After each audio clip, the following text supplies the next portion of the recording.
Hey there, hey there, hey there. Oh, it's Triangle Falcon this morning on a Sunday. What is going on?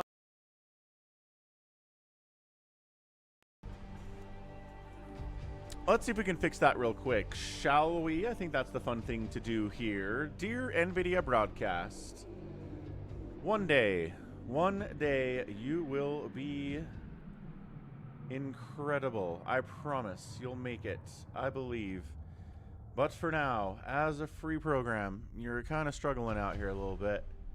That's okay. We can fix it. We can do it. We can. What's up, SaviorSword on the...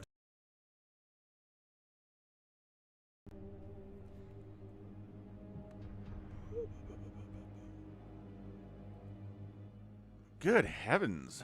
Okay, so yeah, SaviorSword on the Twitch dimension. We got Crimney. We got Nimo out there too. Red Dimension, we have J-Talks. SaviorSword's there too. Nova and Daddy as Beyonce. What? How's it going? Richard, Mass, Nibbler, Starboy. Out here as well. Bigwan doing ye old butt dance. Give him a follow if you wouldn't mind.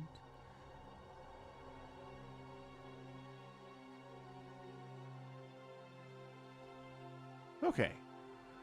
So, I think we got this thing working. Let's try it again.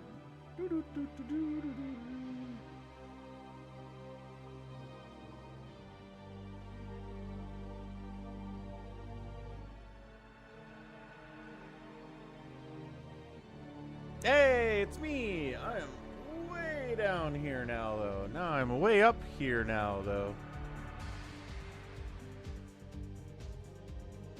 Not too far up. I think that's about right. I think that's about the place for it. So yeah, happy Sunday all. Falcon Paladin here on a Sunday StarCraft sub day. We got the triple S's out here. Good stuff. SaviorSword has some plans today about picking up lunch. Okie doke. Sounds like a deal. What's going on in the world? Oh, I got a new mouse. I got a new mouse yesterday. I was like, all right, this terrible, what was it? What was even the brand of that mouse? Logitech? Like a Logitech $5 mouse I got when I, got a new mouse 2 or 3 years ago because I was like, I don't need to spend money on a fancy mouse. So I didn't. And then it started double clicking, and then it started clicking when I didn't want to click, and clicking and holding was a really big struggle too because it saw that as a double click. And I was like, all right, this mouse is falling apart. We're done. We are toast. So I got a new mouse. It's a Red Dragon mouse. It's very fancy. It lights up. It was about $15, and that's the play. So we've got a new mouse here, which is excellent. Yeah. Let's see. Anthony Edwards appears to have sustained a bone bruise. So that totally sucks for Anthony Edwards. He's been injured quite a bit.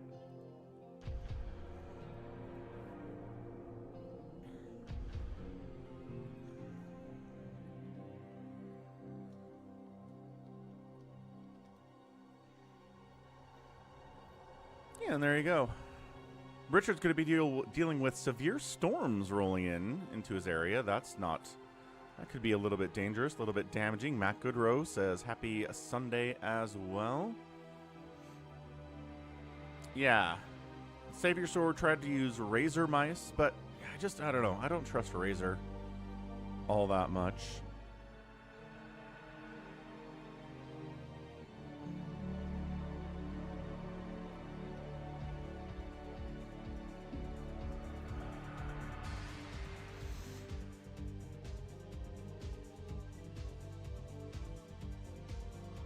Okay, announcement is up. We're here. We're good. You're here. SaviorSword is using a steel mouse. I'm not even sure I've heard of Steel brand. We got some Max replays too. He can't be here because he will be doing lifeguard training today during the Sunday stream, unfortunately. But good. Thanks for stopping by, Max. It's good to see you here anyway. So let's take a look at some housekeeping stuff. Check it out. Thank you for helping me reach whatever we reached on the goal last week. About 55% on the Twitch side of the goal there. So appreciate everybody who was out there supporting, especially Jared, especially people like Bigwan and Phil and Gannon, who are multiple-time subs. SaviorSword's out there, too. I mean, people are all over the place supporting me out on the Twitch side, and I really appreciate ya out there. So let's go ahead and restart that goal. I think this one's going to move into May. If we take a look at the calendar real quick. Yeah, we're going to go to May 4th.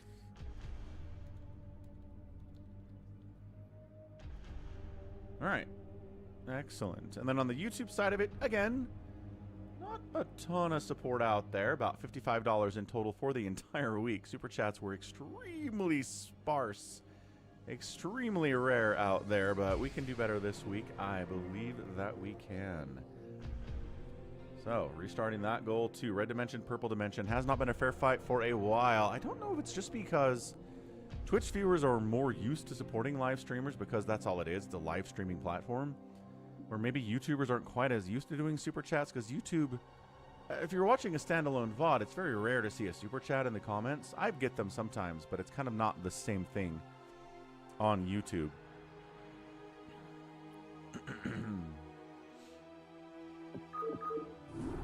So anyway, let's go here. Yeah, the mouse has a nice little DPI up and DPI down button. It kind of lets you mess with the DPI on your mouse by clicking a button on the mouse instead of having going into the settings for it. It's kind of very, very cool. Top Shelf says maybe more people are watching on TV and harder to super chat from the TV. That could be entirely accurate, Top Shelf. Yeah, and like we talked about last week, it's actually interesting that my demographics have changed over the years. 27% of my viewers now watch this stuff on TV. And 30% on phone and 30% on PC. But that is a huge number. Like 3 or 4 years ago, I don't think that number was higher than maybe 5 or 10%. Maybe. Now it's all the way up almost to 30%. Almost a full third of the viewers are watching on the TV, which is like, wow. Okay. Sword likes the Falcon chips, likes the Gamba. I hear it. I hear it a lot. So anyway, let's head over to the replays folder. We've got stuff sent to me at falconpaladin@gmail.com with the subject of Brood War on the week. If you don't put Brood War in the title, I might not see it. It's not that I don't want to see your thing, but I might not see it because I get a lot of stuff. We got a new sound alert.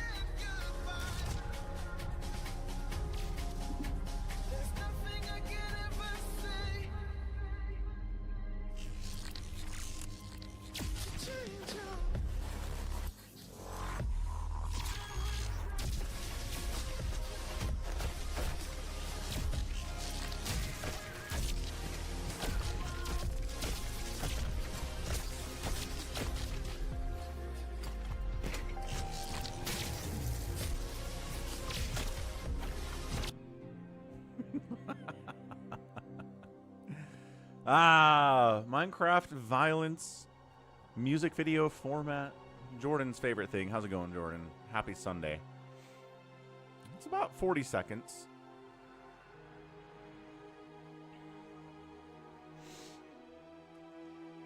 Top Shelf subs, I don't want any of your stuff. What are you talking about, Willis?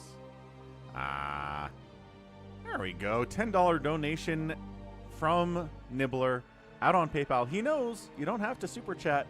If you're on YouTube, you can just do a PayPal donation at falconpaladin@gmail.com, and that'll get through just fine, too. So getting started early is our guy, the Nibbler.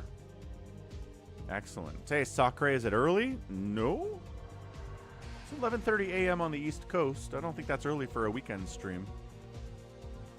I'll count it as a super chat. Nibbler, definitely. Bam, bam. Bam. All right, cool. So that's all updated. Let's get YouTube in early ups here. An early lead in the battle for YouTube versus Twitch supremacy.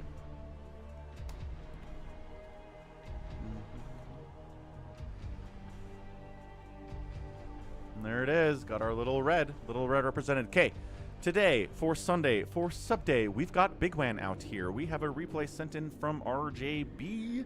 It is looking like a fastest map. Probably Doromi's in there anyway. We also have Bigwan, more fastest map stuff. We got a BabyTrex fighting against Max Replay. We've got Beyonce in the house. 2 Beyoncés in the house. Oh, Nibbler's here too. Another Max, another Max. SaviorSword versus BabyTrex. Did this? Oh no, 2 separate games. SaviorSword versus BabyTrex. One's on Jane Doe and one is on Neo Sylphid. Okay, that's a lot of fun. Let's go. Let's do this thing. Sakura makes a good point. Might take a nap. All right. Yeah, mouse is a tiny bit heavier, right, than the one that I had before, because the other one was like really thin plastic.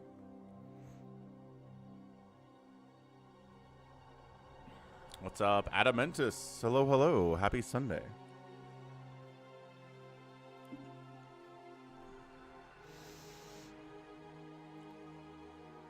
And this one is just a little bit of a thicker plastic.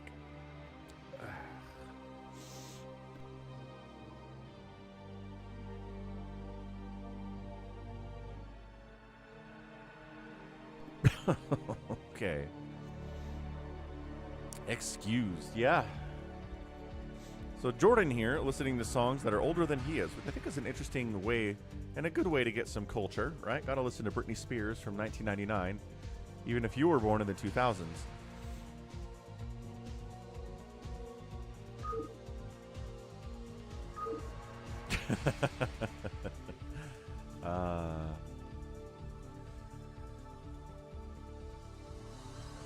Yeah, I hear you about that, Richard. But man, having your mouse double click on you when you don't want it to double click on you is super, super, super annoying.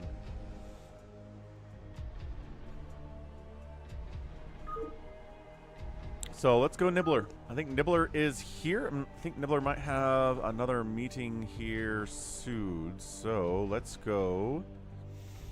Nibbler having fun with the boys on a fastest map on New Super. Classic stuff here. Map he likes to play on quite a bit. There are a couple different styles of fastest map, maybe more than I'm thinking, but this is the one that seems to be more popular these days. Hey, how's it going, Just? Happy Sunday, man. All right, left side of the map. It is Team 1. It's Vintagi. And Jay came in as random. Got his worst race. Let's see what that is in a minute. Bottom left, Metalord is on his team. And Pajero Smith is in the top right, playing Terran. Team 2, yeah. He's a Protoss. He's tan. We got Nibbler playing the Orange Zerg, as he loves to do. And then finally, Vintagi. Wait, what am I doing here? J32K. Getting Terran. That was Jay complaining about that, right? How do we lose 18 drones to a Reaver? 7 drones to a Reaver, says Jay.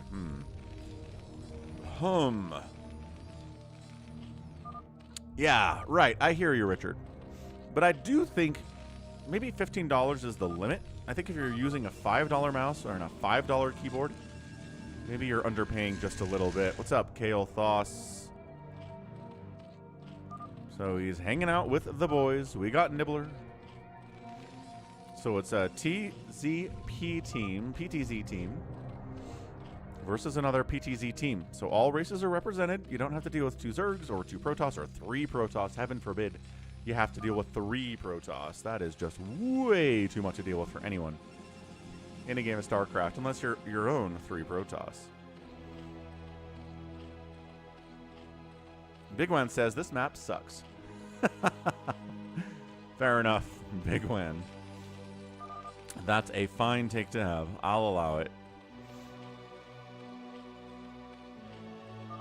So Overlord Scouts. Both Zergs, enemy Zergs are next door to each other. Vintagi and Nibbler. Next door. Drones coming out. 2 drones coming out, actually. Hold on. Who's that? Hey.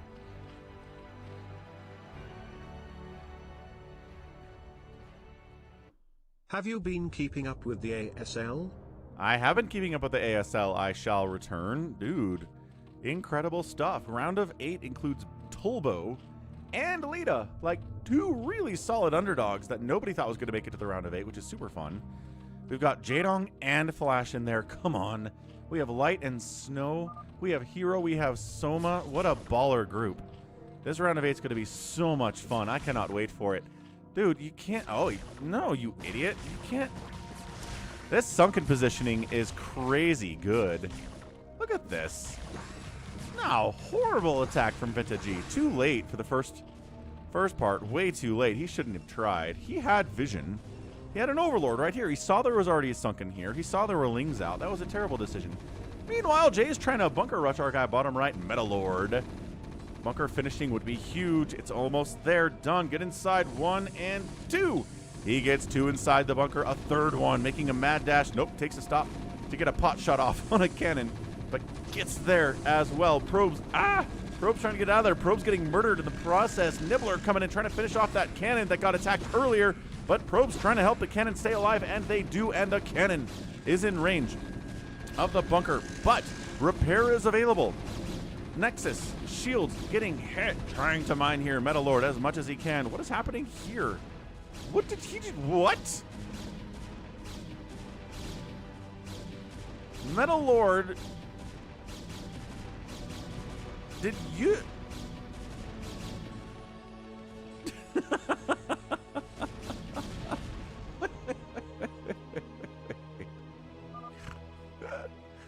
What? I did the enemy. Okay, so Metal Lord came over here, built 2 cannons and 2 gateways on Yuz base. Yuz brought all his probes over here. What is going on? This game is bonkers, Nibbler.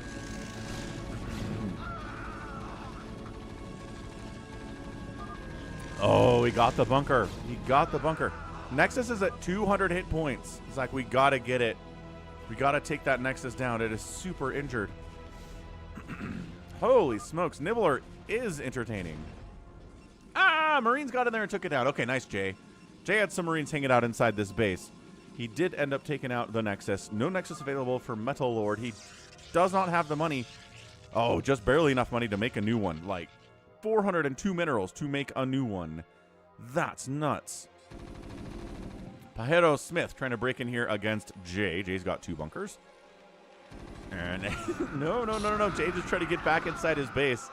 Ow, losing 5 or 6 Marines in the process there. Contain here by Pajero is pretty strong. Pajero, I'm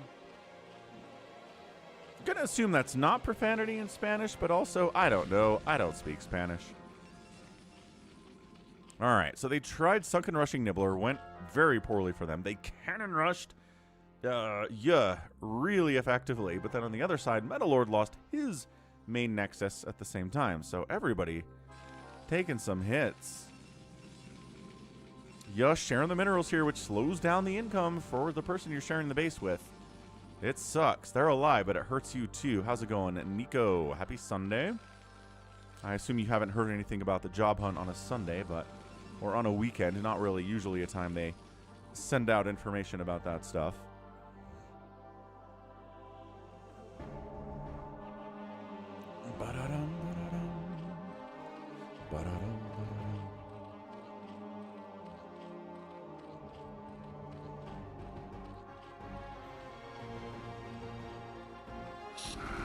All right, J32K trying to break out of the contain here by Pajero Smith. No. Pajero Smith says, absolutely not. How's it going, Vincent? Happy Sunday. Nico said there's some hope. There is some hope in his heart about getting a new job. What is the hope? What is generating this hope? Jay trying to break out again, but no. Pajero bringing more Marines into the mix. Upgrades available. Jay wins that battle, breaks out. Where does he want to go? This seems pretty vulnerable. There's 1 sunken here and 5 Hydralisks. That's breakable, especially if Nibbler wants to bring anything to that battle. No! Nibbler, is everybody okay? I mean, it sounds like it. Nobody ever says, just kind of casually mentions they totaled their car if somebody like got seriously injured.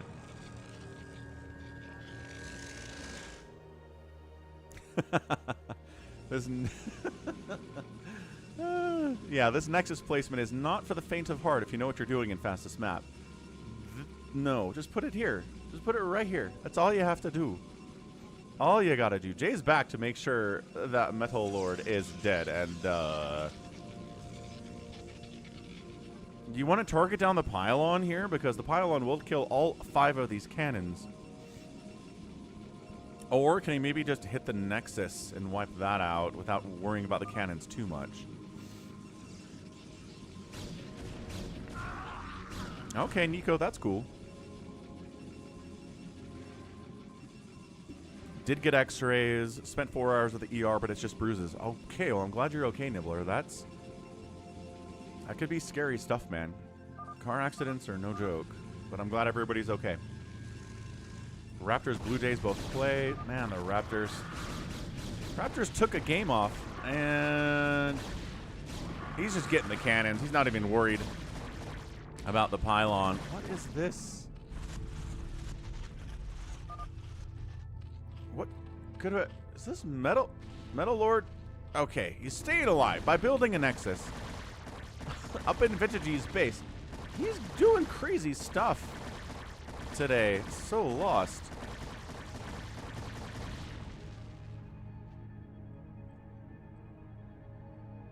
Otto's Auto World in Alvin, Texas. Okay.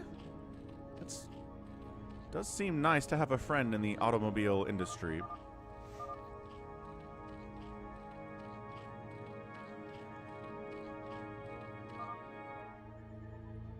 Nibbler's down here trying to clear out his buddy Yu's base. I always trip up on Yu. It's not like it's hard to say, but my brain doesn't want to say Yu. I'm not sure why.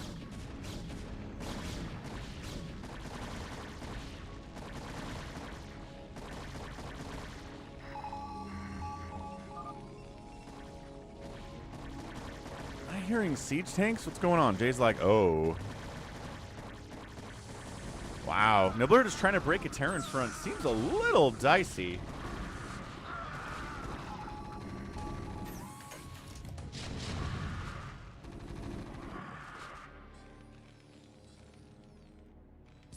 Yeah, hard to do. With bunkers, hard to do with siege tanks especially. I'm not even sure. Metal Lord here is doing horrifically long distance mining. He is dead for so long.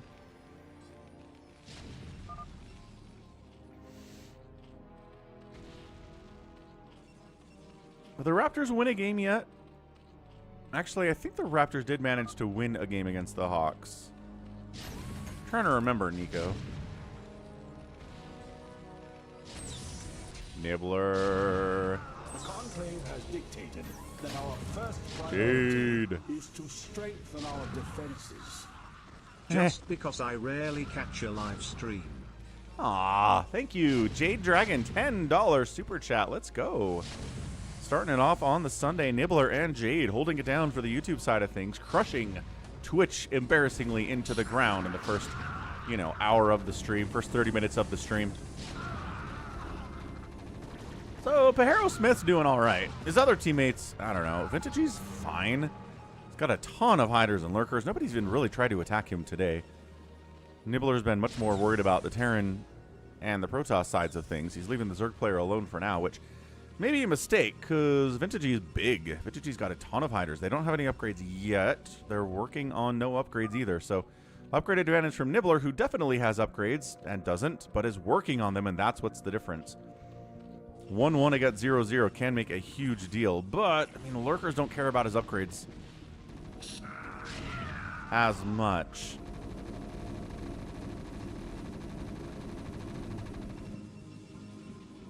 D-Matrix dropship trying to drop here on Jay's base. Not allowed.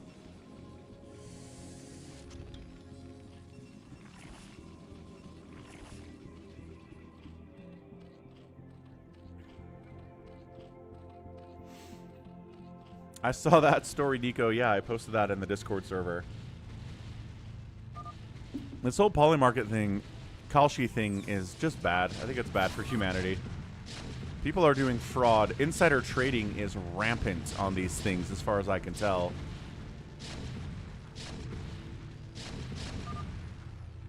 But yeah, the story goes, you can bet on the maximum temperature at locations throughout the world, like, for example, the Charles de Gaulle Airport in Paris. And this guy bet the over, right? He bet the over on the over-under of what the temperature, max temperature will be for the day. He went out with a portable hair dryer, found the sensor, heated it up for like 20 seconds, bam, won the bet, and then got arrested because insider trading's illegal. Like, people are just out there trying to make that money and like just blatantly trying to make that money. Nibbler drop, top right. There's a Wraith. Not going to be enough to stop this. Marines trying to shut it down. Siege tanks, no bunkers, no nothing up here. Okay. Here's the unload, and here's 1,001 Hydras and Lurkers all over your base. No queens for that. Yeah, Pajero's like, nope, this is not happening for me.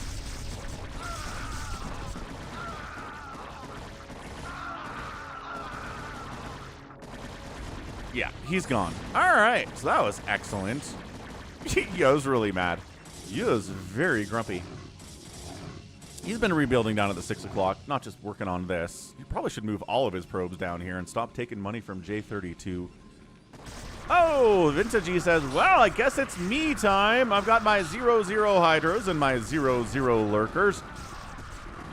Gonna try to fight against Nibbler here. Yu says, that is embarrassing.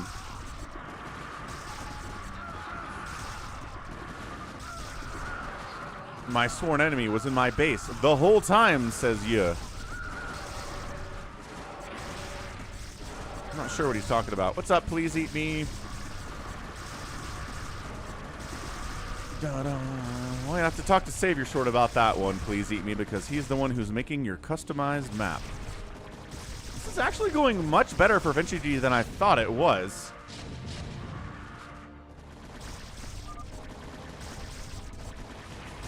He may have won the battle, but he didn't win the war. Vintage's like, relax. Everything's fine. It's just StarCraft, bro. Just StarCraft, bruh. Nibbler kind of losing this. Hang on. Lurkers. Burrow. Burrow. Bring detection. Yeah, but it's not right here. Bring your overlords. Oh. He does. He brings his overlords, but there are sunkens. There are lurkers. Lurker versus lurker battle. Not something you see very often. Nibbler loses all of it. My goodness, who cares about upgrades at all? Maybe I was wrong to care so much about upgrades. He's dropping up on the main base of Vintage with a small group of Lurker Hydra too, though.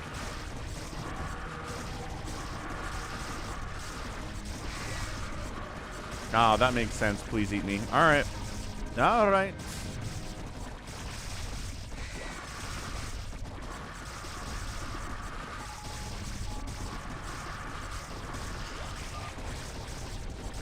Vintage is out of there. Metal Lord taps out too, and that's a win.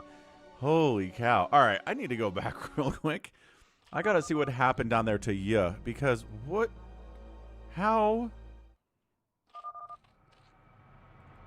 did he? I don't, this is not. Who puts a cannon rush right here?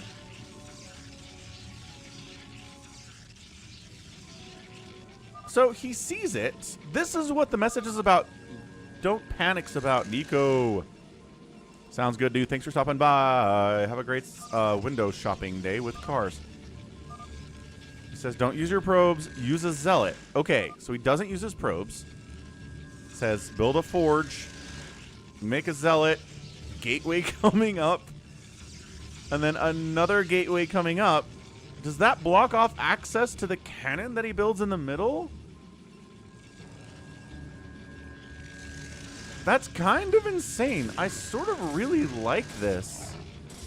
Yeah, the Zealot can't get in here. It's amazingly expensive, right? It's 2 gateways to block off access to 2 cannons. That's awesome. That's really good.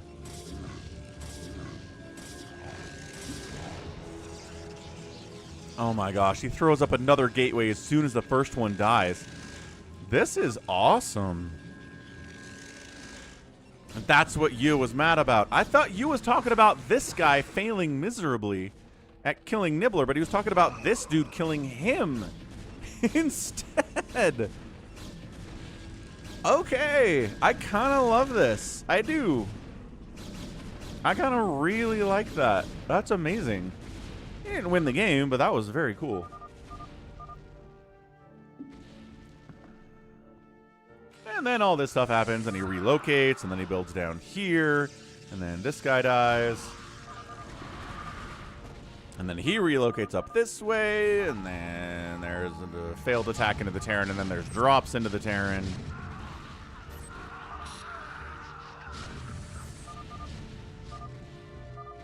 And then Terran gets out of it. Do I see the pylon? And yeah, this pylon here. I mean, it's gone now, but yes.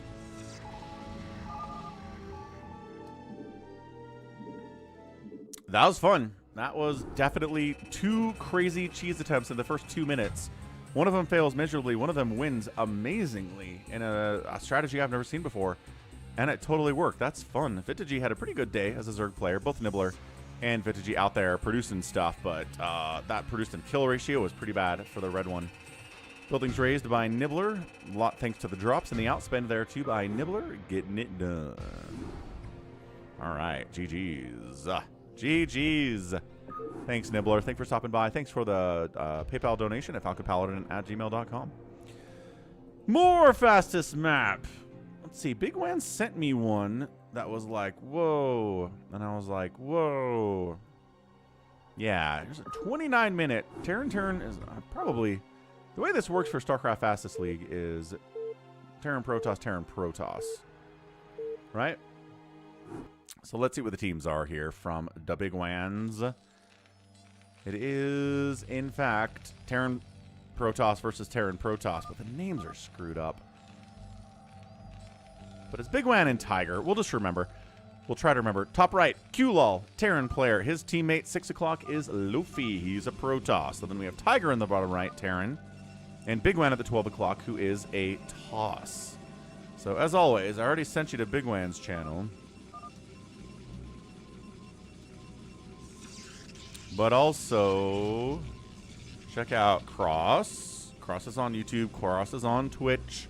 Cross is an amazing fastest map player who coaches, right? He's out here coaching people like Bigwan, like Tiger, teaching them how to play a little bit better.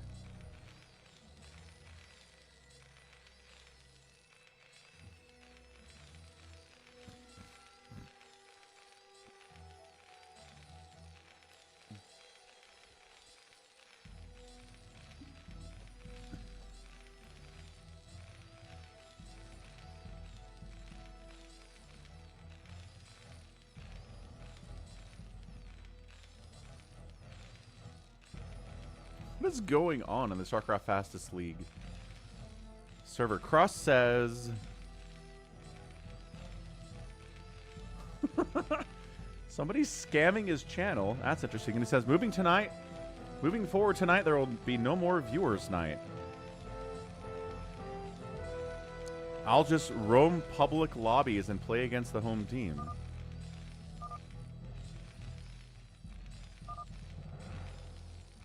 Interesting. I'm not sure what that means exactly, Bigwan, but maybe he can clarify. Tiger used to be a professional StarCraft low money map player. Ooh. All right. So people that come from professional low money map situations into fastest map are usually pretty good. Usually a lot of the skills they have do translate quite nicely over into the FME.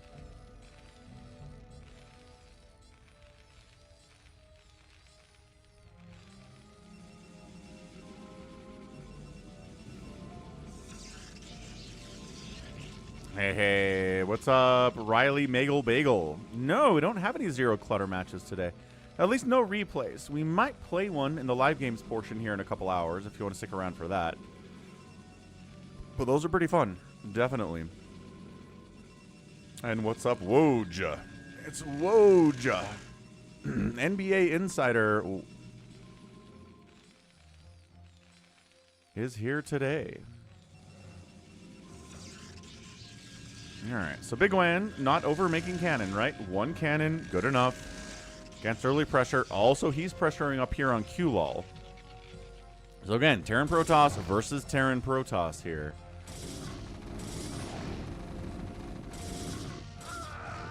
Marine down. Bunker not finished. Ooh, dodging. Microing. No, bunker doesn't finish. Another SCV comes in and no, doesn't get that either.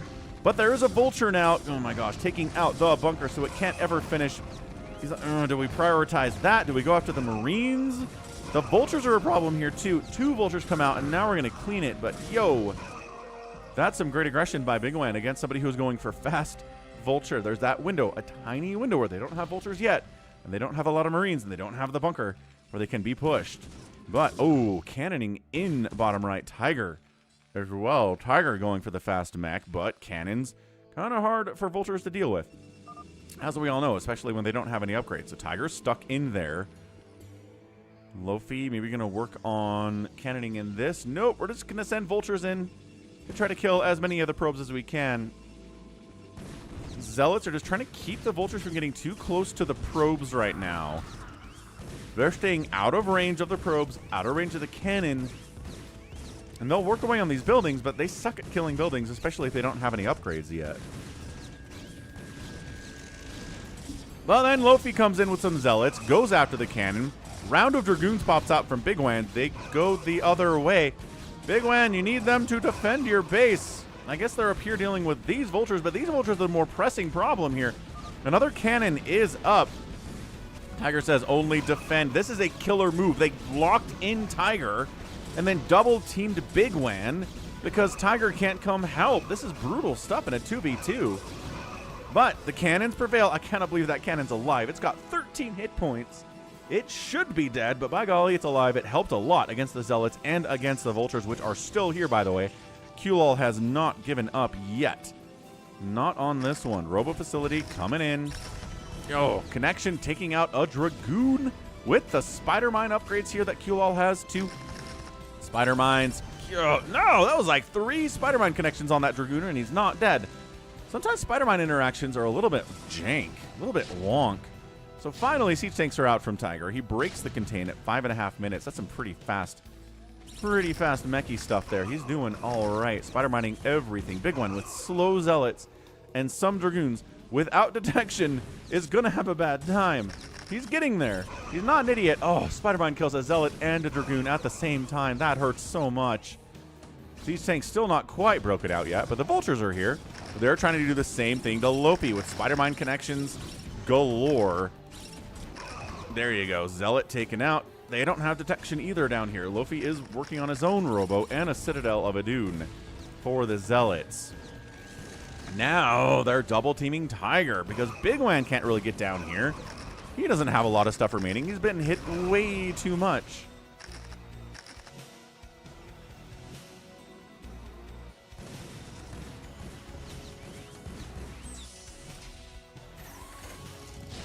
Sieging up there seems a little bit unnecessary, but that's okay. Everybody is struggling. Everybody is struggling economically here at 6.5 minutes. I mean, nobody's got anything more than 60 supply, and Tiger's in the lead there. Tiger says, let's try to take down QLOL. How's that sound? QLOL's coming down to meet him. He's like, hey, I heard you're trying to kill me. You want to come fight? I'll allow it.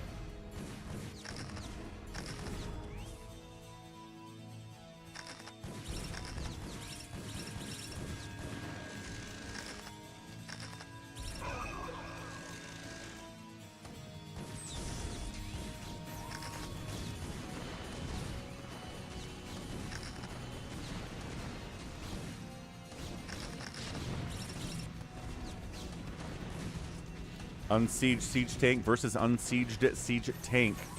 Bigwan participating in democracy, eating spider mine hits, trying to kill tanks. Tanks are better at killing tanks than dragoons are, but they can support a little bit. There's not a lot up here. There's one tank up here, actually. Nope. Don't attack the factories. Maybe kill the siege tank. More tanks are popping out. More tanks are coming in from Tiger. Getting inside that minimum attack range and gets one of them. The other one is out though, but just come up and target it. There you go. I don't... Support. There you go. I was like, how's this guy not dead? Because he's got a teammate. Because Lofi's coming in to help shut this thing down. Siege tank with 0 kills gets obliterated by the responding Protoss army. Another tank pops out. 2 tanks pop out of these factories and help save the day. Really not too much damage there from Q-Law. So everyone's gotten pushed at least a little bit today, or at least contained. Bigwan really ramping up. Got his detection. Got his range upgrade. Working on the range upgrade now. Not quite there yet. This is a pretty good one. This is a pretty good match from the WAN. The Wide Area Network.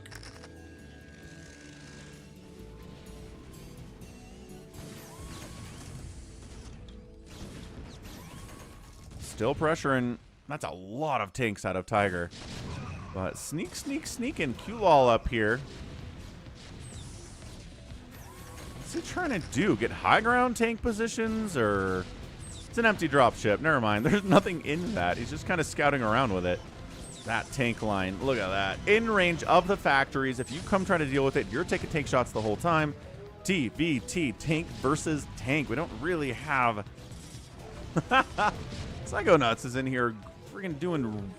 golly, my brain just fell apart there. Robot. Mr. Robot references in my chat. How's it going? Zealot, Ballman, Lo-Fi on the siege tanks. Low fidelity as opposed to hi-fi, which is high fidelity. And wow, they cleared that out. That was really well done. That is professional execution of that plan. So nobody's dead. Anybody over 100 supply. Lofi is at 109. Tiger's at 97. Bigwan and Q-Lol both hurting each other for the most part.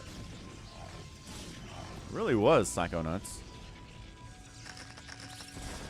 Yeah, it really sucks that Ant-Man is out. Sucks that DiVincenzo is out too. Like, major injuries here for the Timberwolves. And Denver sucks for some reason. I'm not sure what's going on with them. I thought for sure once Ant-Man went down that Denver would be able to win the game, but no. Turns out Domonescu, whatever his name is, that guy from the Bulls, scored 43 points on like 90% shooting. That's one of the most impressive playoff performances I've ever seen, and it's from a guy I didn't know existed until yesterday. Playoffs are weird, man. I like it. I don't like chalk. I like upsets. I like weird stuff. I don't like the injuries, though. Not my favorite thing.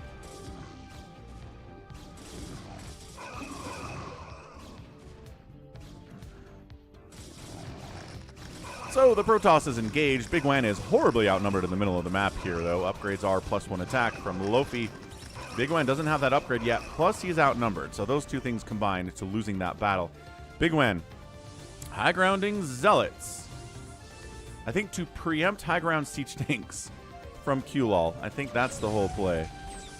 Wraiths out from Q-Lol, and by that I mean there's two. There are 2 Wraiths here.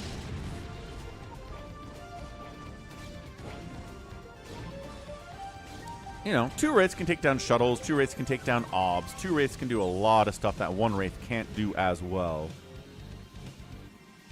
Templar Archives on the way from Bigwan. Bit of a 1v1 push down here. Lofi against Tiger. Just Zealots, just Dragoons, no shuttles, no Arbiters, no nothing. Just trying to get on top of him, but that is, again, about 9 siege tanks. This macro from Tiger. Spider-Mine having a great time there. Bigwan trying to come down and help his buddy, but sort of getting outnumbered. Then he sends a bunch of reinforcements down, and okay, it's going to help. Get in there, Tiger. You need to assist at the same time. He doesn't want to leave his base. He's worried about getting countered. He's worried about getting tank dropped is what he's worried about as Q-Lol jumps in here. Yeah.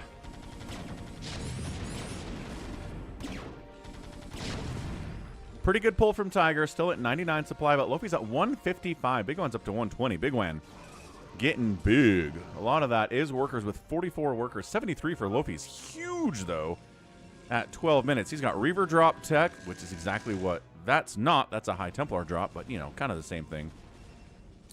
Kind of the same deal if you ask me what's going on. Hallucinations on the way from Lofi, too. Or Lo-Fi. I don't know. Does Bigwan know if it's Lofi or Lo-Fi? I guess I should probably use the right name if we're going to be casting him this much, as we really have been. Storm drop on Bigwan. This is Bigwan's struggle. It's everybody's struggle. Let's be real. Did he miss?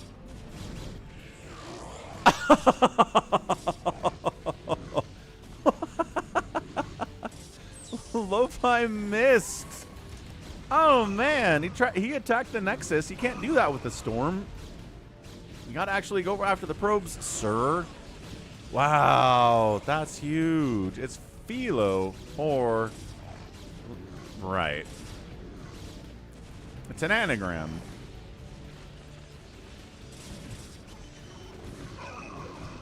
Philo it is. Bigwan says, how dare you terribly storm me? I'm going to push down into your base and see what you can do about that.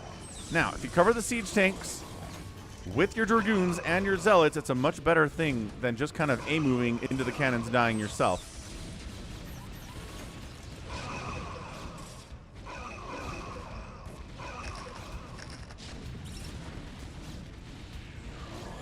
Trying to send some DTs out. Nope, there's obs here from Bigwan. That's not happening. Look at how much production Philo has right now. It's a lot. You can lose like 4 of these gates and it's not even that big of a deal long term. But QLOL dropping in some tanks to defend his buddy. Always nice when Terrans do this. I'll lend you some of my super powered siege tanks. 1-1 upgrades on Tiger's tanks. QLOL has 0-0 on his, but still. Defensively, tanks are going to do very, very good. Wraiths from Tiger coming up, trying to deal with all this stuff. Just racks, just factories. Just floating, nothing to worry about whatsoever.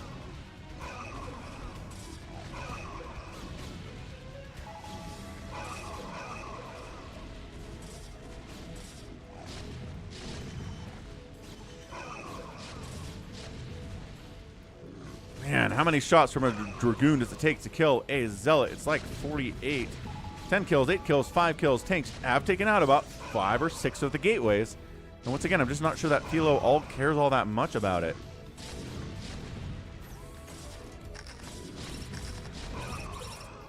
But another round of Zealots come out. There's no real reinforcements coming either from Bigwan. Bigwan's getting high ground siege tanks. Hey, those Zealots from earlier, remember those guys? Oh, they're gone now.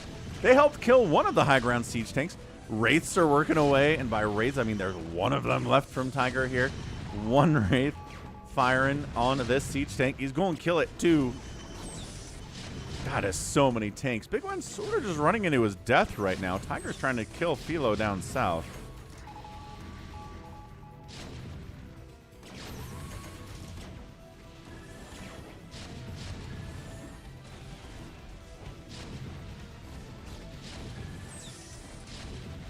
Okay, high ground siege tank, front ground siege tanks.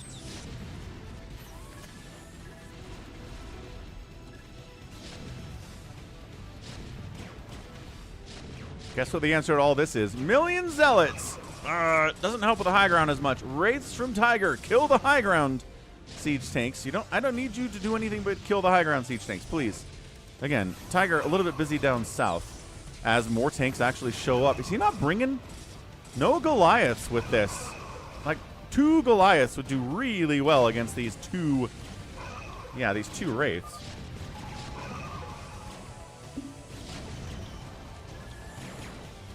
Tiger says, let's finish off Philo down south. I don't know, man. He's pretty locked up tight here. He's got his Zealots. He's got his +2 attack against Bigwan's +1 attack. He's trying to keep up. He's doing his best. QLaw's actually getting air weapons for his Wraiths, I assume. Now he brings some Goliaths down here, so they can't just die to Wraiths. Bigwan's front's getting smashed. They're like, you can't kill me fast enough. Let's kill Philo and then come back and defend Bigwan and win from there. I think that's the plan right now.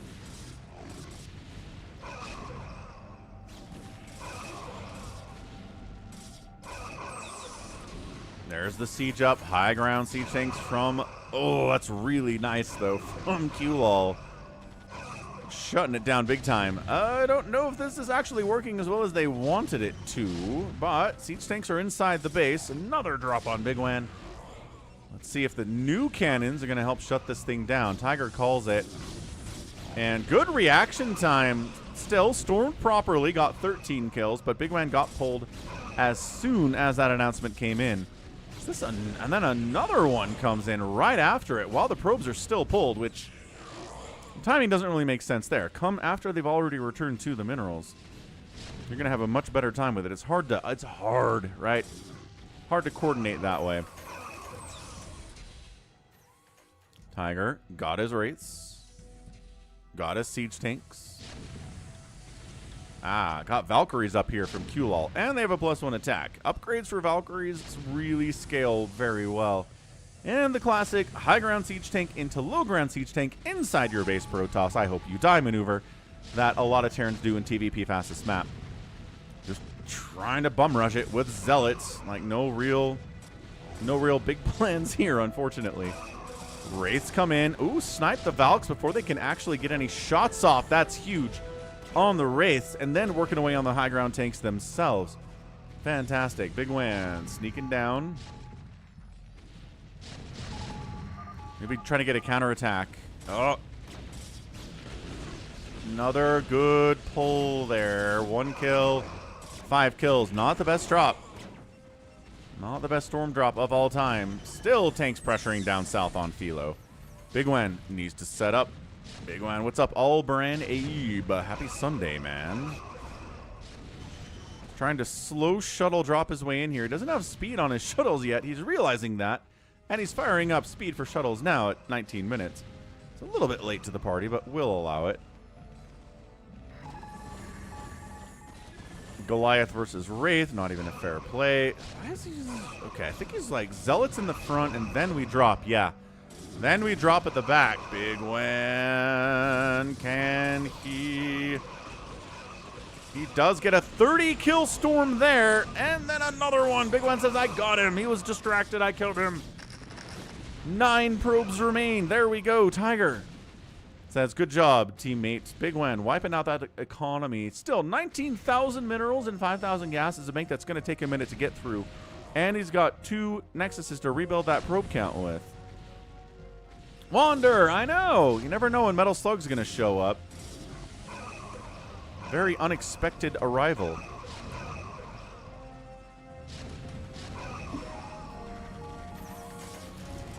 Siege tanks. Oh, they could just get a huge hit on the probe count of Bigwan. He's still got 44. I think one of those tanks was in range of that mineral. That is...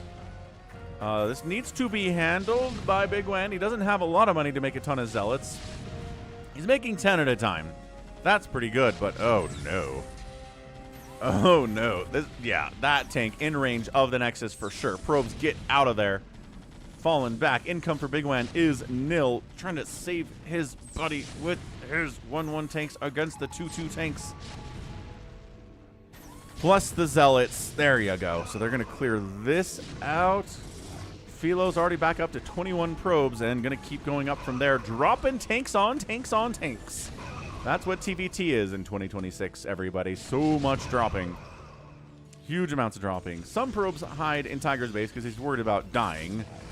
Fairness. Oh, no, he got him. He got him back. 28 kills on that High Templar. Philo got his revenge, and now Bigwan is lower on income or in worker count than Philo is. That's fantastic. Oh, man, the revenge. Bigwan's like, no, I tried so hard. I was defending so well, and I got an attack off, and now we're evened up, which is super bad news. Siege takes. Firing? Defending? Anything to fire on? No, just trying to keep Bigwan alive for now. That's it. Big drop from QLOL. Heading down onto Tiger's base. Does unload a couple siege tanks. Does siege them up. SCVs try to get out of there. No! Better than... Oh, 39 kill siege tank. Never mind. Got him. QLOL still has 75 SCVs, though. Maybe that guy got his kills earlier because that's still a ton of workers from Tiger. 45 workers from Tiger. Maybe he did get a hit there after all. How's Philo doing? Back up to 30 workers. Bigwan trying to expand over this way. No, says Philo. Not allowed. Wraiths from QLOL getting wiped out by Goliaths. No real surprise there. Bigwan is sending a lot of his probes back as Tiger reestablishes his main. A good teammate to have here is Tiger. Philo, 168 supply. Bigwan's at 45. I don't know if Bigwan can come back from this. His income got really, really shut down today. Is that another drop? Yes, that's another drop coming in. Thanks for asking. And once again, nope, pulled successfully. Good job, good job. Bigwan getting out of there. More probes going home. Kind of dangerous to do that. Arbiter Tech is up from Philo. Yeah, back up to 35 probes.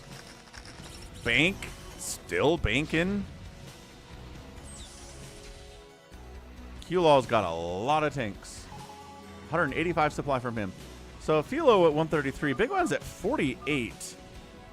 Tiger's like, never mind. Let's finish Q-Law. Bigwan says, I don't have any money. That is an accurate reading of the situation that we're in right now. Yes, definitely true.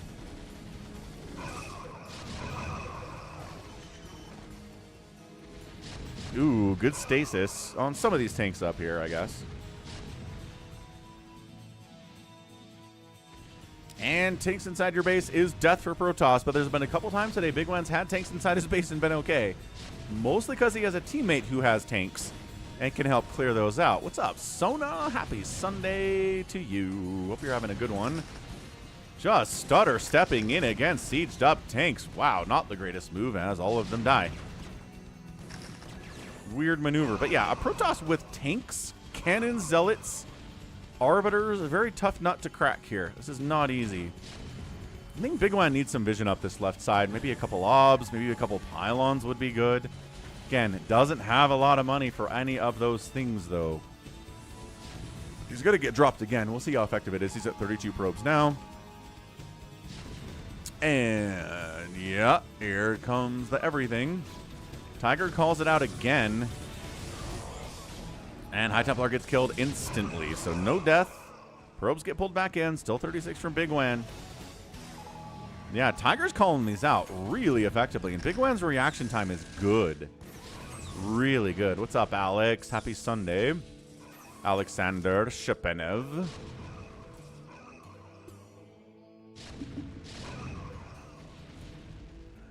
Interesting. He barracks is up. Lofi, Philo. So he can't actually get out. We're just containing him, right? I think that's the plan, right? We contain him, and then we deal with Q-Lol, and then we worry about him later.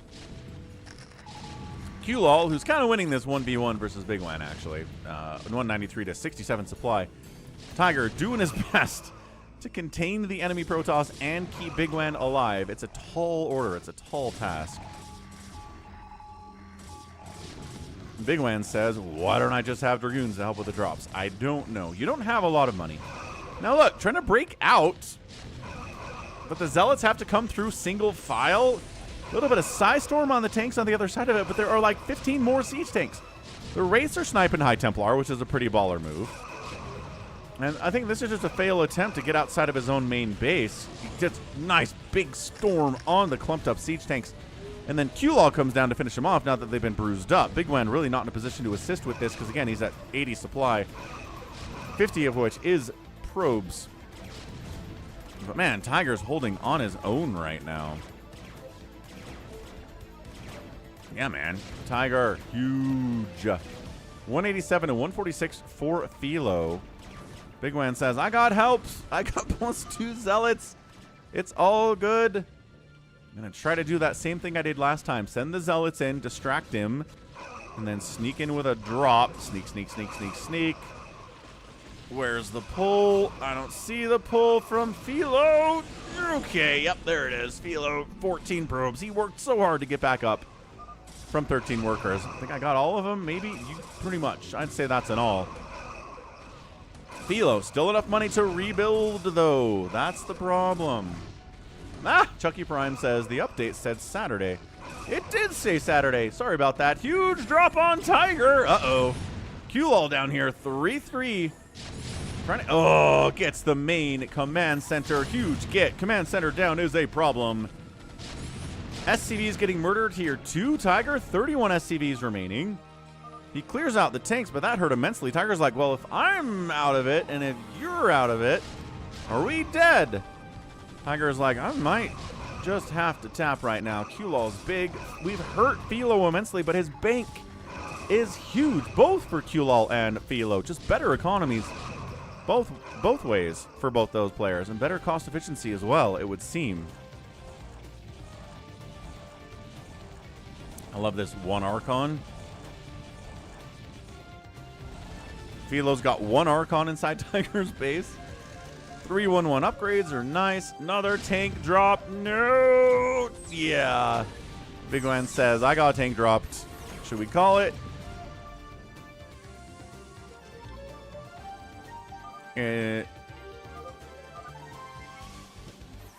We should finish.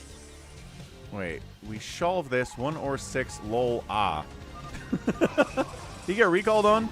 He got recalled on. Yeah, he says it was a close one, but that's a GG. He GG's out. Bam. And that is a win for Team QLOL and Lofi. I think QLOL's the only person who really didn't get that harmed on his economy today. He might have gotten dropped once, but I did not catch it. But everybody else, man, tank dropping, storm dropping, another storm dropping, defending pretty well. But all it takes is 1 or 2 drops to really murder your economy, as Bigwan saw. So GG. What's up, Drew? What's up, Gannon? Happy Sunday all. But good game. Bigwan sends in a loss again. Thank you, Bigwan. Does not have the giant ego. We'll send in a loss every once in a while. Keep us on our toes. But yeah, QLOL, like I said, his economy just didn't get hurt. He was humongous as a result. Okay, nice. Let's do a little bit more Bigwan here. Maybe one more. No Zergs today, huh? Oh, no, this is a Zergy one. Is this just like a Bigwan out on the ladder game? I kind of feel like that's what this is. What's up, Dove? I might ×2 this one just because it is long. It is long. This is pubs. Yeah, okay. This is out there on the public ladder. But happy Sunday, everybody. Hope you're having a good time here. We got another Bigwan replay rocking it here. Left side, Bigwan, our hero. Right side, Pine Tree. And then bottom left is Schooler. Team 2. The enemy, Zan. We've got Power Ren and Niels on the right side. So yeah, we're going to ×2 this at least.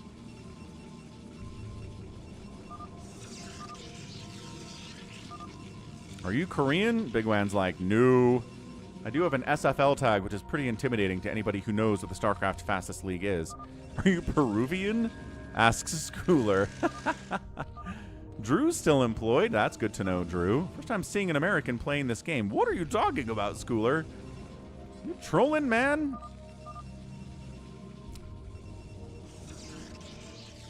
Scouts out. Fastlings from Power Ren. Good scout. Love that. Power Ren scouts him with the Overlord. Check 3. 5, bro. Check 3. Okay, okay. He's checking 3. 3's got the gate, the gate, the gate, and the gate. 4 gate and a forge. Here from Niels. What's up, Terry Fisher? Happy Sunday.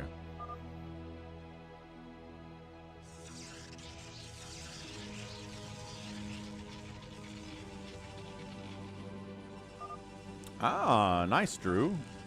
Keeping those contacts alive. Love to see that. We are 2 Zergs. We can't do anything. That is a lie. That is a pernicious lie. Zerg players can do things at the start of fastest map. It just means it kind of hurts their economy, and you better get some damage done. Unlike Protoss, where you get some damage done, or you don't get some damage done, and your economy is fine. Zan's got a bunch of Marines out. Marine Zealot, pretty good. And this is going to force Bigwan back safe to his cannons. Yeah, cannon, cannon, cannon, cannon, cannon, fall back, and that's what they're doing. Excellent, excellent.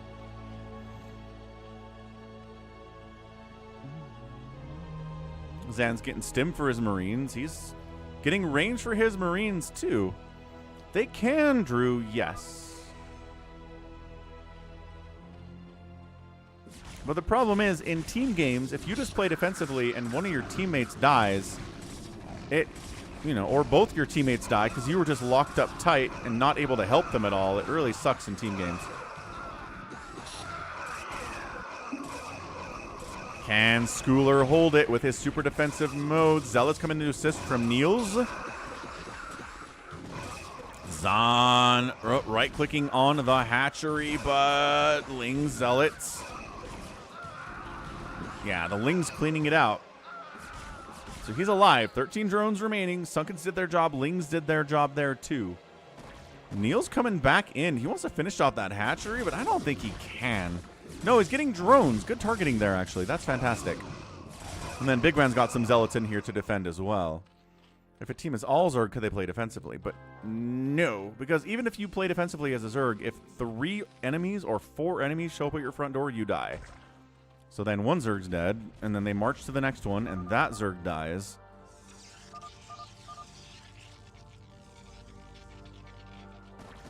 Like, a good lockdown Zerg player can probably handle 2 enemies attacking them, but a concerted effort from 3 enemies at the same time going after a Zerg who has all the Sunkens can probably take him out. Generally here. Power Ren in combination with Zan here. And Niels, more Sunkens, but he's getting triple teamed. This is the 3. This is Zan. This is Power Ren. This is Niels. Yeah, this is way too much.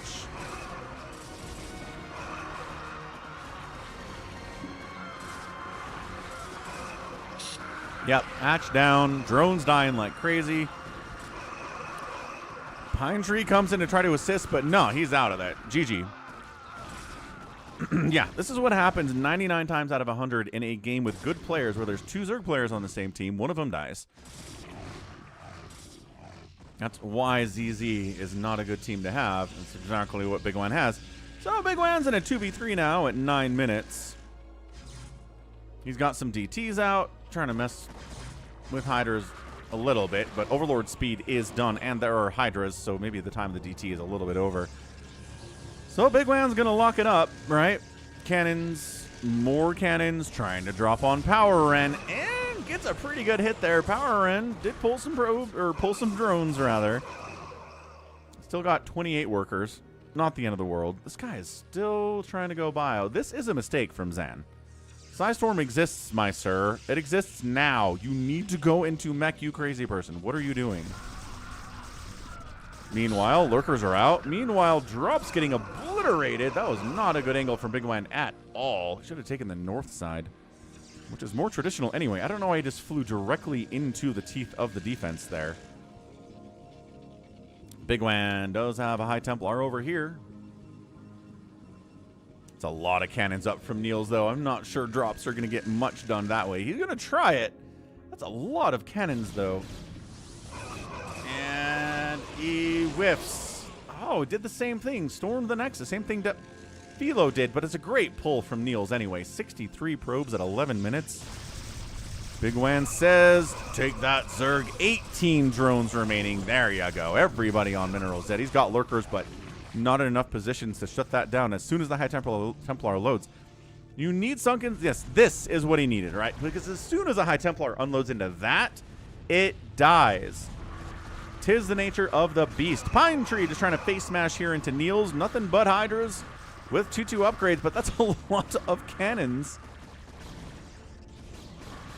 It's a lot of cannons. What's up, Pro Gamer? Happy Sunday. Bigwan's in a 2v3 right now. He's trying to get a drop up here on the Terran player, and he does get an okay storm off. 7 kills. Kind of feel like this guy doesn't have a lot of workers anyway. He's got 52 of them. Bigwan marching into Niels' base. Niels needs splash damage and yesterday. He's got Reaver tech. He doesn't have any Reavers yet, though. It's cannons and his Dragoons for now, which can do pretty well until the upgrades start firing up. Pine Tree's working on a Spire. He's getting Adrenal for his Lings here, too.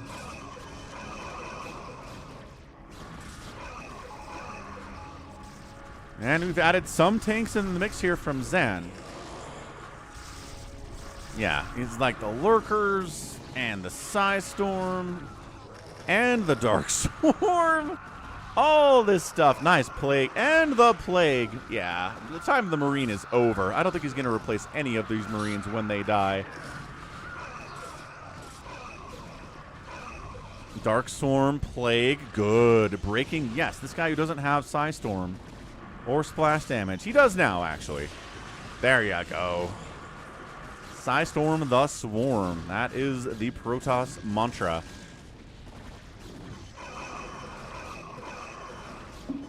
I think he's going to hold this. Bigwan says, I got 9's economy. Did you?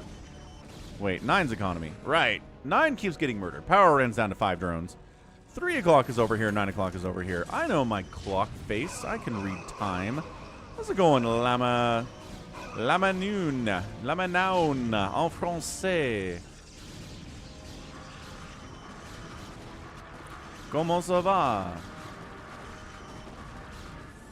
Big drop up on Zan. 76 SCVs. Good pull. Maybe not as good a pull. 34 remain. 40 SCVs died during that drop from Bigwan. He drops. Be good at it. If you're going to be a Protoss in fastest map and you don't know how to drop, you got to figure it out, dude.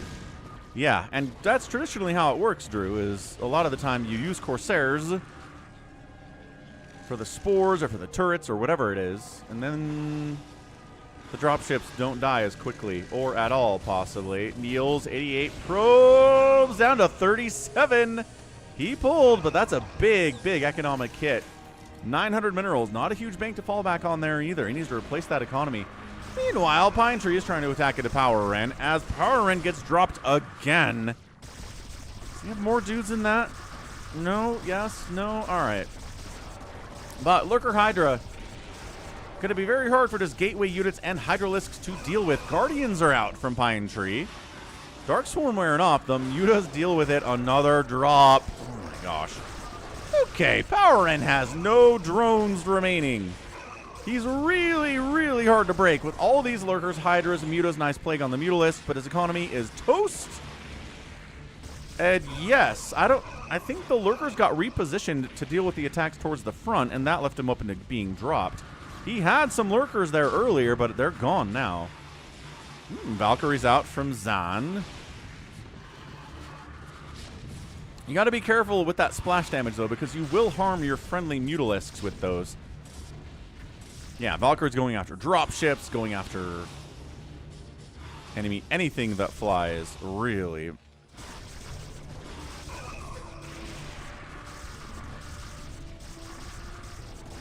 Yeah, this is tough. This is a crazy tough game out of Bigwan.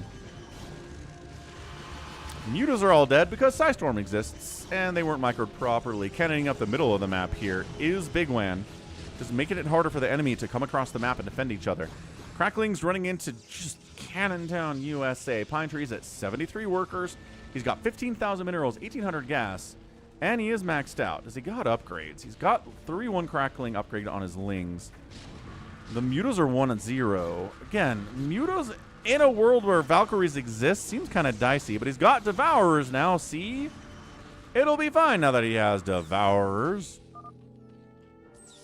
Bigwan got another huge drop up here on Zan, but still 50 SCVs remain. It was a big hit, just not as big as maybe he thought it was. Siege Tranks trying to clear the cannons in the front here from Zan, still maxed out. Power Ren at 100 supply because his economy's been murdered incessantly today. I just don't know. Where did all the Lurkers go?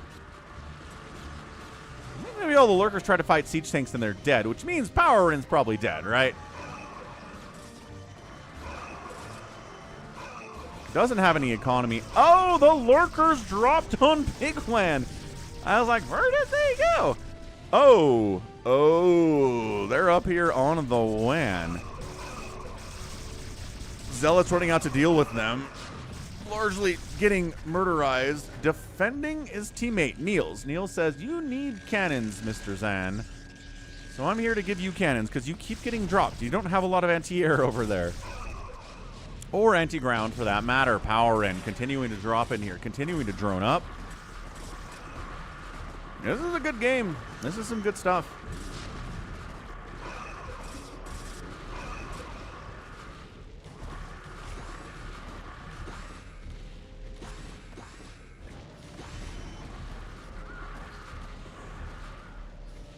Ah, Guardian's taking out the Greater Spire. That is some symmetry there. Pine Tree into the Greater Spire, into the Queen's Nest. Not as important.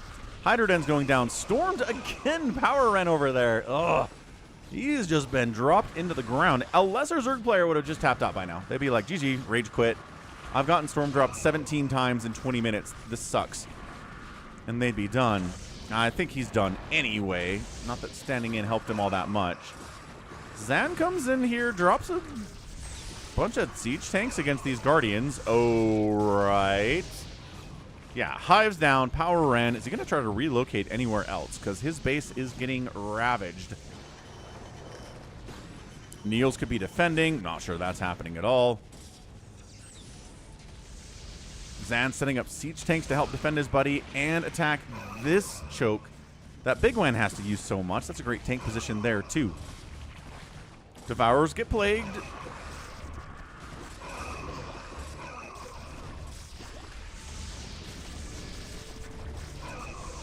And Devourers die because Valkyrie plus Plague means everything is super dead. Oh, that is an offensive Nidus from Pine Tree. Not that he really needed it, but it's pretty effective. It's all good. He's trying to rebuild down here and up here. Dude, this guy, Power End, does not want to die, and I appreciate that kind of stick-to-itiveness in a team situation especially. Psystorm dropping. Zan really pushing on Bigwan right now. Bigwan's got a bank. Bigwan's got 150 supply. Bigwan's got tanks on his doorstep. I'm not sure whose Dark Swarm that is. Is that Power End's Dark Swarm? SaviorSword's back.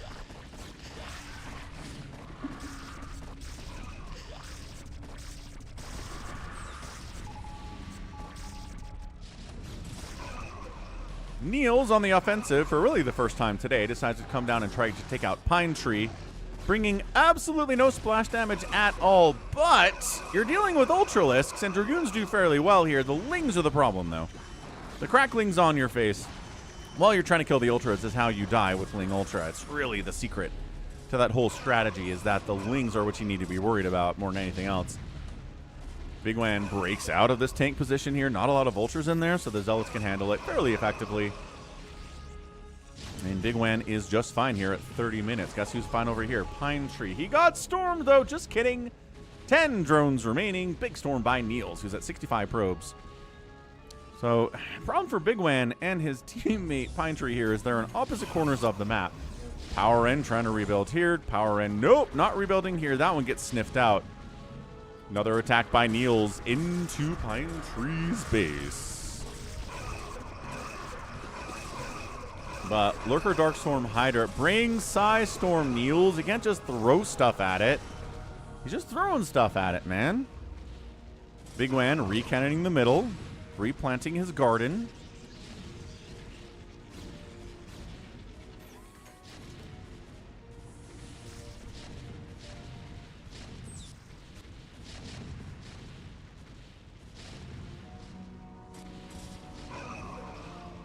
Bigwan, another big drop attempt on Zan. 43 SCVs, he pulls. He gets maybe 15 SCV kills there. Cannon's helping a lot. But the pull was even more important. Power Ren rebuilding, got Hydra Den, got money to build Hydras. Being defended by Zan with his mech army, and he's really covering that front really nicely too. So you can threaten Bigwan and cover Power Ren at the exact same time. Pine Tree moving out. Oh, putting hatcheries in the middle of the map. Biggest. Oh, that's a Nidus in the middle of the map. I guess that's fine too. A hatchery would be cool. You have the money for it. Sort of. 2,000 minerals is not a lot, but we'll make it happen anyway.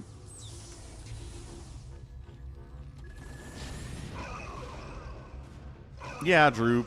That could be interesting, actually. Ah, oh, got a storm on his drones. Power Ren. No. Power Ren your economy.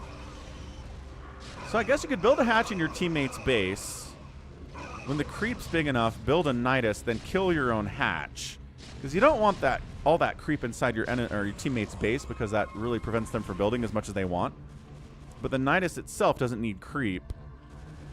That could be interesting. A defensive Nidus inside a Terran or a Protoss base could be a lot of fun. Ganon. That would be amazing. Like, what if you could try to send your units through a Nidus Canal, but there's like a 65% chance they die before they get where they're going, right? Because it's really dangerous to go through the Nidus if you're not a Zerg unit. Would you risk it? Would you send a bunch of stuff through and be like worth losing, you know, 75% of the units just to get through and be able to get into the main base of the Zerg player, you know? That would be cool. I'd love that from a gameplay perspective and a lore perspective. Oh, Bigwan says you're supposed to set up defensive Niduses in your teammates' bases, even if they're Protoss and Terran in the in-house games. Well, that's cool, Bigwan. I support this idea immensely. Pine Tree, Guardian pushing 12 o'clock for Zahn. He's trying to keep his buddy alive, but also, again, pressure the WAN.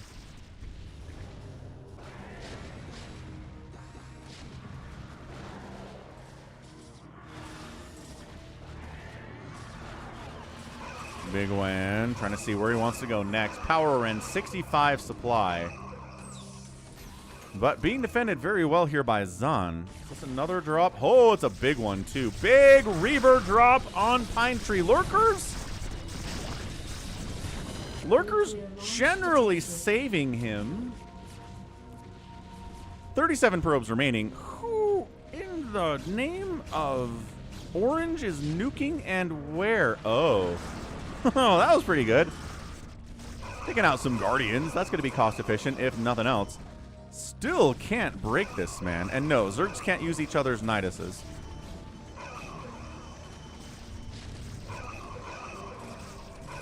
Lore-wise, I kind of feel like they should be able to, but not gameplay.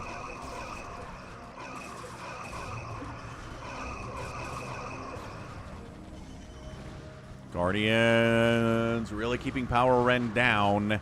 He's been getting nuked. He's been getting Guardianed. He's been getting dropped by Bigwan. Just making sure this guy never comes back. He's still got 37 drones even after that drop. Yeah, Guardian's really doing what they can. What is over here? Holy Mass Reaver Batman! Okay, he says unloading on top of the Lurkers is a bad idea, but let's unload outside the Lurkers. And then we can just slow push in, kill everything. I mean, Pine Tree has Guardian tech, but he's not using it all that well. Storm them. Bigwan. Bigwan. No! My Templar was distracted. No, we didn't bring detection. Oh, we did. Hold on. We did. Pine Tree. He's trying to use Hydras. The D-Web on the Hydras is pretty excellent, though.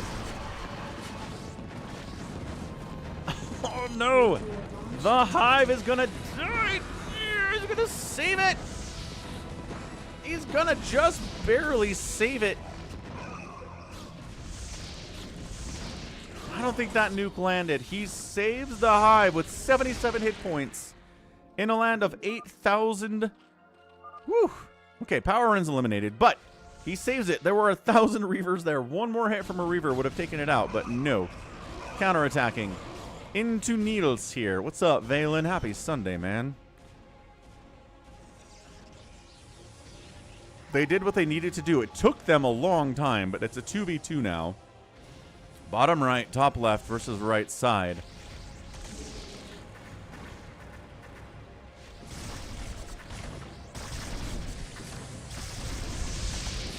Yeah, no. I don't know, but bring in the... Oh, he gets it. Okay, he was just going after the Hive.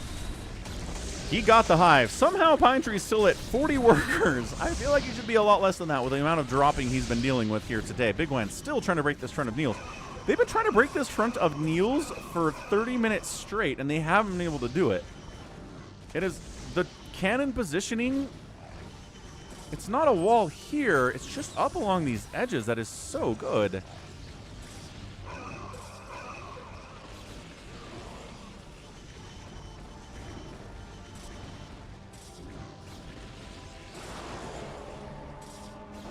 Niels, 34 drone or probes did get hit. Economy actually not as good as he'd want it to be. He needs to put some of those probes to work, but I think he's worried more about getting pushed in the front for the time being. Also, Guardians from the south causing some major problems. Pine Tree kind of building down this way. He's like, I don't like being next door to Mr. Massive Reaver Drop Man. Not my favorite thing to do. He needs to put these probes on. He's got, what, 10, 12 workers on probes right now. He's got a bunch, but he's not putting them on to work. Niels! Niels! What happened to Niels? Is his APM dropping? No, he's still playing. He just doesn't know that those probes are there.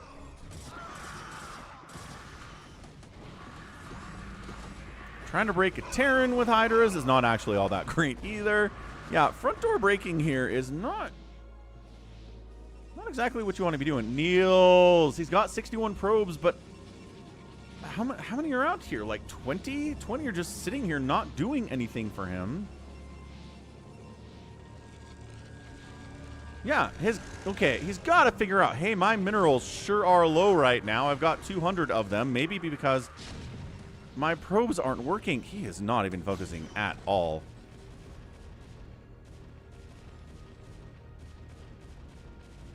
Bigwan sneaking in for another attack on Niels.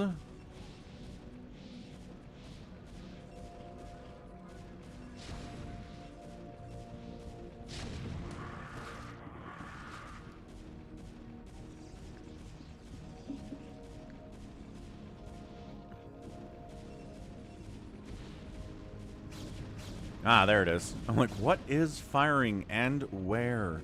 How's it going, Max Tyler? Happy Sunday.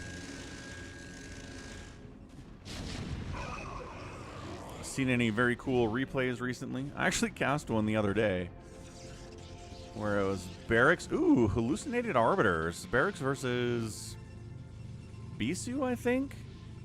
Bisu Nexus first did. Barracks went to check, you know, to scout, as you do. Could have scouted the Nexus first, but turned around just an inch on the screen before he saw the Nexus first. It was insane. Just completely missed it. Hey, what's up, Clint Andrews? Hello, hello. So, is the replay broken, actually, Bigwan? I kind of feel like, yeah, I think it broke. Oh, can we rewind and maybe fix it? Let's try it. I was wondering if it was broke. It's definitely broke now.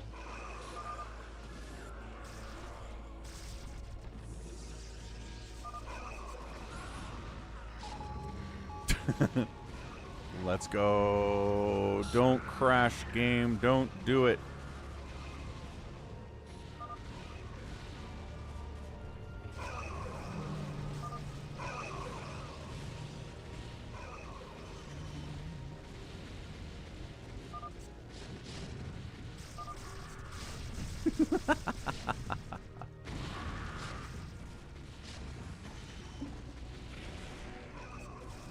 These big team games that are 30 minutes or longer, it really stresses the replay system to be able to fast forward that much stuff. So look, Power Ren's alive. He's doing great.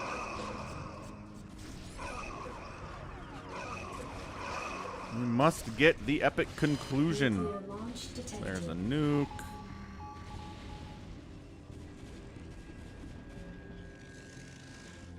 Are we there? We're there. Do we fix it? Sort of. Okay, so this is when the Guardians are poking. This is Bigwan rebuilding the cannons. This is Bigwan mind controlling a drone. Is Bigwan 2 racing? Did he already 2 race? Nothing's in that shuttle. He's thinking about it.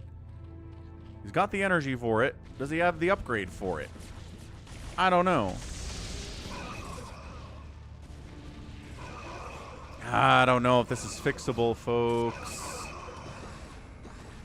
These probes are not getting to work for Niels, and he just doesn't even care.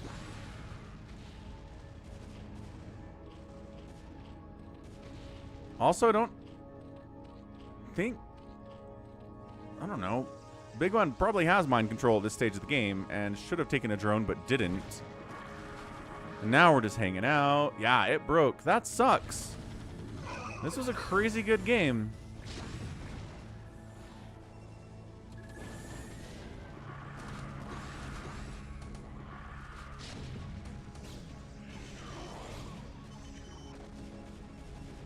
All right, I'm going to try one. I just really want to see this. I'm going to try one more back to about 35 minutes. Because sometimes if you rewind to a point where it was already broken, that doesn't help anything. Mass Carrier is a lot of fun, Max.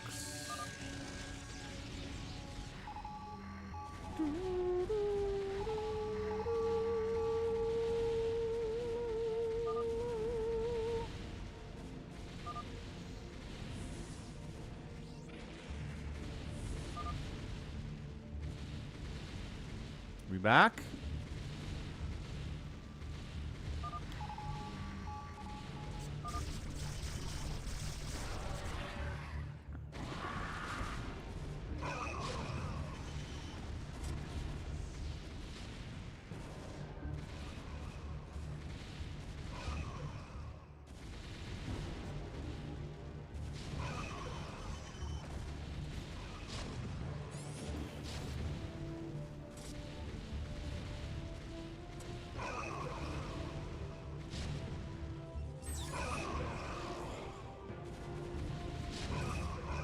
Okay, so we're back here at 35 minutes.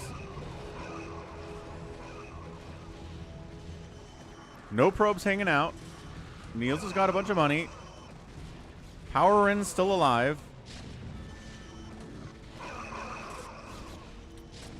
I've never heard of female Valkyrie. No, Max. Interesting name because Valkyries are female. It's like saying male vulture.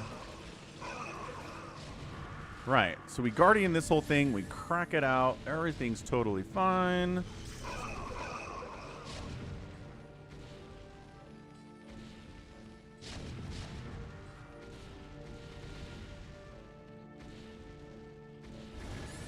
Yeah, Pine Tree, get him with your Guardians. 3/3 upgrades on those suckers too. Nice Irradiate, trying to kill those Guardians while they're at it.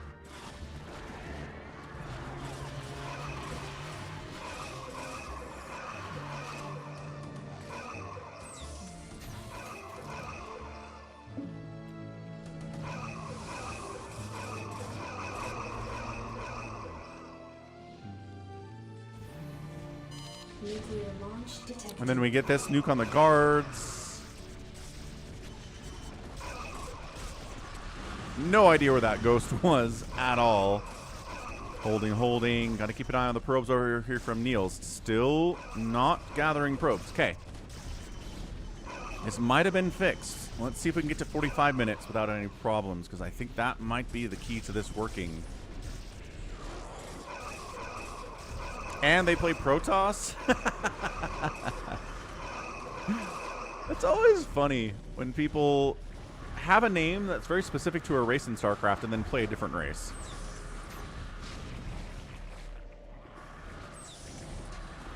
Bigwan comes in to finish our guy.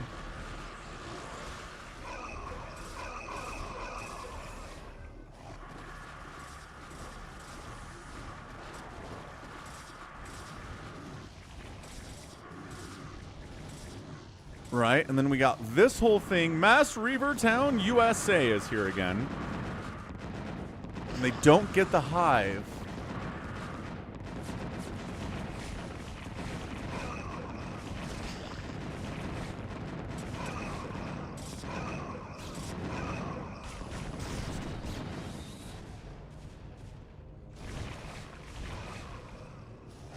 Yeah, like Zealot, for example. Yep. Probably the most high-profile example of that is Zealot.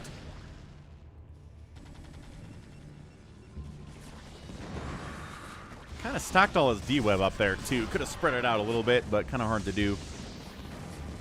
Nuclear launch detected. I think it's this guy. Yeah, he dies. That would have been a pretty good nuke. Bigwan saved it, though. Good job, Bigwan. Yeah, so Hive survives with 77 hit points. Power Ren gets eliminated. We're at 42 minutes. Come on, come on, come on, come on. We can do it. We can do this. I believe in us. I believe in what we are capable of as a species. And then Zahn comes down, coordinates with Niels on another big drop to finish off that Hive. Just walking right through the Devourers. Yep, Valkyrie's fighting. Everybody drops, gets the Hive. Pops it like a balloon. And then Bigwan shows up with an empty shuttle.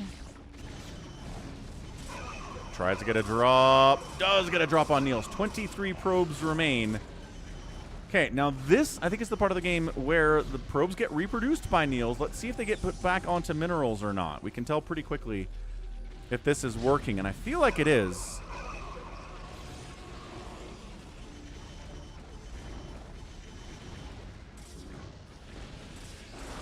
Ah, hang on. They're starting to stack up. They're starting to stack up. He's putting them on, though, a little bit. But not all of them. Ah, that's so weird.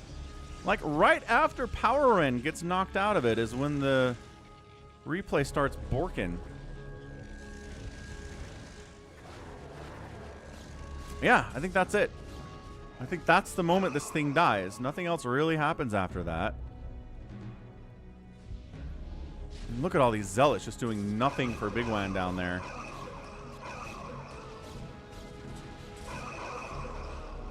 Yeah, those probes not having fun either. All right, Bigwan, got to tell us what happened for the rest of the game, because this is not finishing up. Good stuff, though. Whew, Ahmed had a 43-minute ZVZ on ladder. Good grief. Ugh, that's insane. Oh, Bigwan says, I too raced, but we lost anyway. Aw. That's a tough outcome for the Bigwan, but good stuff. Good game, nevertheless. We had to hold on in a 3v2 situation, take out another player on the other team, and get it back to a 2v2. That was awesome. All right, wonderful plays. Let's do this replay sent in by RJB. It's the BT clan in a fastest map. Doromi is here, who's an insanely good fastest map player.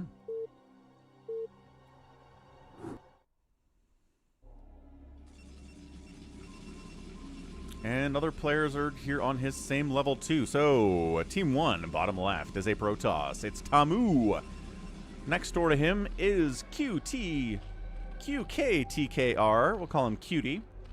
And then on the right side is a Protoss, Mixeogi, from the BT clan. It's all BT clans, right? Team 2, by Freya, top left. From the Bi clan, it's Freja. Sorry, Doromi in the bottom right. Zerg player, very terrifying Zerg player. And then Sauron from the Bi clan in the top right here too. So Bi clan versus BT clan.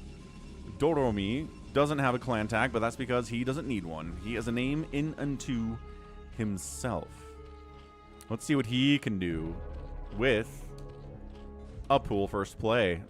See, this is what Zergs can do early. Right? The comment was made by Drew, like, what can Zergs do early? Nothing. I don't know. A little bit of Ling pressure against someone who maybe skipped a cannon, or somebody who's trying to get into factory fast. Of course, there are no Terrans on the map, so never mind. No Terrans to kill, but a Protoss that skips a cannon or doesn't defend the cannon well enough can get sniped by some early Lings without a doubt. 12 o'clock, 6 o'clock, not taken. It's also not left versus right. So, pool finishes. Let's see what these Lings do from Doromi. 6 Lings, 129. Insanely good timing. Mike's coming down to scout it out. At least he's going to see the pool first. So he knows what's coming in here. He's got 3 gate. Forge would be nice. Lings are out. He knows what's coming. Gets the forge. Zealot production well underway.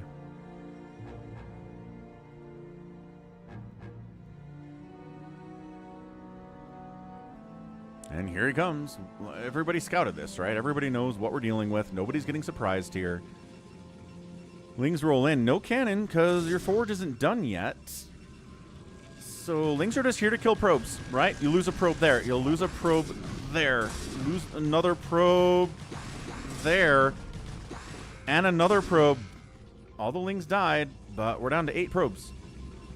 9 probes as one comes in to join the party too. So cannon up from Freyja. He doesn't want that to happen to him. Lings running on in, causing some major problems. QD's got a bunch of Lings out too. And Tamu moving out with some Zealotes.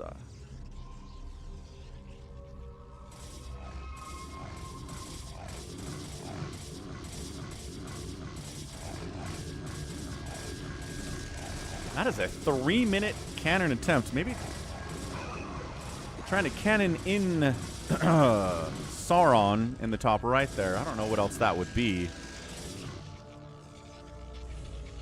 Metabolic boost. Finishing up shortly here from Cutie with all the Lings that there are.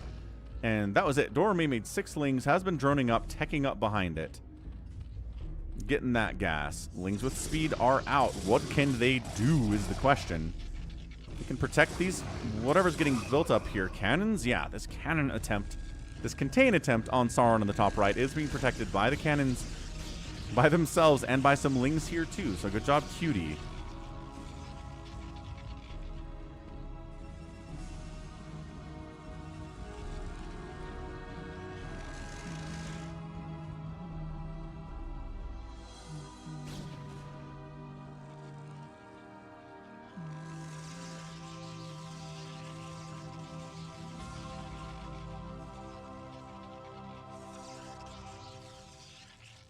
Wow, trying to cannon in both Freyja and Sauron. This is Tamu really investing a lot into cannons, without a doubt.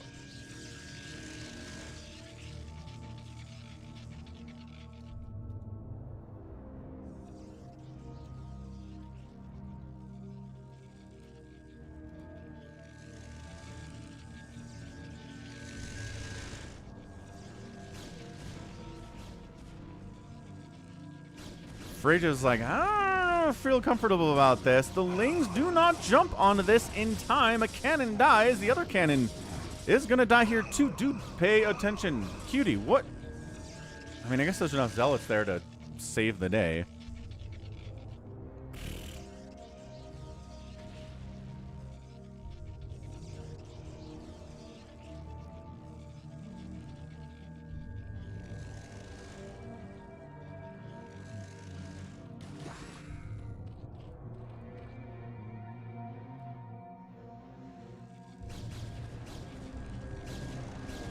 What game in the series is it, Psychonauts? Reaver stuff in production for Freyja. Cannon Contain is real right now. Game 4. Game 4 is always a big one.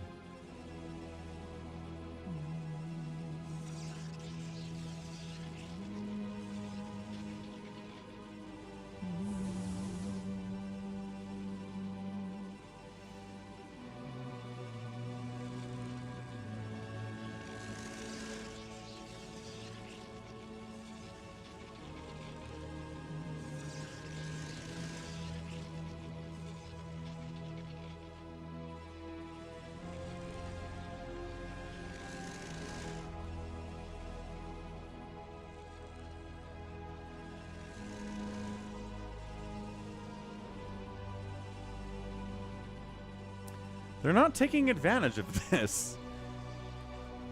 They've cannoned in Freyja and Sauron, so what I think they're supposed to do is go take down Dorami, but they're not doing it.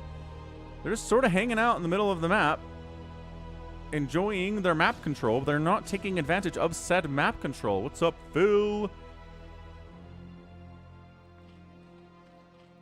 I really think they need to take down Sarov. I mean, Dorami, and they are. Okay, so finally decided, let's go. Sounds good, Max. Okay, Reaver break-in. They're like, okay, we've got like 60 seconds. Let's go try to kill this guy.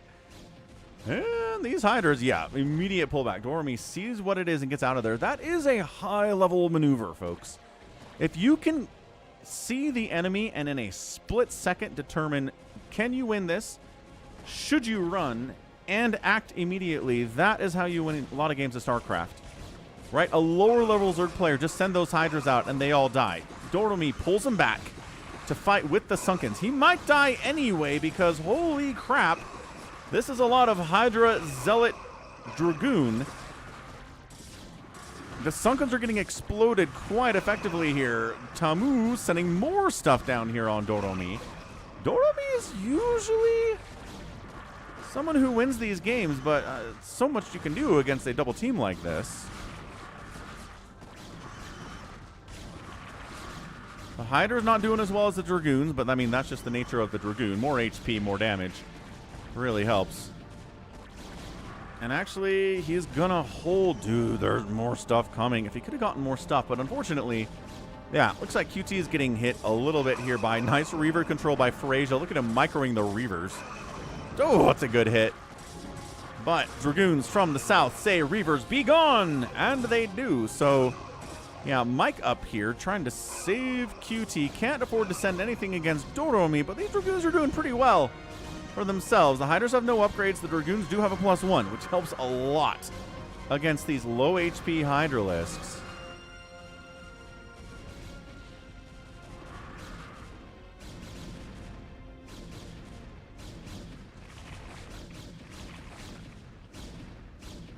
Sauron bringing Reavers to defend his teammate. Yep, there it is. Unloading Reavers, defending, pressuring right now. Sending more stuff down would be huge from Mike. There it is, sending more stuff down. That's what we're talking about. No, what are you doing? Not that way. Where are you going? Why are you going north? You are dumb. There's nothing up here for you to kill. What? Okay. If you send enough, you can kill Doromi, and then it's a 3v2. What is this? Mike, bud. Man had an aneurysm. He sends his entire army to nothing while they've got Doromi on the ropes. They need to take him out. He's got lurkers now. Do we have overlords coming? They're on their way. And then he kind of pokes up here and then doesn't really commit, and he sends some stuff down this way, and he kind of gets... He's got to commit, man. Oh, bringing Reavers of our own to the party. Tamu.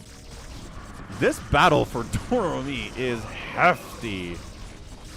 Defensive Reavers dying. Detection is available from QT. I think he needs to move the Overlord up a little bit. I'm not sure if they can see... I'm not sure if they can see the lurkers with the Overlord in that position. Overlord speed is done now, so that's going to help.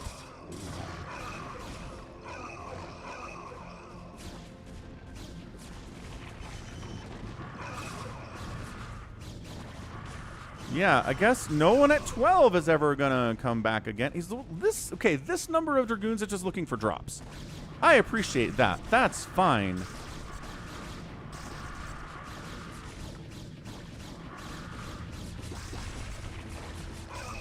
And Sauron comes in to save his buddy because he broke the contain.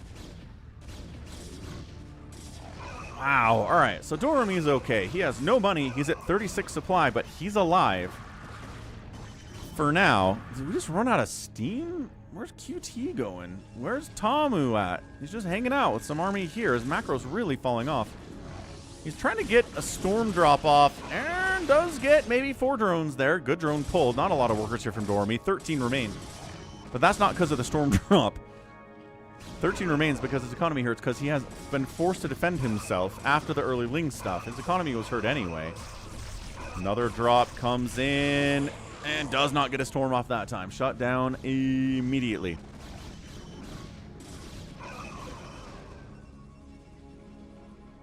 Okay, all y'all, finish off Doromi. What are you doing sitting here?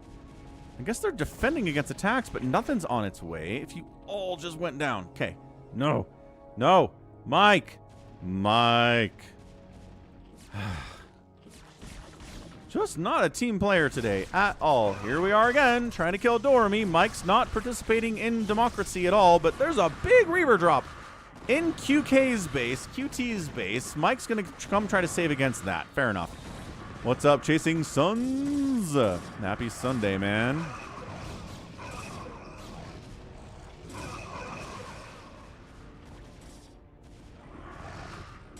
Sauron comes down to help his teammate again. Good teammate that he is. So this gets cleaned out. Might get hit. No, 43 drones remaining. Doing just fine.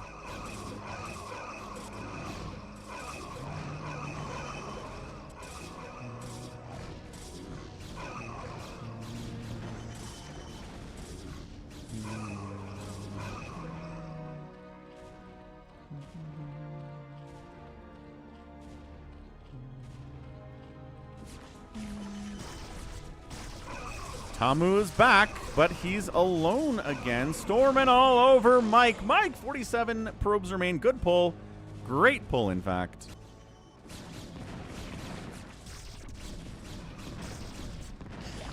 Hydrodens dying would be a big problem for Dorami. They're not being targeted very particularly, though, at all. Yeah, just walking into lurkers, taking them out. One Hydroden dies. Were there 3 Hydrodens? Or are these the 2? Reavers! There you go, 100. Get the other Hydroden. One of them is already dead. Nut! Nut! Nut! Reaver!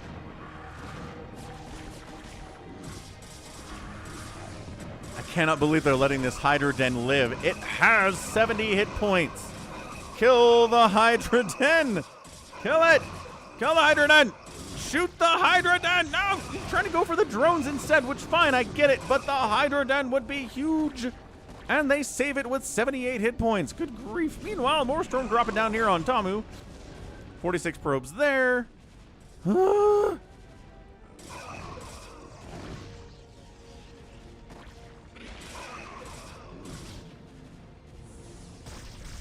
Freya, Zealot, Reaver, storm and attack into QT's base here. I cannot believe this Hydroden is alive. That would change everything.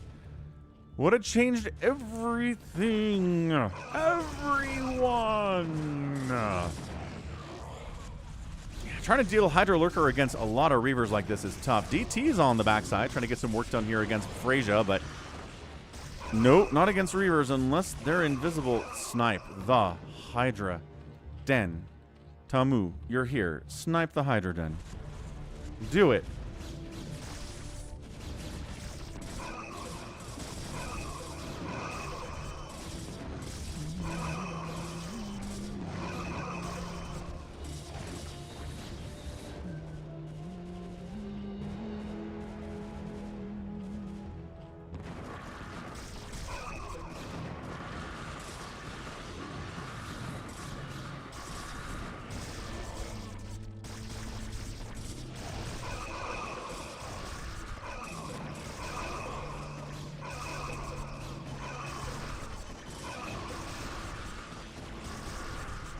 What's up, Sun Zoolander? Yep, he's here for the reference. He got it.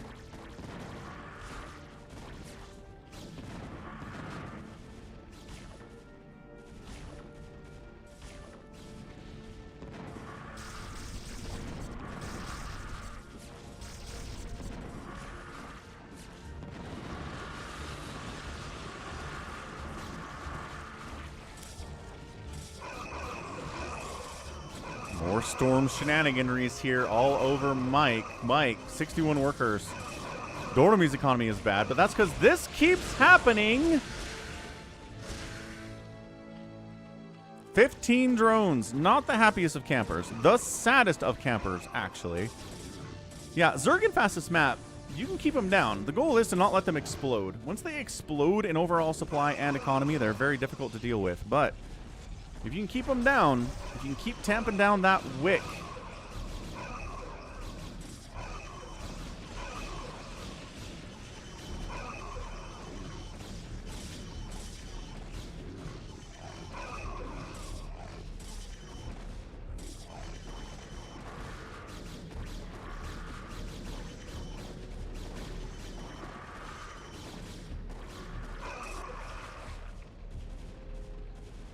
Oh my gosh, he's getting dropped again. His anti-air is really lacking down here, unfortunately. Does catch 3 drones on the way out.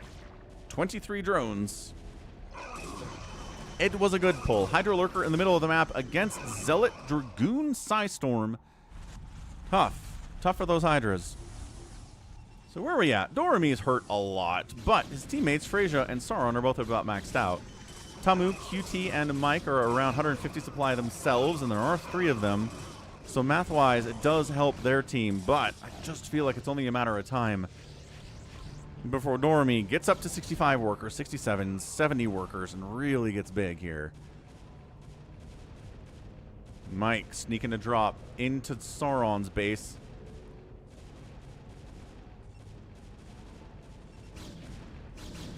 Pretty free attack in here. Size stormed. 1 kill. The other High Templar got more, but still, Sauron, 39 probes, good pull. Good pulls are not as fun to watch as amazing Psystorm connections, I always say. But they're impressive in their own right.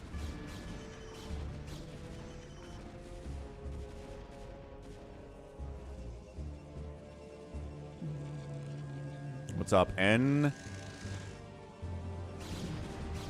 Why would you build 5 Hydra Dens, Max? Good pull again. Oh, got a bunch of them on the way out anyway. That was pretty good. 16 probes left after that. Wow.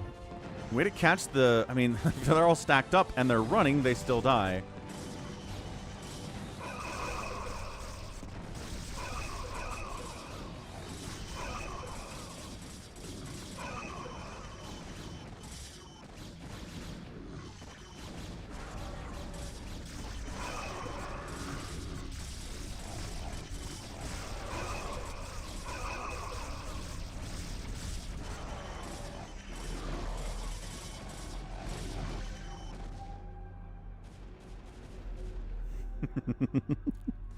Yes, Ganon. No, but look, Dorami's economy was bad. Forcing him to rebuild a Hydra Den in order to make Hydras would have been a good move. Would have really helped them kill him, and they didn't. I don't know if they're going to kill him anyway, but it would have been nice. Another drop from Tamu. Tamu. Heading up into Sauron's base. There's so many Dragoons and cannons that way. Don't go that way. Maybe you can get down into Dorami's base this direction. No, he just goes... Okay. Ow, ow, ow, ow, ow, ow, ow. Yep, that's not the direction to drop. Really should have gone down this way, I think. Scourge chasing dropships back where they came from. First Scourge we've seen on the channel today, and we're 2 hours into this thing.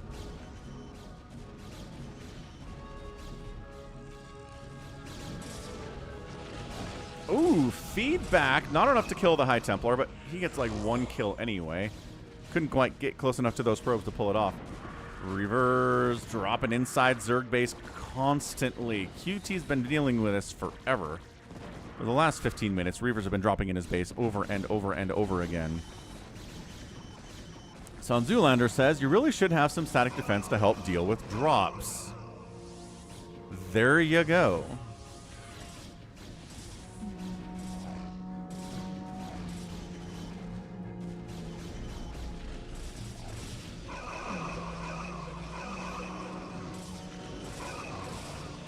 Freyja, big drop coming in while otherwise occupied at the front here.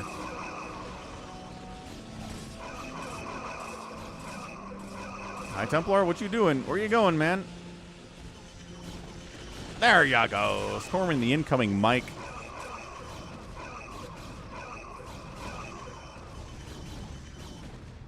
Three hatch before pool is really strong on Jane Doe. I believe 3 hatch before pool is really strong on every map. I mean, Jane Doe, it's easier to do it because of where the bases are, but yes. Which is why I think we might see more aggressive plays from Protoss and Terran just to try to shut down that third base because it isn't protected, right? That's a good one on... Oh, Mike. 4 probes remaining. Just got crushed there. Still mad about his indecision earlier.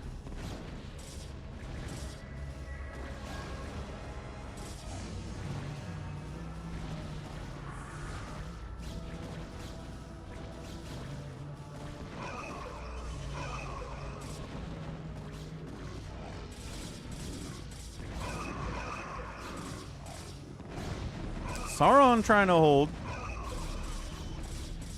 I mean, Sauron and Doromi, both under 100 supply. Freyja, pretty big. Another drop. High level is nothing but the drops. Freyja, 64 probes. Fine. Acceptable losses. Sauron dying was not on my bingo card. Thought Doromi would be dead long before, but Doromi might be in a position to save his buddy. I mean, he's only at 100 supply. He's up here murdering Mike at the very least. So if Mike dies and Sauron dies, I think that's fair trades. At the very least, right? If you can't save your teammate, at least counterattack and kill somebody else to even up the supply, or even up the supply number and the base count.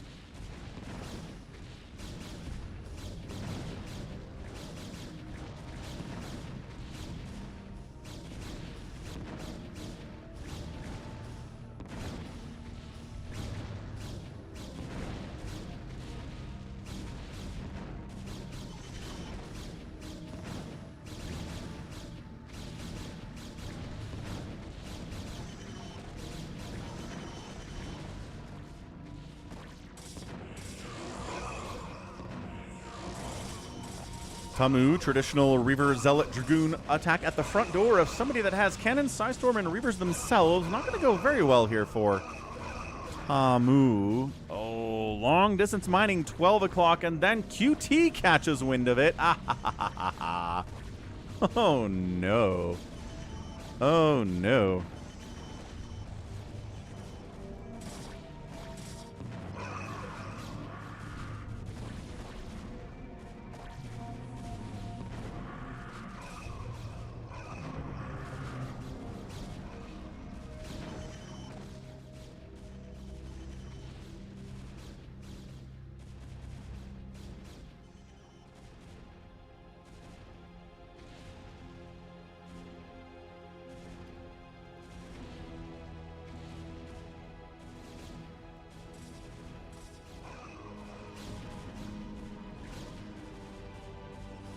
Yeah, Dormy's out here, still storming everyone to death.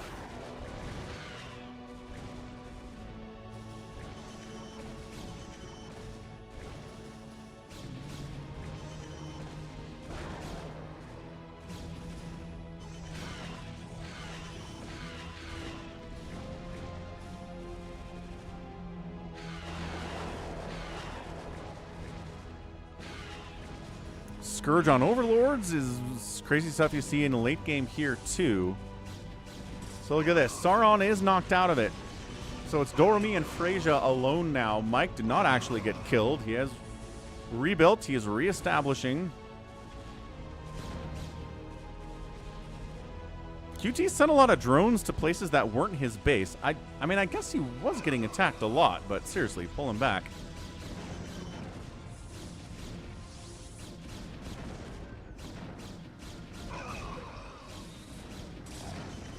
High ground Dark Archon putting some work in there too.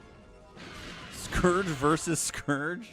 Ah, that's classic ZVZ for you. Classic ZVZ and the Scourge versus Scourge plays. Huge drop from Freyja. Got enough lurkers to shut this down. Not really, no. That's weird. I guess unloading outside of where the lurkers are. Just kind of hanging out. Scourge taking a lot of storms, though. Popping out of those eggs, getting murdered by Psystorm is not what they expected today at all. Weird drop. That's definitely a strange one. Not the only one that you can do.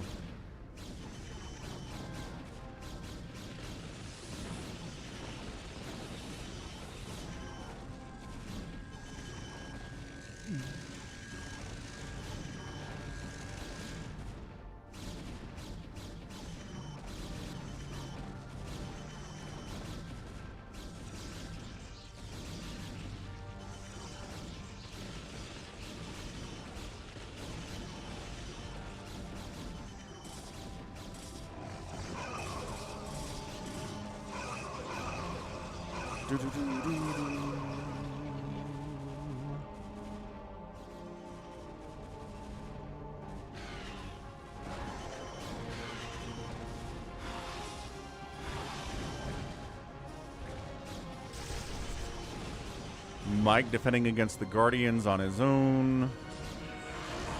Scourge from QT. Oh, good storms, too. Doromi taps. Sauron taps. And that is...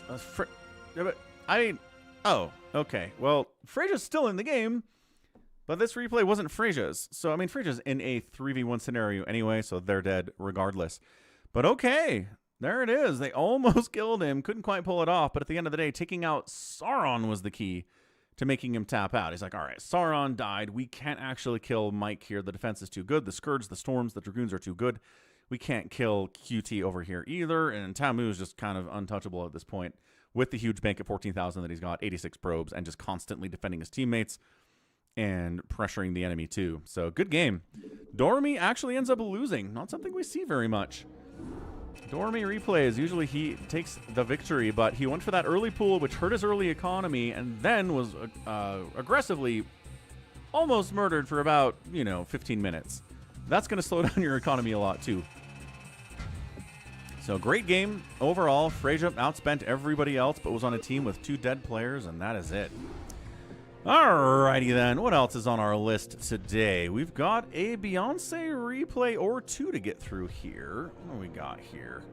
There's a monster in this one. All 3 races represented anyway. I'm going to step away, get a Coke Zero refill, but thanks everybody for being here on a Sunday. Good to see you.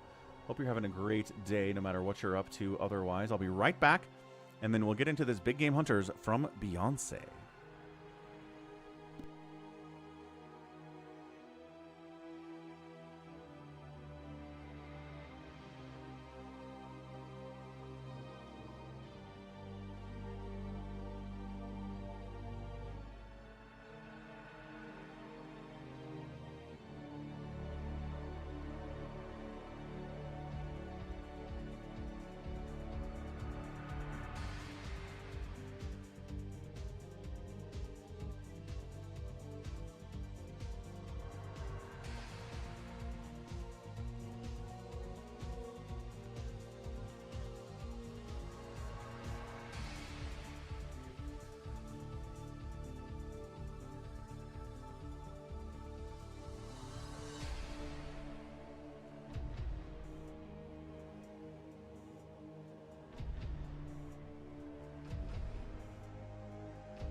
Awaken, my child, and embrace the glory that is your birthright. Know that I am the Overmind, the eternal will of the Swarm, and that you have been created to serve me.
Ba-dum, ba-dum.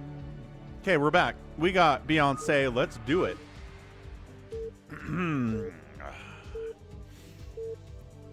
Time to go. Bum ba dum bum ba dum. We know Beyonce, right? We've seen him before. Top side, team 1 is Aracum.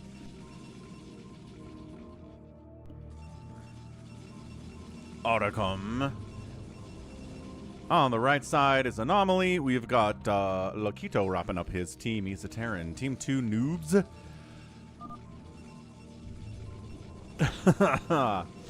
Big sneezes today. We've got Beyonce 2.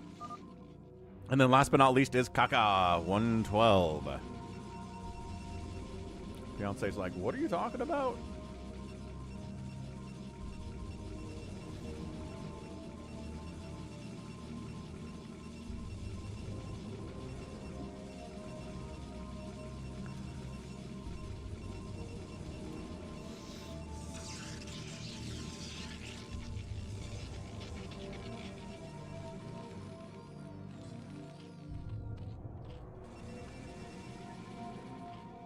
We'll give it the old ×2.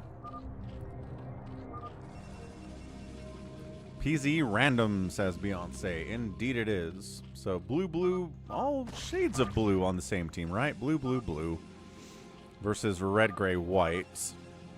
What is this? SCV rush on Beyonce. Pool's on its way.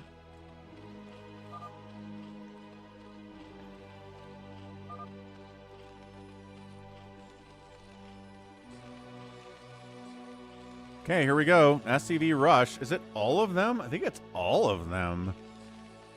Oh my gosh, he's going to get the spawning pool. Getting an extractor. He says make gas. What?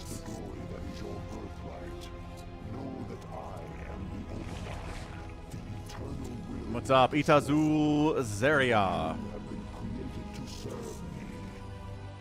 Thanks for the follow. Dude, he's dying to stacked SCV Rush. We haven't seen this in a hot minute.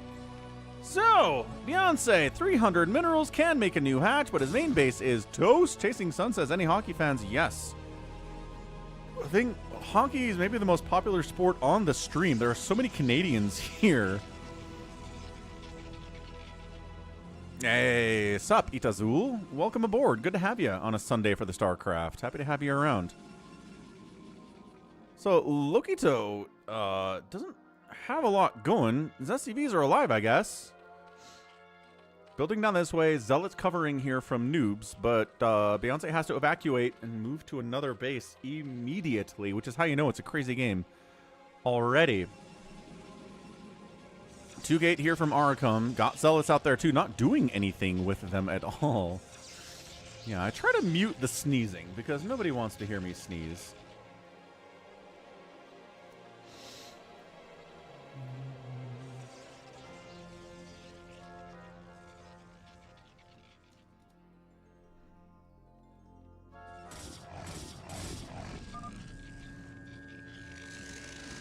Beyonce's like, I'll try to get to Muta. It's gonna be a minute because I don't have a hatch right now.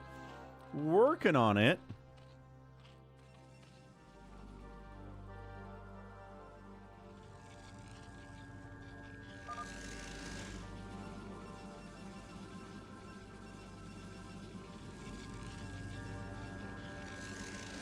The Avalanche can sweep their series today. Nice. Who they playing? Psychonauts is a big Bruins fan, but I think the game might have started by now. So I think he's probably watching the Bruins game. That's what happens when you're a sports team in Boston. You've got 4 teams to worry about. Some minor league stuff, too, if you want.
Avs are beating the Kings. Let's go.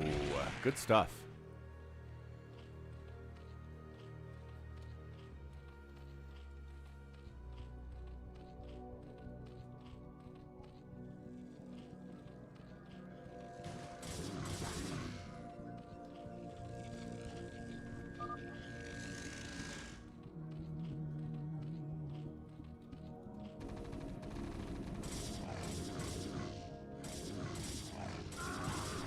So a lot of Marine Zealot Ling shenaniganeries out here in the middle of the map. Aracum's got a good number of Zealots because of the 2-gate opening. KOTH's got a bunch here too, though. These Lings are kind of stuck, actually. If you walled them in there... Ooh, alright, alright. Maybe not.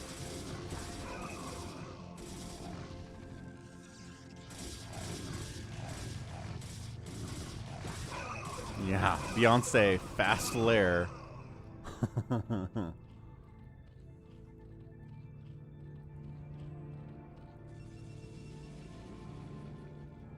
As he said, he's going Mutalisks. Just a lot of Zealot production here from noobs. Is he getting... Yep, getting leg upgrades. Good for him. 2 factories coming out from Lokito. So the Marines are good, but he understands that tanks are better. Aracum might try to make a push in here into 3 Sunkens, 4 Zealots, and 2 Cannons, but I don't think that's going to work out too well for him if he does. Spiral on the way at 7 minutes. That's what happens when you get your entire base rushed. Lokito's doing okay considering he SCV rushed somebody. Like, you worker rush someone, your economy should not be that good. But he's at 23 SCVs. He's right in there with everybody else on the list that we can see there. Nobody's at 30. I guess Noob's at 31, but just barely there.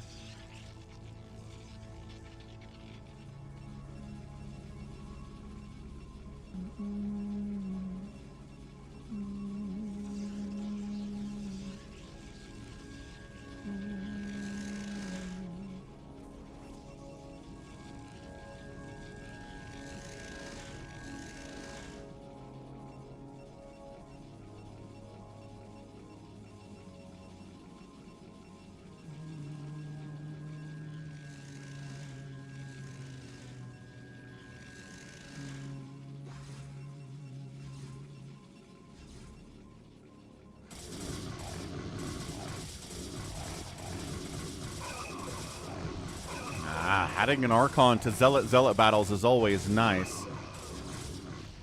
Does he have detect? Oh my gosh. Okay, so he's got an Overlord. He has an Overlord, and that's it. As long as the DT stays out of the range of the Overlord, he's got this. He's going to kill a lot of Lokito's stuff. Kill that probe. Kill that probe. Probe falling back. Okay, good. Fine. Just hack it away. No big deal. Not a lot here. Couple Vultures. 1 Siege Tank. A bunch of Zealots. Here to fight as well. DT staying out of range of the Overlord as you want to do. Zealots falling back. We got Noobs in here too. I guess Noobs is already here with the DT, but he's here with Zealots now. Can they kill Lokito and avenge the main hatchery of Beyonce, which died in the first 2 minutes of this game? Yeah, Archon versus Vulture, not great, but got more HP than the Zealots do anyway. Cannons on the backside trying to make something happen here too. There's nothing inside that bunker. All the Marines are dead. Get these cannons. They're going to be a problem for you. Hydra is trying to save the day from Anomaly X. Ooh, that's good. Dale beat C. What? No battle cruisers. Actually coming back with some Marines to save the day here too. We could put those guys inside the bunker if he wanted to. Totally saving this guy. Wow. Meanwhile, the Mutalisks are here from Beyonce. What do you got covering this mineral line? Absolutely nothing. Absolutely nothing at all. Nothing at all. Anything protecting this mineral line? No. Beyonce, go check it. I know you assume there are cannons up here, but there aren't. There really aren't cannons up there. Just go get him. Go wipe him out. Go, go. Yes. Yes. Yes. Go get him. I mean, I'm on a message, sports board local to Salt Lake that talks about all the sports here. Yeah, they talk about the Mammoths, so like I know what's going on. They're in the playoffs. I think they won their last game, but I don't watch them. I don't care about them.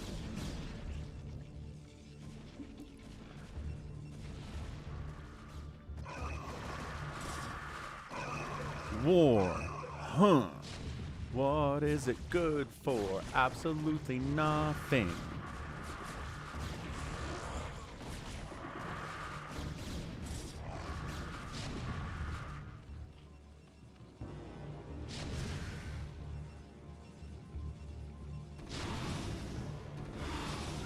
Sniped.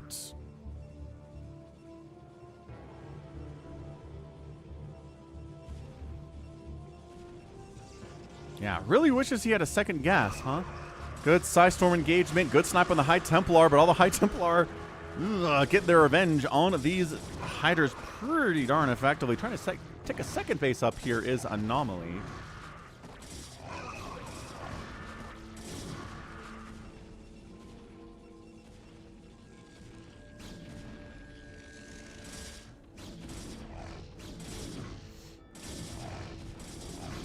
Hey, what's up, Jose? Welcome back to the stream. Good to see you. Hope you're enjoying the Sunday carnage here because Siege Tank's shutting down Beyonce's economy entirely. This does not look good for Beyonce. I know he's got the Mutalisks. That's pretty great.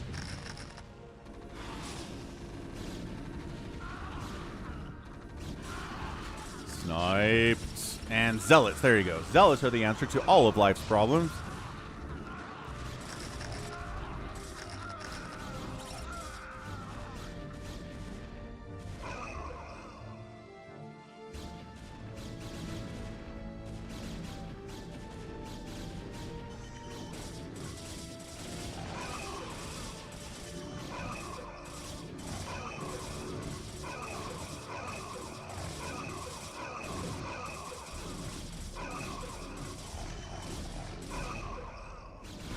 I'm looking healthy? I gotta say, I didn't get to the gym much last week. I'm not feeling very healthy, but thank you. I do my best. I gotta get back this week. Gotta get back on the train.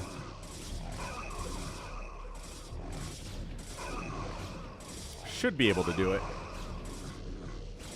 Yeah, man. Beyonce's alive. 33 supply. He's lowest supply in the game. Lowest worker count in the game for obvious reasons. But he's doing his best, right? Don't just die. If you get attacked early, try to run to a teammate's base. If you're in a 1v1, by all means, quit if you think you're going to lose. But in team games, try fighting. Stay alive as long as you can. Make it easier for your teammates to maybe get a win.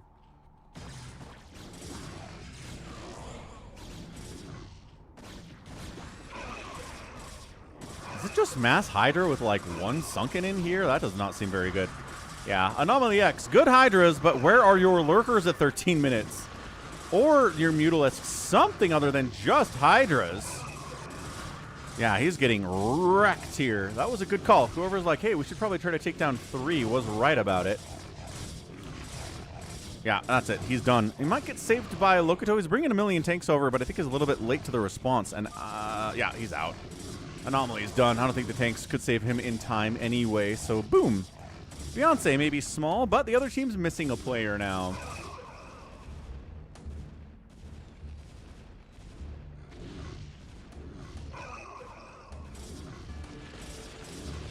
Production tab back. Ooh, recalls on the way from Kaka. I like it. I like the idea of a little bit of recall shenaniganry.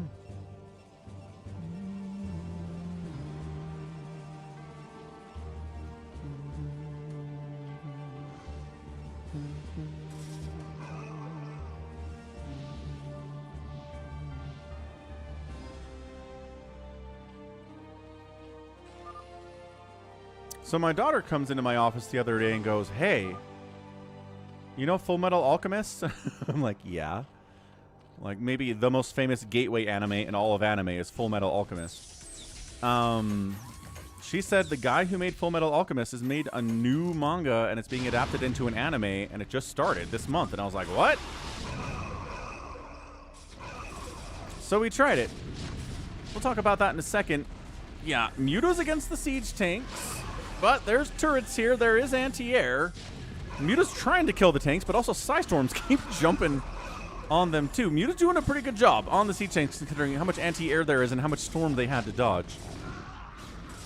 Attack up to the north here too.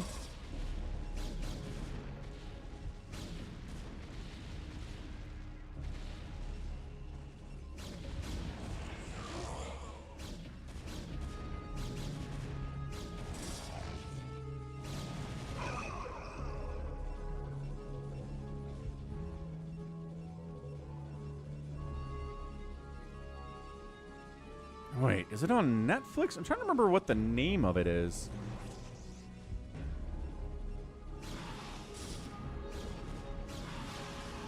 Full Metal Alchemist author is female. Do we know her name?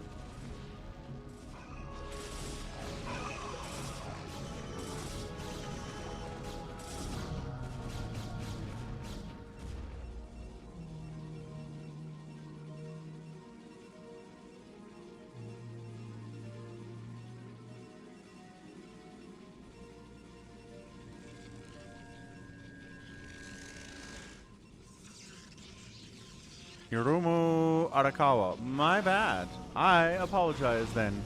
She has made a new anime. Well, a new manga that has been adapted into an anime. I'm trying to remember.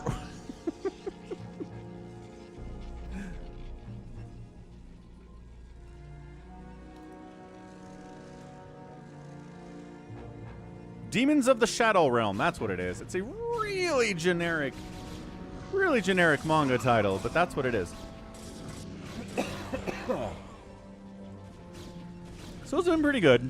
I don't think it's got the charm that Full Metal Alchemist does. Siege tanks behind the mineral line of noobs here. God. 10 kill Siege tank, doing all right, thanks. 12 kill Siege tank, also doing all right. Is it an isekai? It's not. Well, ooh, I don't. Define isekai for me real quick.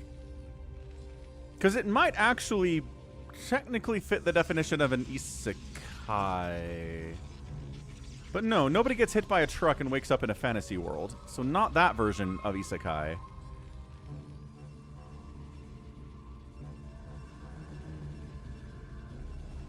Transferred to another world.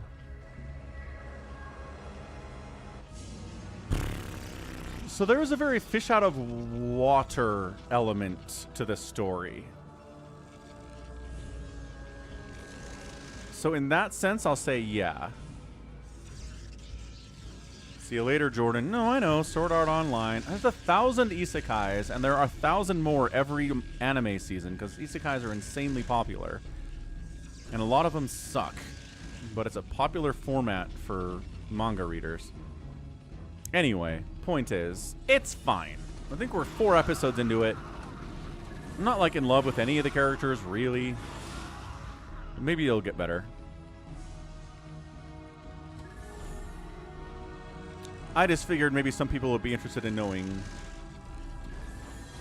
that there's a new Hiromu Arakawa manga and anime adaptation out there.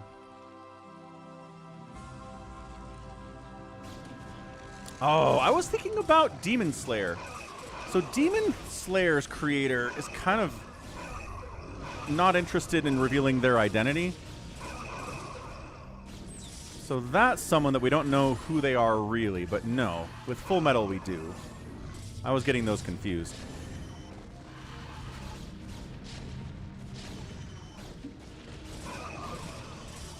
Lokito gets pushed, murdered. I mean, I guess he's out of there. It's a good game. They haven't finished off Ericum yet, but Beyonce's like, I gotta bail, guys. Sorry, we're 18 minutes into the game. It's time to go.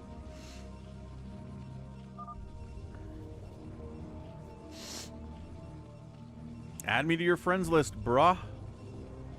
So Ericum's in a 3v1. He's at 100 supply. Oh, recall. Was planning on recalling on the base, but got intercepted, recalled on location on the spot. Good reaction time from Kaka, 112.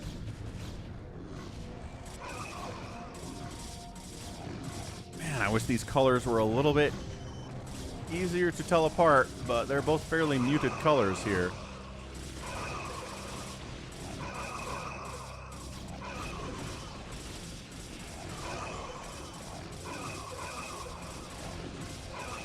Good Psy Storms, good Archon stuff there too. So Ericum wins that battle, doesn't get recalled on top of, which is nice. Beyonce said he had to go, but isn't actually leaving. He did retake his main at some point, which is excellent. That's going to help him a lot. He is at 59 total supply.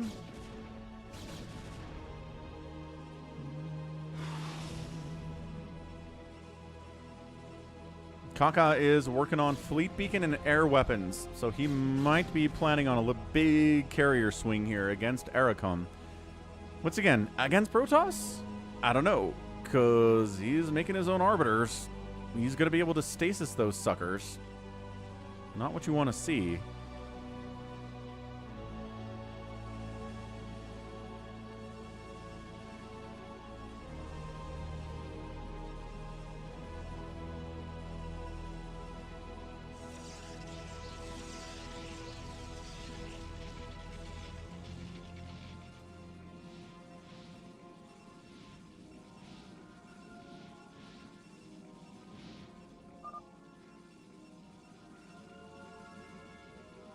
Beyonce did said he had to go, didn't he? I'm pretty sure he did say that.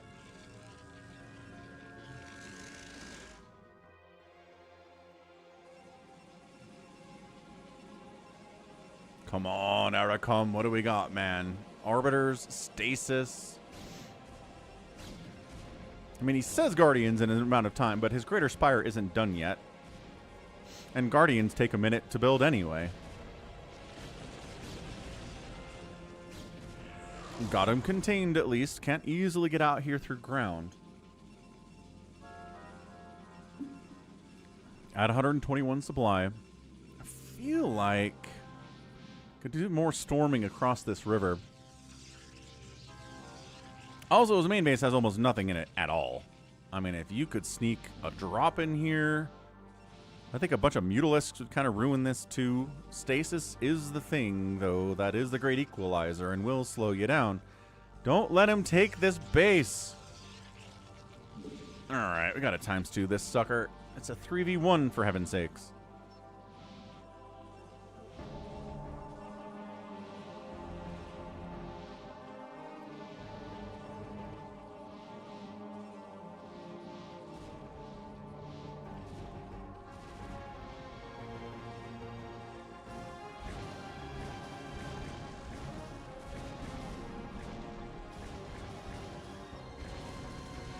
So now they're going to get stasis, but this is a pretty good answer to everything that's going on from Aracom. Doesn't have that many Dragoons, Psystorm limited. He's got one storm there. He's got probably another storm here. Yes, he does. One, but not two.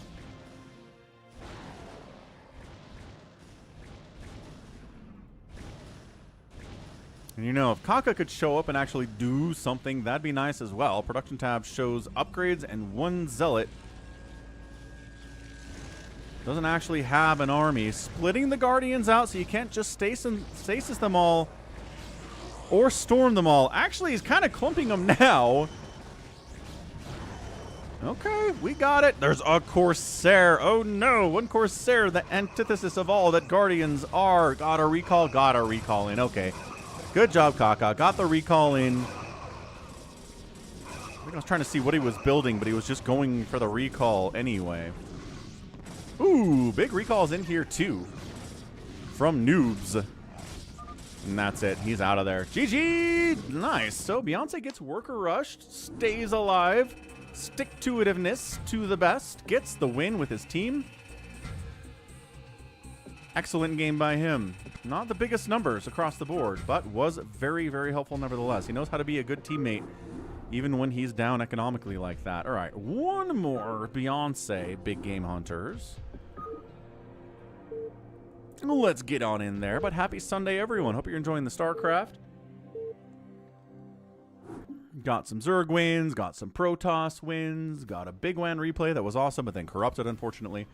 So Beyonce Game 2 is up top. Beyonce, his teammate next door is Monster, and then their friend all the way down here is El Chivo, who I've seen before, I feel like. Oh, it's the 24H clan. That's where 32A lives. That's a 32A buddy over here. Okay, okay. Longzhu down south, and then KOTH's back. KOTH 112, this time on the other team. This time on the other team. So, 9P? Oh, 9 pool, right. I thought 9 Protoss? I was like, that's not what it is. You want a 9 pool, man? We're double Zerg in a team situation, so either we can both kind of try to sit back and sunken up and lurker up and stay alive and not help our teammates, or we can go for early pools, try to get some aggression going and put the onus on the other team to defend. Good scout there by Ruji. Ruji, who again, 24H clan is a good one. He doesn't have crazy I guess he's up to 200 APM. He's got pretty crazy APM. I'd say anything 200 or more is crazy APM. I think that's fair to say.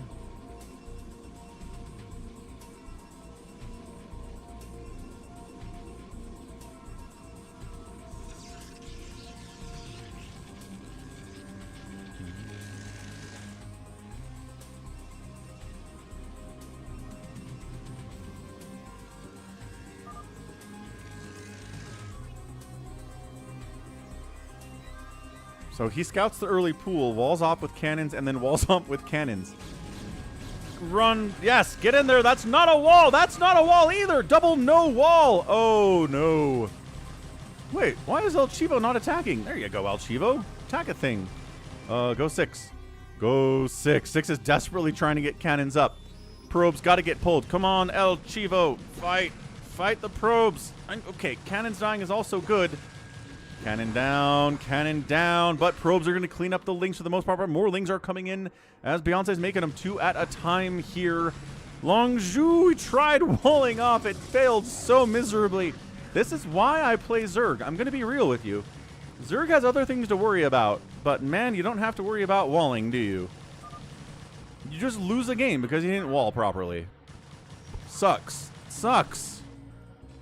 How about down here? 4 guys in a bunker. Good positioning on that, too. And vultures coming out at the same time. Not sure you can break this guy. Maybe you can. What's up, level 80? Welcome to the stream.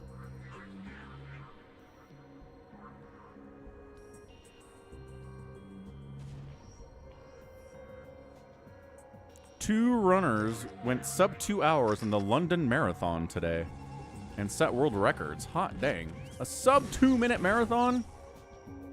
2-minute, 2-hour marathon, a 4-hour marathon's like, holy crap. How good are you at running? 2 hours. Ooh, good spider mines too. Yeah, I don't think we're breaking this guy. El Chivo says 12 is a noob. I guess? I don't know what you're mad about. When he's got more workers than you and is into dragoons and what? Detection time. Let's get an observer. I guess a robo would be nice too. 24H is here to kill El Chivo. El Chivo, what is 12? No, still mad at 12. He's just altogether very mad at 12. Wow, wow, super mad. Ban him. This idiot. Wow.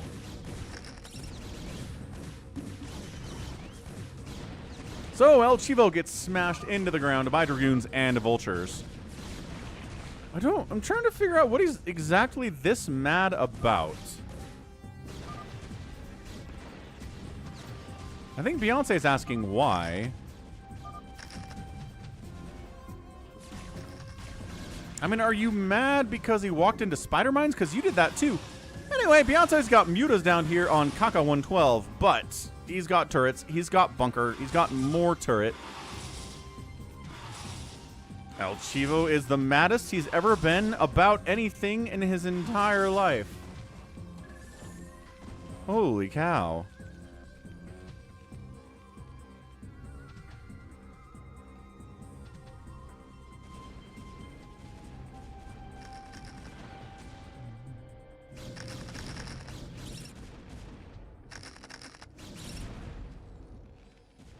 .24H here to defend his teammate. Monster's got a bunch of dragoons. He's just, I mean, yeah, he's walking into spider mines. I think that's the only thing to be mad about here.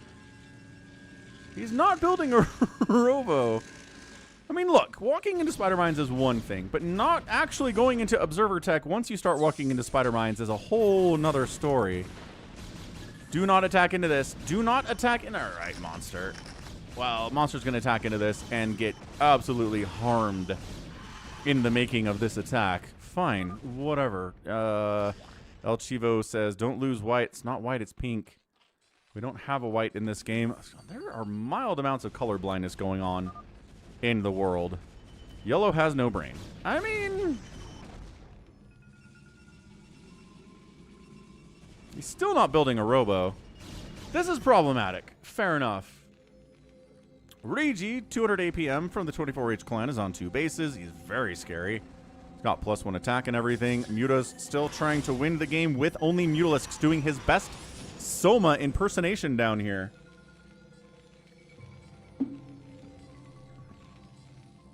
As one should do.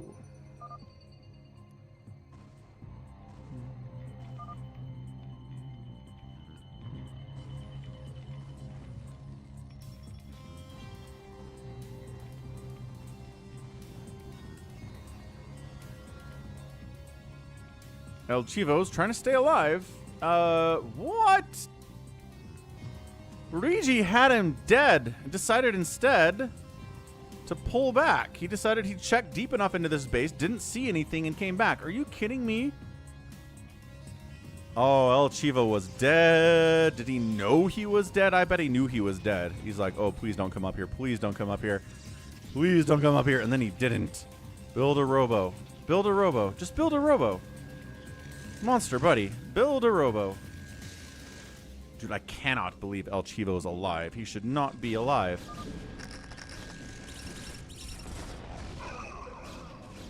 Monster doesn't just blindly attack into superior numbers of Dragoons. That's good to see. There's a DT getting some work in here by Monster. All right. He doesn't have observers, but he's got his own invisible guys, which is gonna help.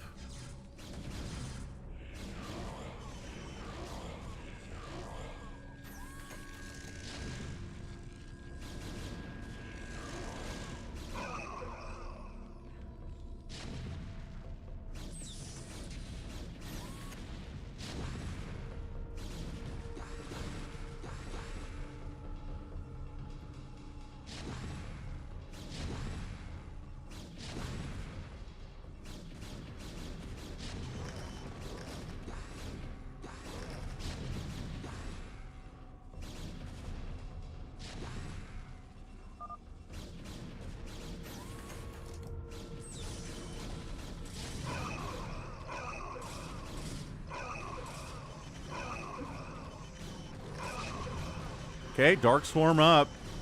Beyonce's there at 12 minutes. His timings are good. Muta Harass, into Hive, into Dark Swarm, into Plague, into Lurkers. Holding front here. Monster inside the Dark Swarm, protected a little bit, at least from enemy Dragoons especially. This DT, man.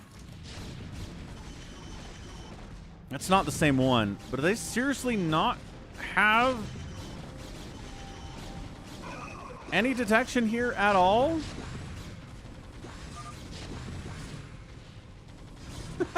Chivo's still so mad.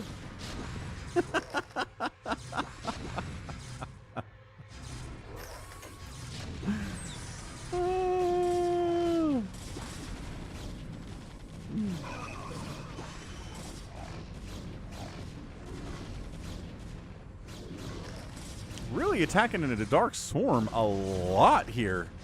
But Beyonce having a good time, all right? Lings are out, double Defiler round for awesome upgrades. That rocks. Probably has Plague already then, if I had to guess what's going on here. El Chivo's alive through the grace of luck and Rigi not checking the top right successfully. He tried, but he failed to check the top right. I don't know how you do that so hard, but he did.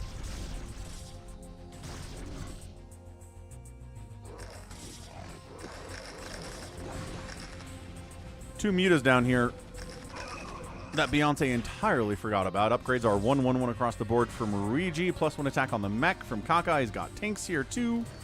Kaka was Protoss in the last game. He's playing Terran here now, so it's fun to see people playing multiple different races, mixing it up a little bit, getting a bit of a different experience, you know. Don't you know?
Hey, he found him.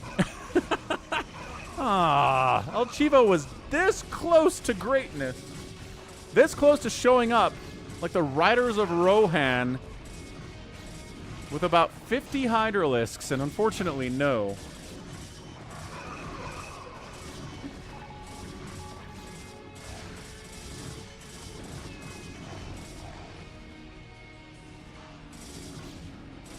He certainly tried, though, didn't he? Recall's on the way from Luigi.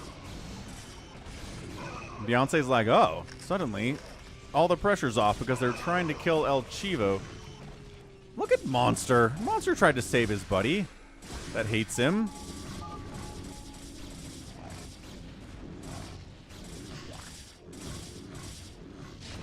Oh, this tank positioning is crazy hard to deal with on this map. If there's anything overpowered on Hunters, it's siege tanks across the river, man. I mean, guy's got Psy Storms. He's not the worst Protoss ever. I'm kind of surprised El Chivo hates this guy this much. He finally has OBS. I mean, he has OBS tech. I'm not sure if he actually has OBS, and El Chivo is knocked out of there. What's up, Jordan? Siege tanks always problematic.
I don't know how these tanks don't have more kills. I guess they're fairly new to the party, but Beyonce fighting for his life right now, dude. 78 supply. Regi's at 138. Cannoning up here, so Mutas can't fly down here and murder this base of Kaka's. Who's taking a third on Big Game Hunters, which is not really necessary, but, you know, hey. More income is good. Nice, Psycho Nuts.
This is not looking great for Beyonce. His teammates just lost his main to a recall. Beyonce is alone out here. How are the Bruins doing, Psychonauts? They winning, son? I don't think Beyonce can do this. He's down, what is it? Almost 300 supply for the opposing team. He's at 84 supply. Zerg is good. Dark Swarm is good. Plague is good. It's not that good. I think we just times 2 this because I do not see how he oh, there we go. All right, well played. Taps out, and that's a GG. Woo! Yeah, it's tough. 2 Zergs on the same team is tough, man. But yeah, 24H made their appearance and pretty much dominated today with a kill-death ratio that is better than anybody else in the game. Beyonce, 358 units produced, 67 killed. That's a number you can have even if you win as a Zerg player, but it's not good in a loss. That outsped is pretty massive too, so GG's. GG's? GG's. GG's, I always say. Okay, I think we're at a SaviorSword and BabyTrex portion of the stream. I want to see on Jane Doe how SaviorSword handles a PvZ on this map. Let's see if SaviorSword goes for a Nexus first. Let's see if Nibbler goes for like a fast 3-hatch play. Not Nibbler, sorry, BabyTrex. Why did I say Nibbler? Because I'm old and my brain is falling out of my head, that's what. So right side of the map, it's BabyTrex. Left side is the SaviorSword. So, again, it's Jane Doe, which means rushes are greatly nerfed. In order to send a worker out for a proxy, or send lings out for a rush, or send zealots out for like a 2-gate, you have to kill these first, and then kill the other ones on the other ramp second. So it slows down rushes immensely. Hatch versus are very viable. You have this safe base to take back, tucked away, safe from all ground attacks. Nexus first viable, hatch first extremely viable. Ahmed was in here earlier saying that you go hatch here, then you go hatch here, and you go 3-hatch before pool. And you can maybe get away with that, which seems somewhat dicey. Or maybe he meant to hatch like a macro hatch inside the main. Does Happy ever play 1v1, says BabyTrex.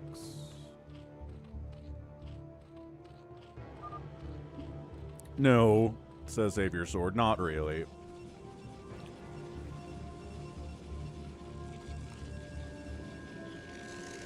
So SaviorSword pylons here.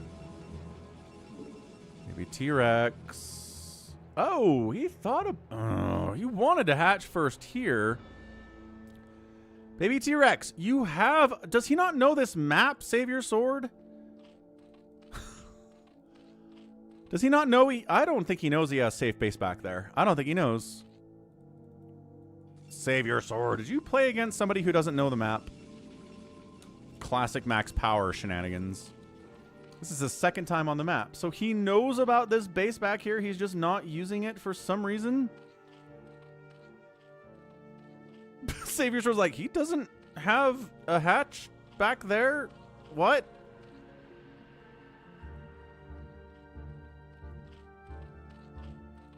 Guess not. All right. Overlord sees Forge Gate timing expansion back here from SaviorSword. Where is Baby T-Rex? He must come to the stream and announce what he was thinking, because why would you not take this base? Sometimes, okay, StarCraft 2 has had some maps in the past where you have a safe little back base like this, but it has, you know, 4 mineral patches and there's not a lot of gas. And some people save that for an emergency. They just won't take it at first, because if they're getting murdered elsewhere, they can fall back, take that, and then use it to try to stay alive. T-Rex says he freestyles his builds, which is fine. Are you cannon rushing at 4.5 minutes?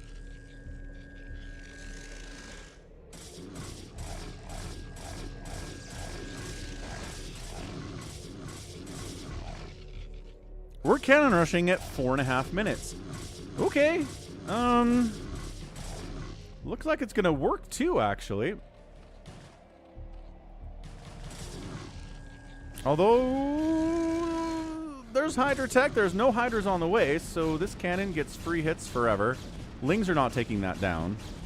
Lings try to counterattack. What's up, Argonist?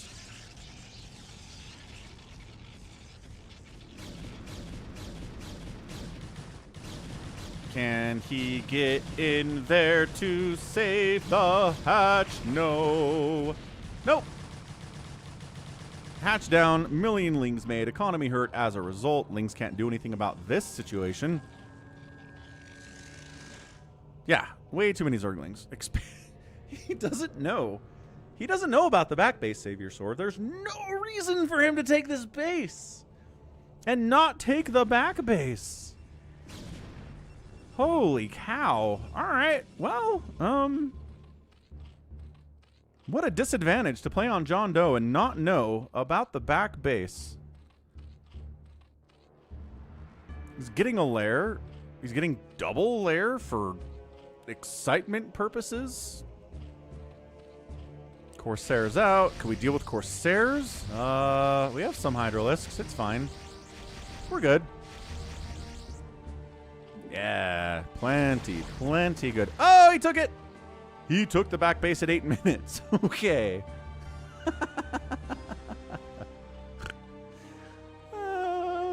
That's fantastic.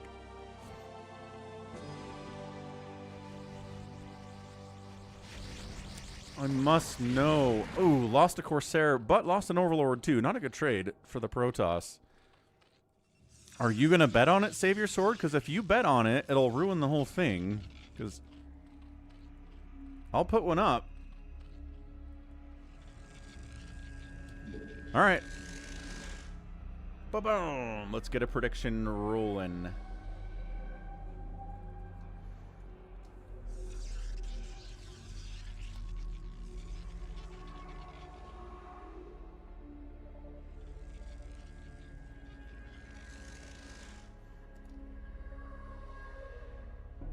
So last time, ooh, nice DT into the third base, or whatever number the base that is. I don't know. 5 kills on it.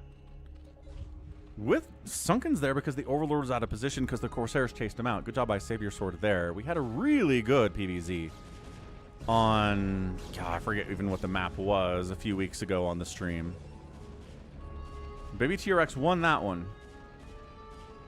But it was really only one game, so one sample size is not really enough to determine who's going to win every game after that, and it was a good game. It wasn't just a raffle stomp either. But BabyTrex, if he gets his macro going, is really strong. Like, that's how he beat SaviorSword in that game, was he was everywhere. He was attacking at the 3rd and the 4th and the 5th and into the natural and just constantly pressuring. We'll see if he can get into that here. Ooh, losing that Corsair kind of hurts. A Mutatech switch might be nice. Actually,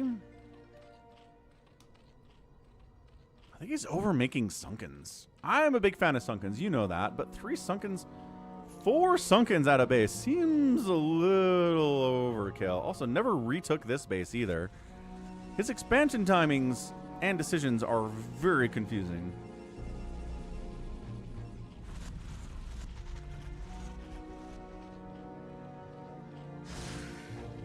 Oh, got a DT back into the back base. 12 kills on this DT. No, okay. He's got 5 Sunkens at one base and no Sunkens at another base. That's how you lose drones. That's how you do it. So, SaviorSword's up 96 to 57 supply. He's bringing detection with him to this attack, right? No, not at all, actually. Fall back. 2 lurkers shut us down. We don't have detection at 11 minutes and 30 seconds. Observatory coming in. Not here yet. Hey, look! Maybe all of these Sunkens are going to put in some work after all.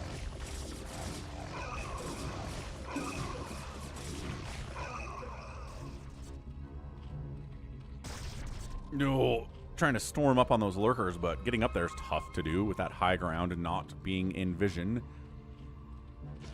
Oh, nice dodge. Good High Templar snipe. Okay, didn't lose a Ling for that either. That's an incredibly good trade, but still. 101 to 63 supply. Not what you want to see. Lurker burrow, lurker burrow. Lurker burrows. Sunken's doing what they can do here, but I think... yeah, just blindstorm the lurker and just get the rest of it? Maybe? Ah, Ling's up the backside causing issues, though. More lurkers joining the party here, too. DT getting big swings on the Sunkens is what you want to see. SaviorSword evacuates. I don't think this is a path. You're kind of stuck back here. Yep.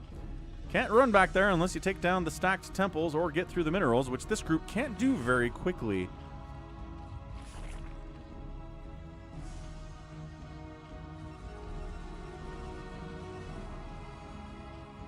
So, Baby T-Rex, 34 drones, 41 probes on the other side of it for the Protoss. He's got... Where's his army? He's got lurkers, sure, but that's it. I guess he's got a bunch of hiders sitting back here in his main. And a couple back there, too, to defend. No detection back here. I just want to point that out. No detection at that back base again. In 7 minutes, the Bruins have given up a goal on a turnover, taken too many man penalty, and Buffalo scores at the tail end of the kill. Not the Bruins' year is what you're saying. Man, I just cannot imagine caring that much about so many sports teams.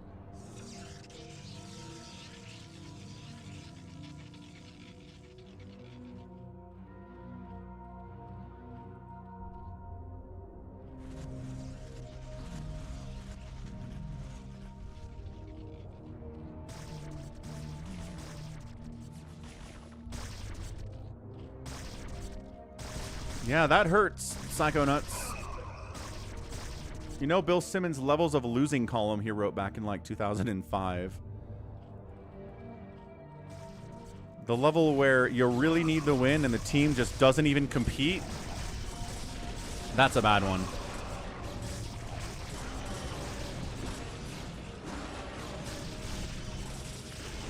So into this base we go. Hiders on the backside trying to save it. Not enough hiders to save the base. Maybe with a little bit of lurker support. Is there an observer with this base? I don't think there is. Good concerted attack here by SaviorSword. Did kill a lot of drones. Killed a bunch of lurkers. Killed a bunch of hiders here too. But didn't get the hatch.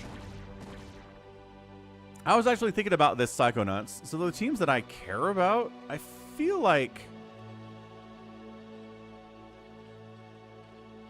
every must-win, like win or go home game they've been in over the last 2 years have just been stompings. And I'm trying to decide what's worse, right? Like, you make it to the Sweet 16 in college basketball. Is it worse to just lose by 30? Or is it worse to lose on a heartbreaking last-second three-pointer? Or you need to win a game to make it into the college football playoff. Is it better to just lose by 4 touchdowns? Or is it better to compete and lose by a last-second field goal? You know what I mean? I don't know. They're both pretty bad. It's worse to get stomped. I think I agree with you, because it's worse to feel like you don't even belong at that level. It's worse to feel like you can't compete. But man, both of them really suck. SaviorSword back in. Oh, have they been hiding? Are these the High Templar that have been hiding in this top corner for so long? Good storms on those drones. The base survives, but the economy is not good. More beautiful storming here from SaviorSword.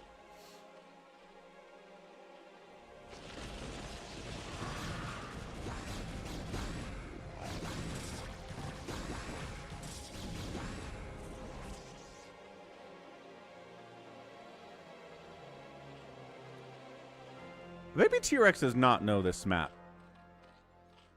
Don't know this map. Like, check this out.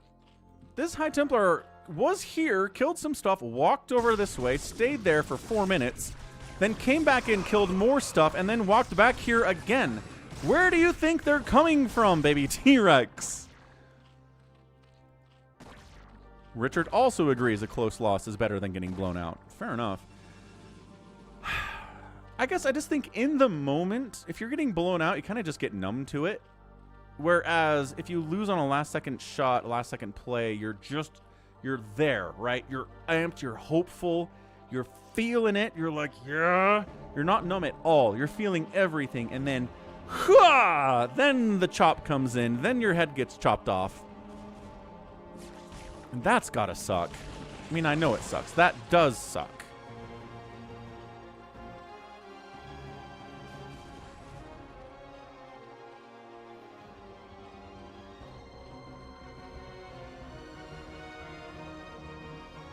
Don says he'd rather lose by 30. See, there you go. I think both have their bad parts to them. But I think in the end, I'd rather feel like I belong than feel like I don't. That's it. SaviorSword, 150 to 94 supply, 60 supply lead. Upgrades are 2-2. Hydras are at 1-0. Hydra Lurker, no Defiler shenanigans at all. There is a high, but there is not a Defiler mound. The numbers, the Psy Storm. There's no mutas to snipe down the High Templar either. And just really not able to get into tier 3 tech at all here is BabyTrex. He's in a lot of trouble.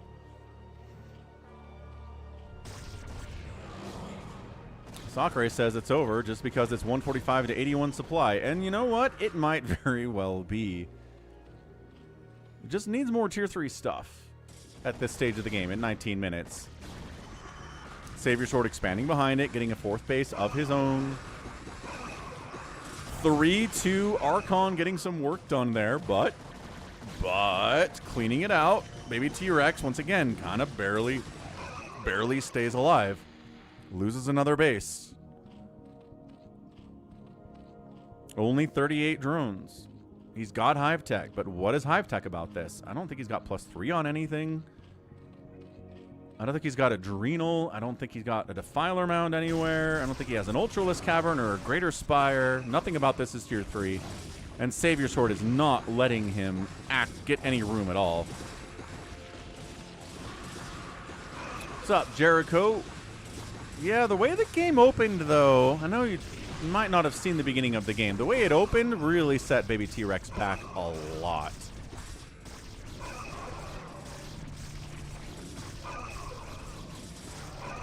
And that's it. GG.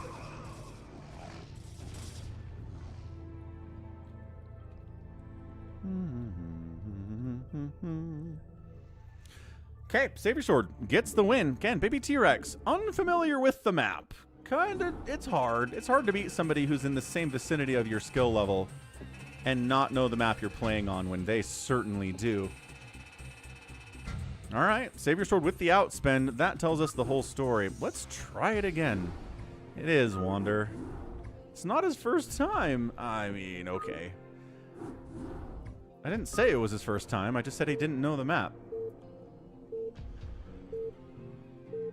Because he didn't. All right, let's go updated Neo Selfit version 3.2, round 2, SaviorSword and BabyTrex. Top side, BabyTrex. Right side, SaviorSword.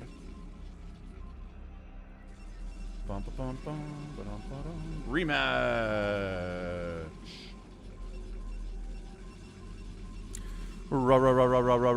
Rematch. No one voted. I know. People are tired of losing their Falcon chips, I think, out on Twitch. It's hard. It is hard to predict StarCraft games, and I think a lot of people just took huge losses, and they're like, eh, not worth it. I'd rather just earn them. I'd rather just earn the Falcon chips and use them for stuff than gamble.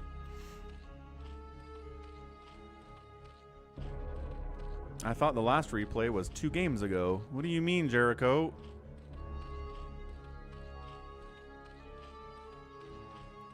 Are the Mammoth playing right now, Dawn? Oh. Well, good for them. And they're winning. That's awesome. Go, Mammoth. Tusks up, or whatever they say. Again, I went to a game.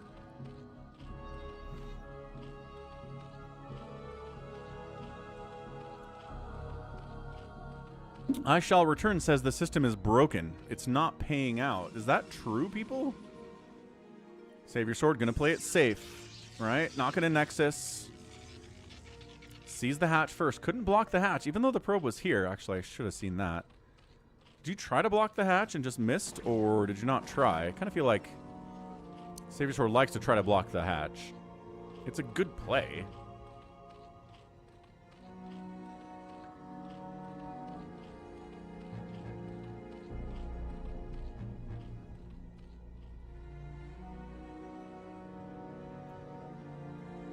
Oh, you're saying they're up 2-1 in the series against Vegas. They're not up 2-1 in a game against Vegas. Ah, okay. Okay, Dawn. You just missed it. Fair enough. Went for the block, couldn't get it. Fair enough. So,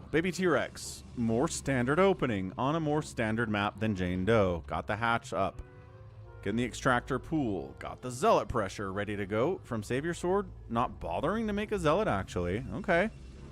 Interesting. Against a hatch first, I'd expect to see a zealot, but SaviorSword says, nah.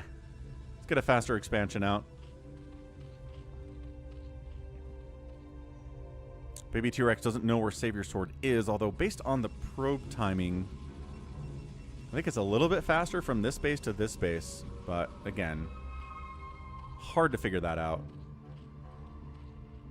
Nice. Max, how is being a lifeguard going? You learning all sorts of good stuff? You're learning the CPR? You're learning how to determine if a swimmer is in danger? Did you have to do a swimming test?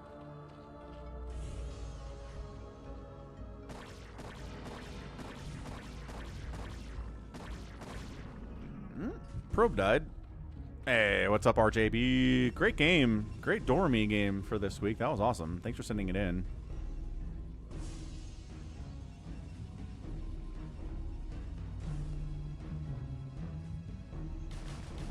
I don't know. I mean, this is pretty... Oh, hold on. Dude, again, not a wall. Probes, fight. Cannon taking hits. Cannon not dead. Oh my gosh. Okay, well, one of the cannons got killed at least. Probes got pulled. That's fine. Whew. That was an aggressive link attack from BabyTrex. I like this bad rally, probably. Probably. Says... Max says you have to pass all the swimming tests. Got it. They didn't kill Dormy early because Freyja was already Reaver dropping. Ah. Is one of my supporters a higher rank in the ladder on StarCraft? No. I don't think so. I know Toy Cop ladders, and I think he's like a B rank, which is really good. But I don't think anybody who watches the stream is a A rank or an S rank ladder player. Or at least nobody that says they are or plays with us. They could just be a lurker who never says anything. Like, Flash could be watching the stream for all we know because there's a lot of lurkers here. Who are A ranks, RJB? But we keep quiet about it. Dun dun dun. You don't ladder, RJB. Do you secretly ladder? Hey, look, the zealots are here. Oh, surprise zealot timing. Didn't have a sunken. Don't have any kind of anything at all. No lings. Really just droning up hard and getting punished for it by 2 zealots showing up at 5 minutes. Okay. RJB secretly ladders. What is happening here? I feel like my entire worldview has been crushed. Thought you hate 1v1. Low money.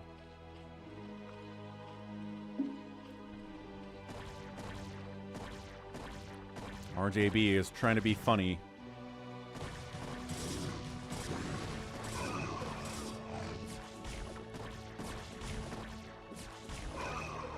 Yeah.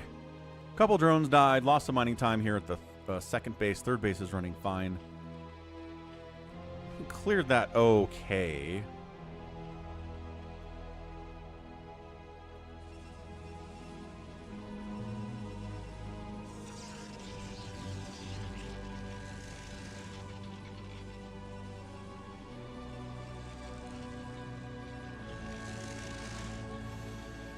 Citadel of Adun from our guy. Not a Stargate opening.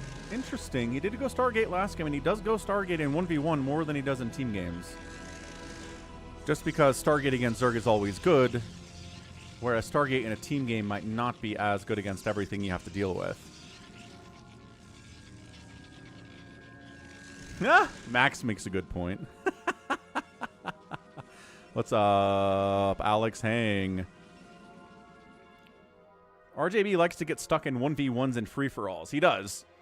We've seen RJB get stuck in a 1v1 against SaviorSword for like 15 minutes last week. We saw him yesterday get stuck in a 1v1 against 32A as well.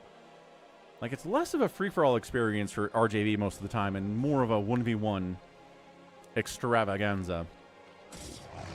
More zealots into the third. Really no surprise. Shouldn't be worried about this.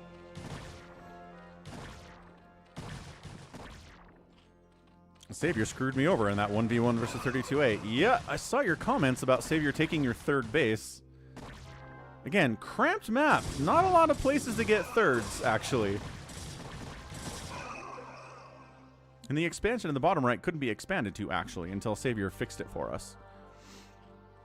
Zerg fourth base, Protoss third base, everything lining up quite nicely. There is a Stargate now, so it was Citadel opening into Stargate. Fourth gateway in production now from SaviorSword. These cannons are probably a waste, but better safe than sorry.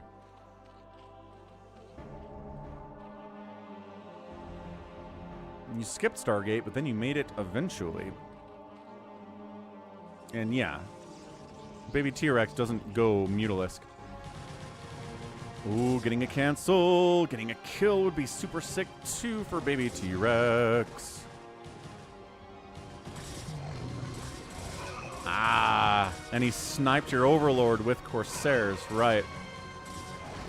Yeah, that supply block timing RJB would be brutal. Does get a cancel or a kill. Was that a kill? Cancel. Good. Good. No, I saw SaviorSword do that, RJB, and I was like, ooh, is that a supply? We didn't know it was a supply block or not. Because I was watching SaviorSword's, his perspective, but I was like, that probably hurts. Was it only one Overlord? I thought he got more than that. Dude, another base, BabyTrex. Okay, this is a much better game for BabyTrex. He kills, well, cancels the third base of SaviorSword, gets a fourth base up, going for a fifth base. SaviorSword needs to get out of here. Needs to expand, needs to kill a base, needs to do one of those two things. And 32A, taking Falcon out in 2 minutes flat, really helped 32A and hurt RJB. That is true. That is the truth. SaviorSword on the move out.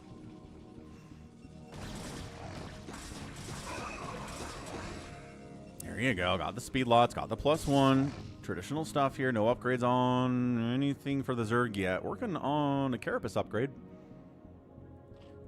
Has the Sunken to fall back to at the third. Really just making Hydras now. Yeah, no, I know.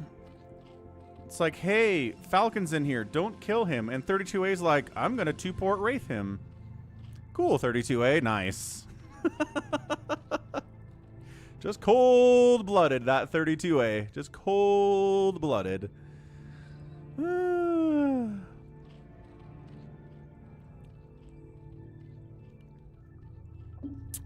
Jericho, 32A won yesterday.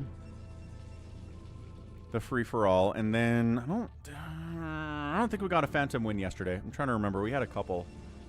I don't think Phantoms won at all.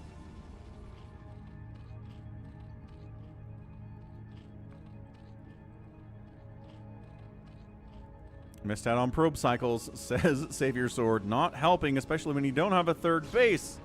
Trying to sneak a third base over here. Bit of a ninja. Zealots into this fifth base being like, oh, wait a second. There's a base over here? I don't feel good about that. Ugh, Psychonauts, I'm sorry. I'm sorry for the blowout important loss. We just talked about this. Not good. The worst. Drones getting stormed out. Still a worker advantage for the Zerg player at this point. It's pretty bad for SaviorSword.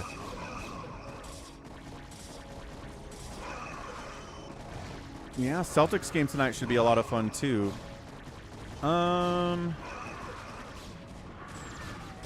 Lurker contain. Not actually expanding here. Probably should. Got a Dragoon and a High Templar stuck. Gotta fix that one.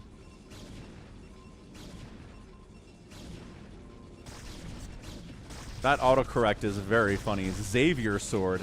I like it. SaviorSword.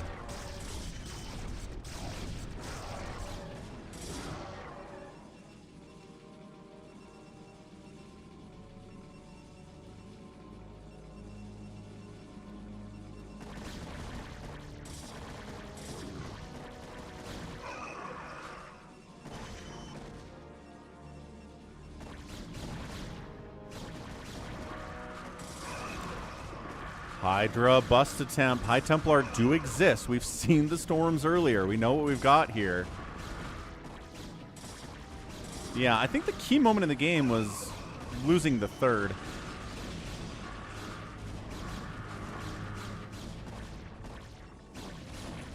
Because this is wildly different from the last game. SaviorSword didn't get pressured at all in the last game. Did the pressuring. That's some good storming, though. Yo, 5-kill High Templar MVP of that battle, without a doubt. What's up, Jared? How you doing, sir?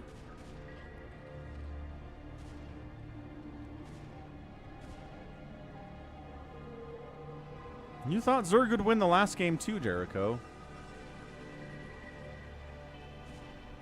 Nobody knows the secrets of the ninja base that SaviorSword has, though. Work's gonna make you lose your mind up in here, up in here. Like more than usual, or just kind of normal lose your mind at work stuff? Because I think every job has a certain amount of your mind is being lost while you're there. Some are worse than others, though. My boy at Walmart comes home every day being like, holy crap, customers are so stupid. And I said, yeah, people are dumb. Welcome to the world. I know it sucks. I'm sorry. More than usual, Jared says. Well, I'm sorry to hear that, sir. Whew. May you endure nevertheless. So BabyTrex, I think, believes this is SaviorSword trying to retake his third base at 14 minutes and feeling like he's way ahead. He is ahead. But this base is really nice for SaviorSword. Wait, where are the storms? Where are the storms? Where are they? We're not making High Templar? What is happening? Okay, one just came out of a gateway.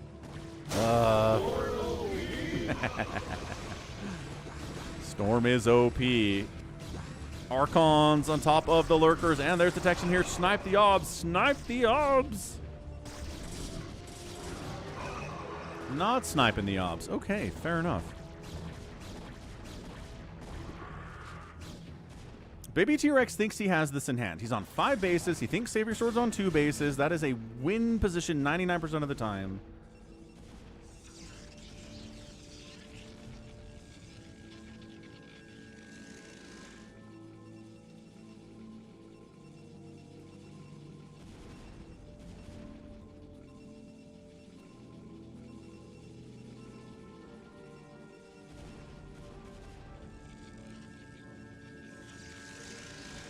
Hey, look who found the base. All right, at 15 minutes, BabyTrex is like, yo, what's up? Jared's on a 60 stream streak. Let's go.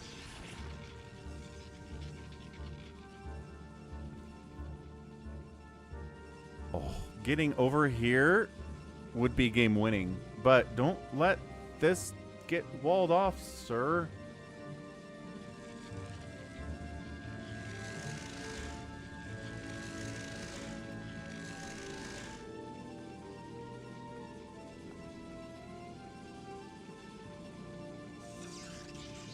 Where'd he go? Why is he down here? What is happening? He knows this exists, right? He can't. Can he get in here to defend? Yeah, he left a gap.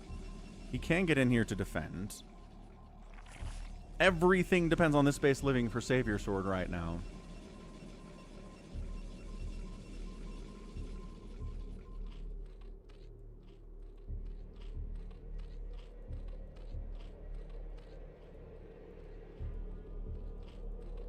Hive, can he actually make use of the hive today? He's got 47 workers instead of like 32.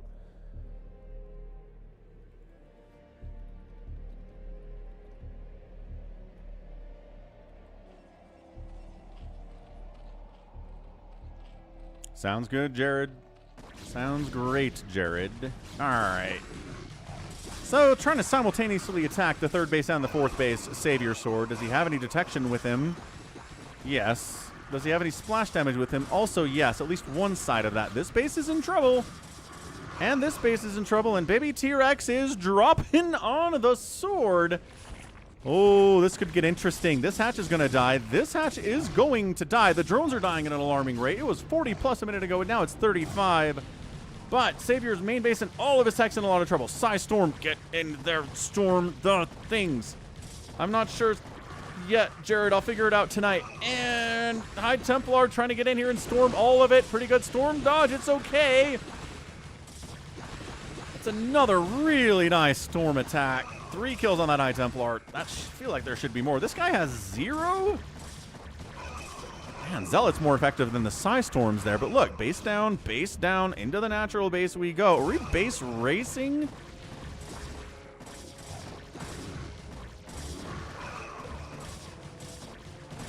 They say never base race a Terran, but they don't ever say never base race a Zerg. Dude, this base gonna die too. I guess he could have gone for the nap, but going for this base is also totally fine because BabyTrex is knocked down to 2 total bases of mining. SaviorSword's third is happy because he could have killed it. Oh, High Templar. 168 energy. High Templar dies there. It is fully a base race right now. Templar Archives getting sniped is a good move. Finish it. Finish it. Got it. Finished it. Excellent. More Hydras coming down. 94 to 69 supply in favor of BabyTrex.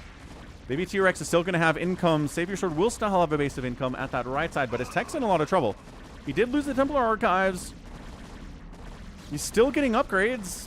He's at 3-1 against the Hydras with their 2-2. Once again, none of that happening. Ultra upgrades are coming in, but BabyTrex actually can make a decent number of Ultralisks here if he wanted to. He's got the supply available, sort of. He's got the money. He's got the tech.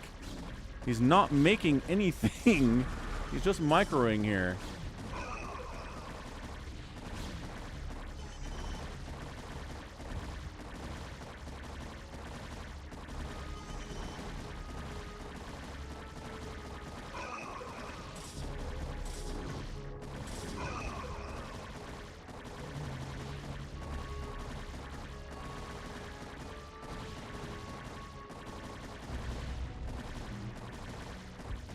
So, SaviorSword's back here with not a lot going on for him.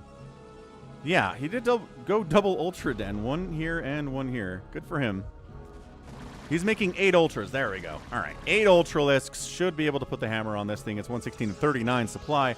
SaviorSword trying to take a new second base down the left side, but he's got 2 gates, a Cyber Core, and that is all he has to his name. Handful of Dragoons. He's got better upgrades. 3-1-1 is better than the 2-2 the Hydras are working with, but the Ultras have 5 armor and a +1 attack.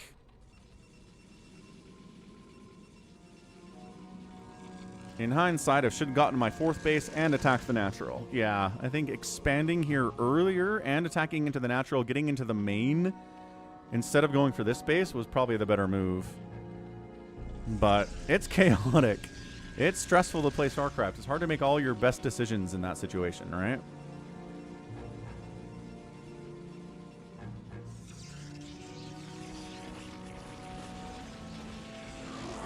Well, Storms are good. High Templar died for that storm, though. That's the only one he's going to cast for the rest of his life because he's dead. 128 to 51 supply. No storm back here at all? Yeah, all right.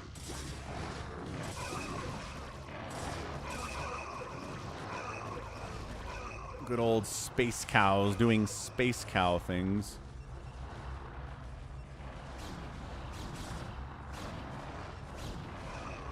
Ah, there we go. Dropping Ultras into the main. Well, it's a main, but it's not SaviorSword's main. Really bad angle for these Ultras, yeah, to attack into. That's not great.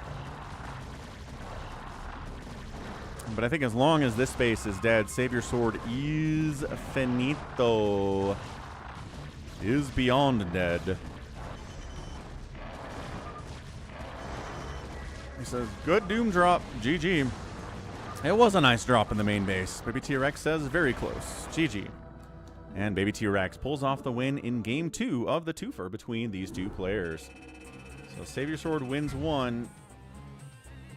BabyTrex wins the 2nd. Good Zealot pressure there from SaviorSword for sure, but BabyTrex was a lot more aggressive this time around. It's easier on this map compared to John Doe to be aggressive on the second base of the Protoss. They have to wall off, right? Instead of having a high ground ramp they can defend, which is a lot easier. And that outspend flipped, right? SaviorSword was ahead last game. BabyTrex here this game. That makes the difference in a lot of reasons. All right. That is a GG. SaviorSword bet on that game. SaviorSword's insider trading. You know that's a federal crime, right? People are going to jail for this right now. We just talked about this earlier. Some dude bet on Polymarket that the high temp at the Charles de Gaulle airport in Paris would be above a certain level on a certain day. He went to the airport, had a portable hairdryer, found the sensor they use at the airport, put it up a couple degrees above higher than it was supposed to, and then cashed in for like $1,500. And then they arrested him and put him in prison. So amazing. Insider trading these days.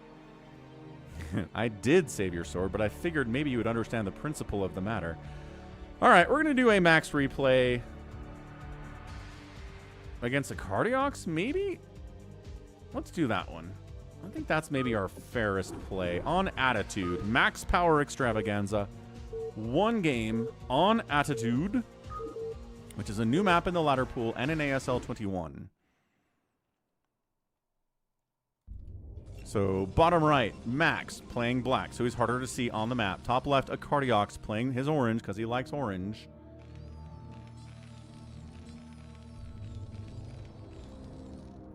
He also likes yellow, to be fair. Okay, one more Coke Zero refill. Gonna step away for a second. I'll be right back. Don't go anywhere. Let's see how Cardiox opens this thing. What's up, Farewell?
Coke refill. It's me again is back. What's up? It's me again.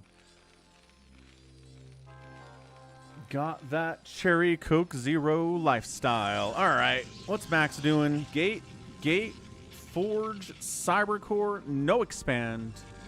SCV sees the one baser. Says, I'm going to get a second factory too. Gonna prepare for some shenanigans here from Max.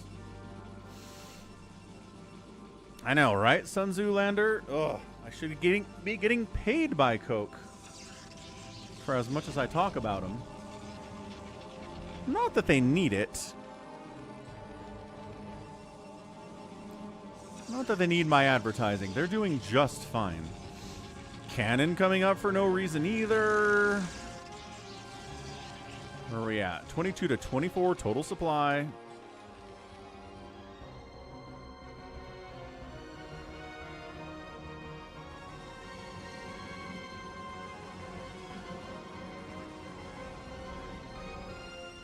I mean, maybe the cannon does help if you don't actually have an army at all. Oh, got a couple zealots. Oh, never mind. Oh, that's hard to see those guys. So they shut that down quite nicely. All right, first Vulture gets in. Caesar's not an expansion at least.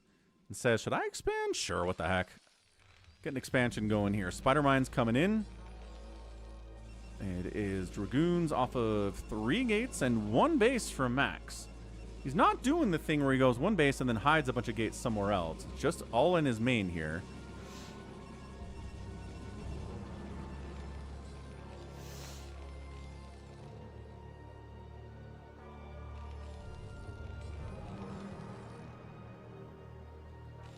Getting a bunker up because Dragoon pressure is real. Max not pressuring with the Dragoons, which is what Snow would do. It's what Bisu would do, was send these Dragoons across the map and pressure, not sit them at home.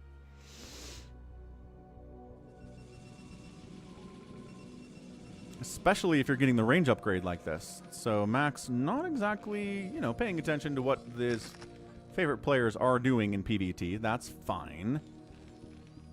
Cardiox. There you go, getting siege mode, getting spider mines, getting a second base up. He's following the general plan here in a TVP. But sometimes knowing what you're doing can lose to somebody who doesn't know what they're doing if they just out macro you.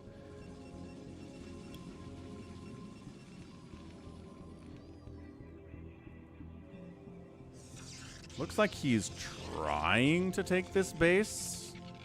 Okay, now he is. Doesn't have the money for it, but he's close.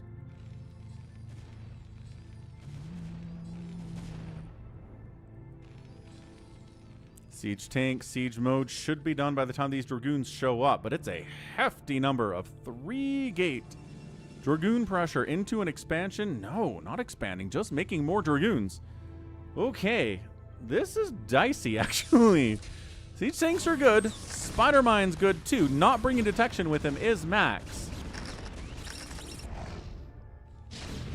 Nope, siege tank, bunker. Max says, don't care about your tanks, don't care about your bunkers, sir. Gets one of the siege tanks. Oh, loses another Dragoon. Can't take the bunker down. Repair on the bunker would be nicer from a Cardiox. But he's trying to get more Spider Mines laid, get more tanks out, get more sieged up here. Max falls back and still, there you go. Is that off center on the Nexus?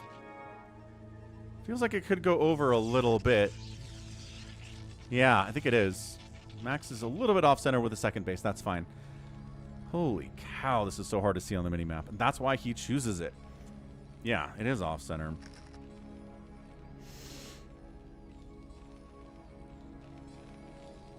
Third factory on the way from a Cardiox. 26 to 18 total workers. 2 bases to 1 base right now. This is not where you want to be if you're a Protoss. This is not how you want to play PvT. Your enemy has a second base and you don't. They've got siege mode. All you have are Dragoons, which are not very good in this situation. I don't know why these tanks are out here. Why are you out here? He's trying to bait them into the spider mine. I'm just, okay, but maybe don't lose a tank for it, though. Was that fair? Sun Zoolander says, well, the second base was so late, not sure if it matters what it's positioned as. You make a fair argument.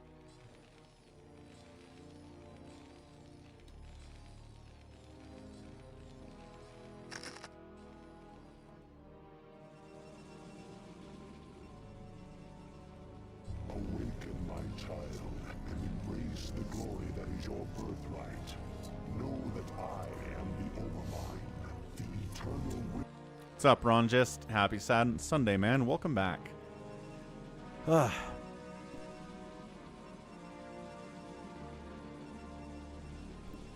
Yeah.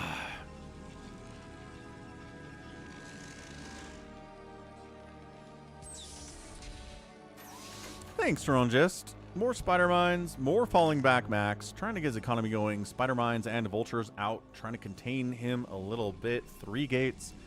No sign of a 4th gate. KOTH is floating some cash here, but is building another factory to try to help with that.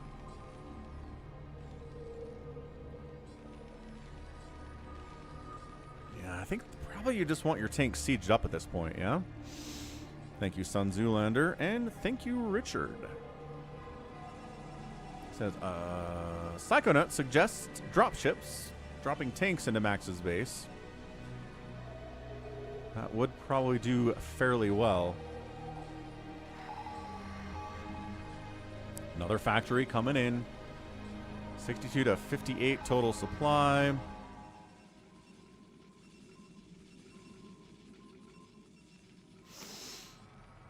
Why don't I...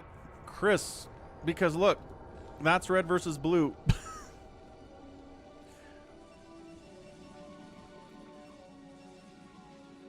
Yeah, I'm getting closer to 4,000 followers out on the purple dimension. What does... I have 3,963 followers on the purple dimension. We're close, man. We are less than 40 away from that 4,000 number. We're very close to... hold on a second.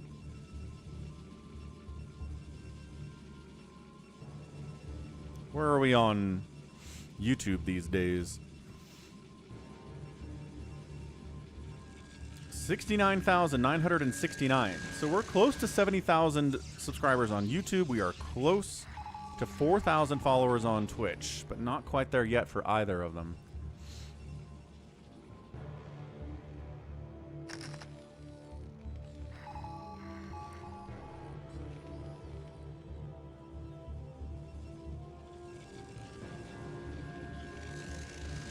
Third base, Zealot is in vision of that. Sees the third base coming in, could probably shut it down, but Max probably doesn't see what's happening there. That's fine.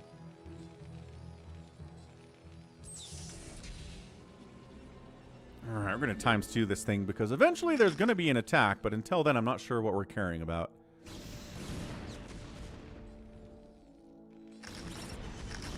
Max is going to poke in here. He shouldn't. I think he's trying to kill the command center while tanks ravage his dragoons. Not a good idea. Don't do that. That's what I'm talking about. 2, 4, 5. Probably wants another factory. I don't know. 40 workers is okay. Max still on 2 bases. Terran's on 3 bases. Upgrades coming for both players. I don't think anybody's actually there yet. Although Max does have a +1. Temple Archives coming in.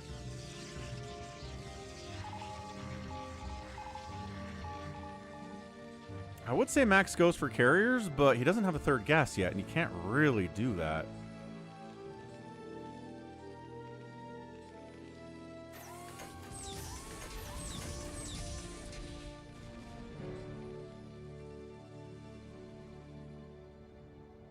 Oh, expanding again on KOTH. Max is not a carrier person. He can do it, though.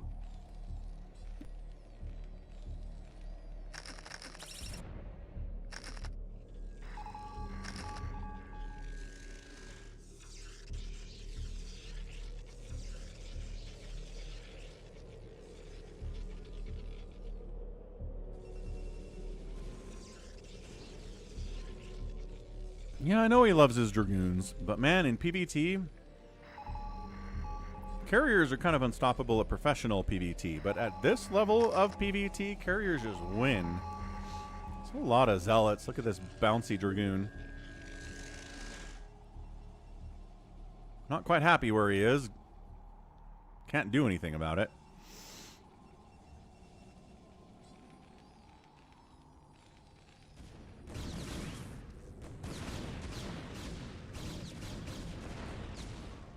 $146 to $127 supply. Max is up. Oh, here come the tanks, though. Okay, so this is... Yep. You want to force that siege. It slows down the attack. You need to buy as much time as you can. But, man, this is a lot of zealots. This is a lot of DTs. I think if a Cardiox thinks he's dealing with a mass Dragoon army, he is solely mistaken. There is a lot of Dragoon here, but I think there's more Zealots. He's got Vultures, he's got Goliaths. Goliaths may be a waste in the situation because Max isn't really going to show up with anything that is good there, but yeah, Max. 3 base in it, charging in not enough Vultures for these Zealots. He scans for the DTs, but a Cardiox simply does not have enough to handle this much Protoss. He needs to be producing more back home. Honestly, fewer Goliaths, more Zealots. He's making tanks. He's making all 3 of those units. He's getting further upgrades, but Max, 1-1. Too many Zealots for that army to handle. And again, I think he thought it was Dragoons. I don't think he scanned properly or scattered properly to see what the composition was. And, yeah, I mean, I don't know. Microing against 27 Zealots with 5 siege tanks is not really going to accomplish a whole lot. You can try. Like, I'm not saying you shouldn't give it a shot, but it's not going to win. 2-1 upgrades is now done for the mech. Still floating some more cash, at least as far as the minerals go. More production is necessary here, right? This is just a basic thing. The more bases you have, the more production you need. And he's just, I guess he made a couple more down here. So 2, 4, 6. He's got 6 or 7, but you can support 6 factories on 2 bases. If you have 4 bases, let's get up to 10. Let's get up to 12 factories, right?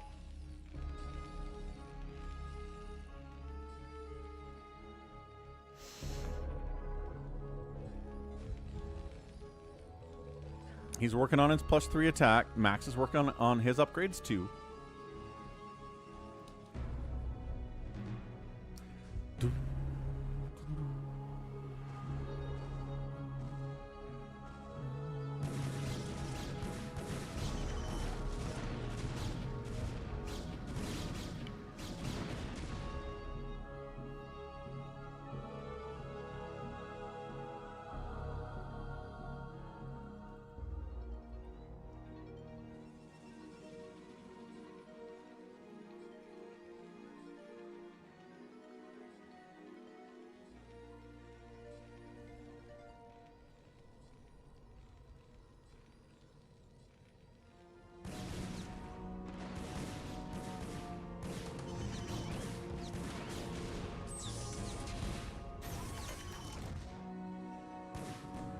He's got a lot more Vultures this time.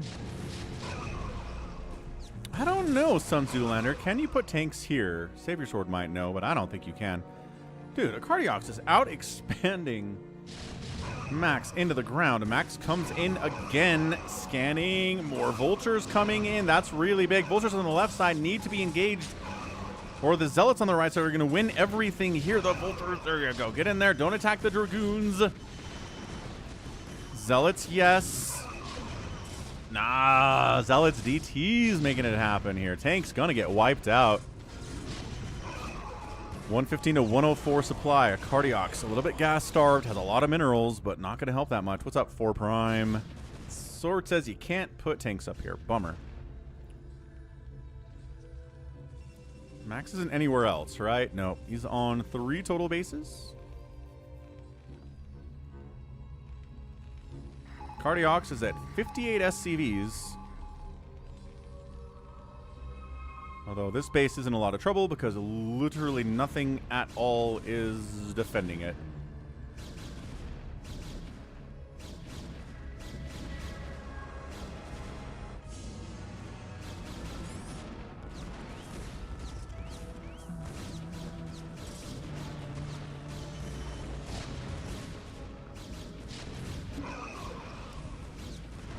Okay, Max shutting down this 5th base is a good job by him. I don't know if he's going to do it forever, but at least temporarily slowing it down is huge. Cardiox has a hard time hitting his production cycles. Well, he's doing it. He just doesn't have the amount of factories he needs. We've already covered that. If you irradiate a unit and it goes into a dropship, does it take damage while it's inside the dropship? Yes. Same thing. Yeah, time doesn't stop inside the dropship.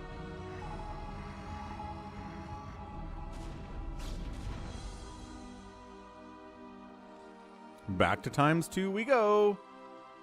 Cardiox needs this gas. You have to recognize you have 4,000 minerals and 300 gas.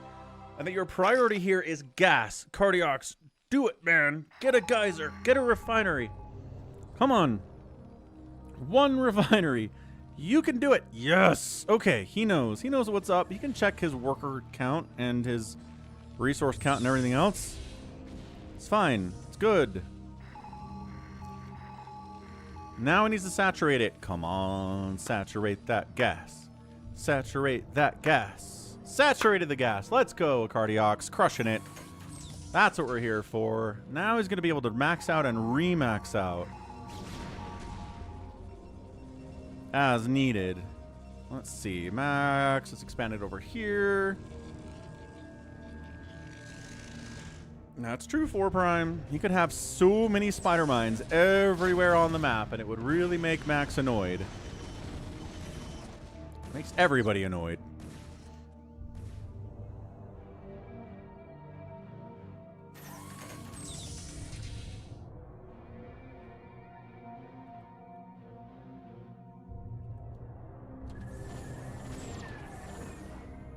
Okay. Gonna threaten 2 bases simultaneously here. He knows that base is there. He did. He poked it. It's a good place for tanks behind these little walls. It's harder for units to kind of get up there. Okay, vultures, do your thing. Vultures, do your thing. Well, kind of doing their thing, I guess. 3/3 upgrades are helping here, but my goodness.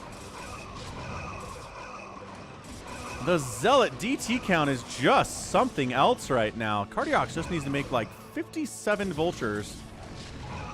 Just trying to win with that. It is so many Zealots. They're dead. Some of the tanks survived, by golly.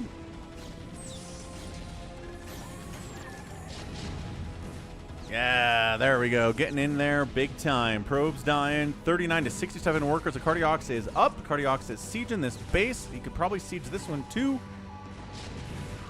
Probably a little bit distracted right now. Is Max anywhere else on the map? He's got an observer over there. He loses a base, and he's not out expanding the Terran, right? You can lose a base if you have 4 more bases than the Terran player does, or 3 more bases. But if you're down a base, losing a base is death. And this is why we see Snow. This is why we see Bisu. This is why we see Stork and everybody else. And Rain.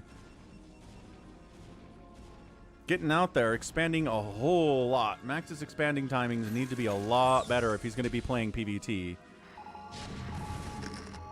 Max comes in again.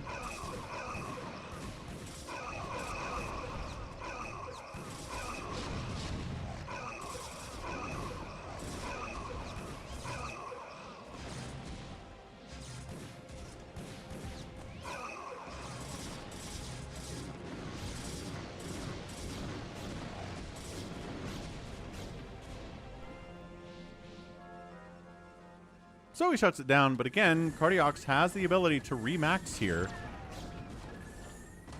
He's still pumping. He's up 50 supply on max. Spider Mines doing work.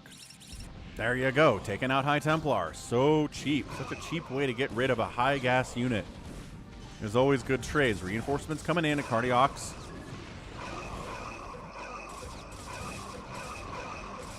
Ooh, Arbiter almost got spared there. Nice targeting.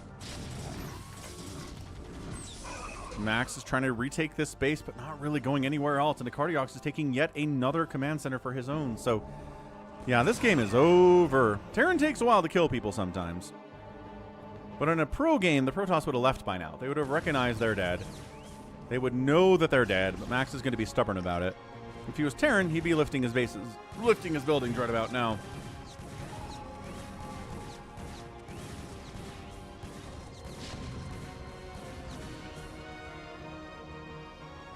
Max has Arbiters, but haven't really seen him stasis anything. Because, you know, it's 100 energy.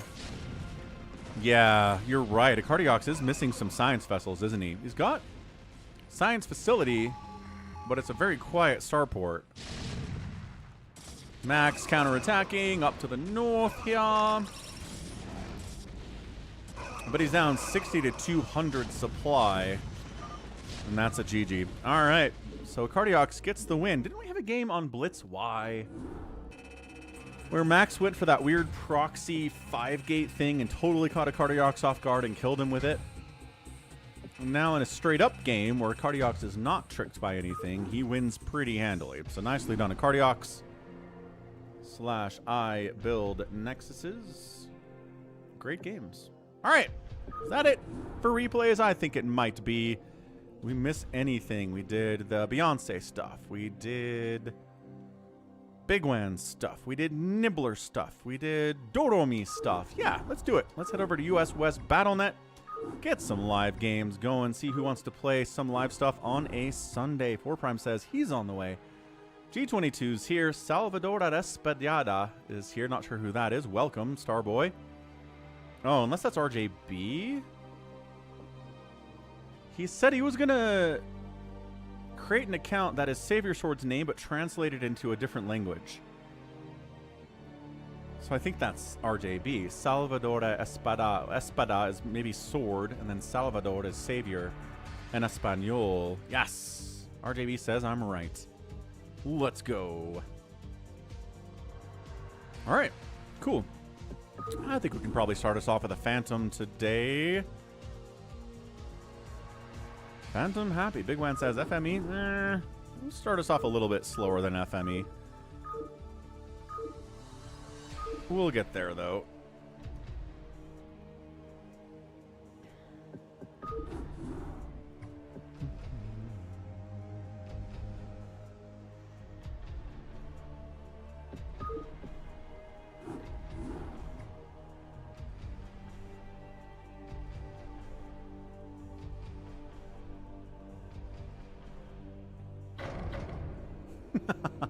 Holy, all of the reds, Batman. What is this? Uh-oh, this usually means Falcon's having a problem, is what it means.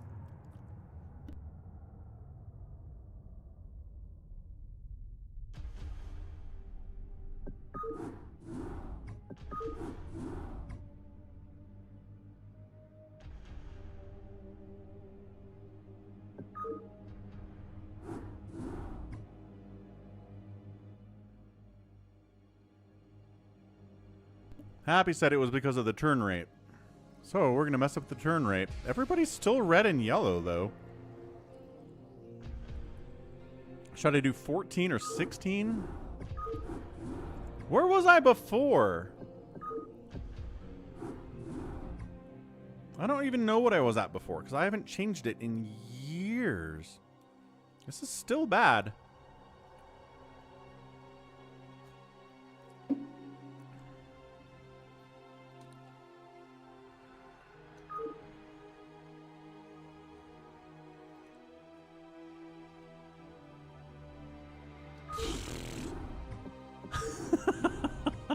$16 it is. That's what I get for changing my turn rate yesterday, but to do the metal slug. Nope, this is terrible too. What is going on?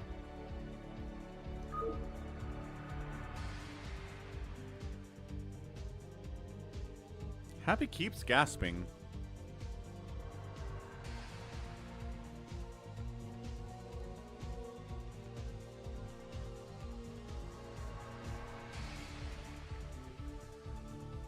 Ah!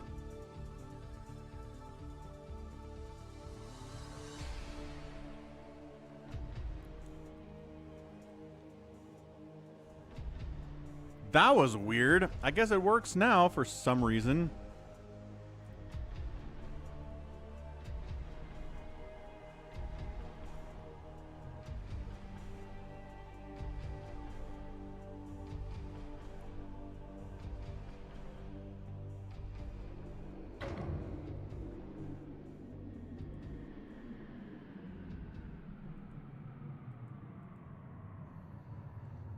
Blizzard's experiencing lag issues, which apparently have resolved themselves immediately. If you put it on 24, you can't play with EU.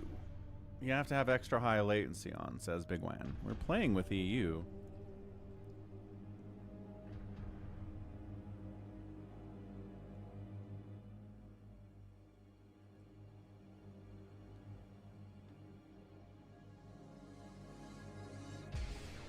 There's a chart. Yeah, RJB showed me the chart earlier. All right.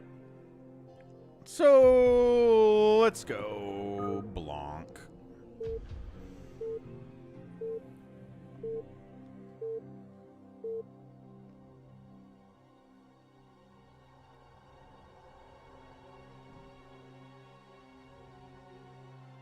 Oh no. Well, that's pretty bad. Might be a Starboy. He's showing yellow, but who knows? Not me.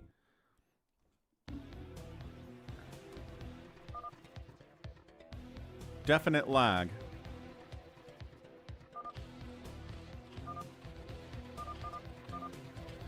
Starboy leaves, and we seem to be fine. Dang. Starboy having a bad network day. That happens to everybody, though.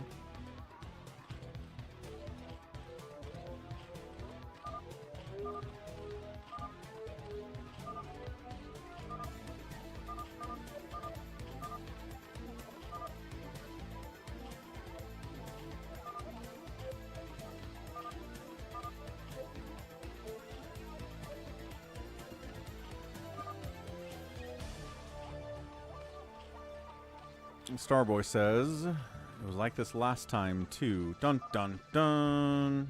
A negative pattern of behavior.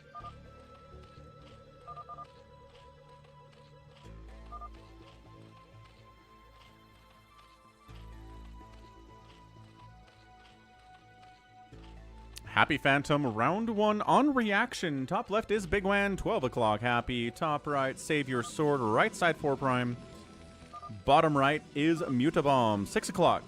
Jericho, bottom left Wander, and left side G22. You got it, Psychonauts. Absolutely. Absolutely and positively.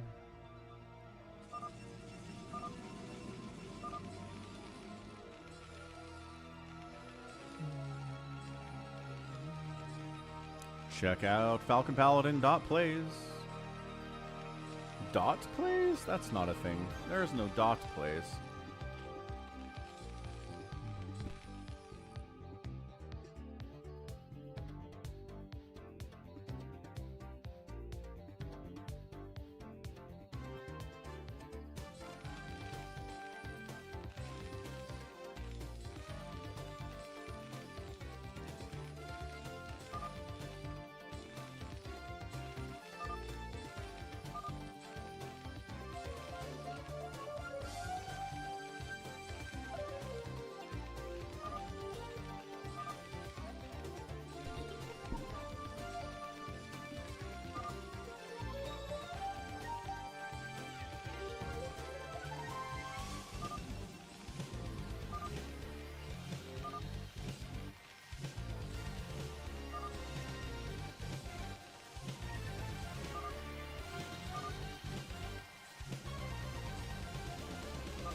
Okay. How we doing out here, everybody? Is everybody alive? Let's find out. Yes. We're sharing bases as usual.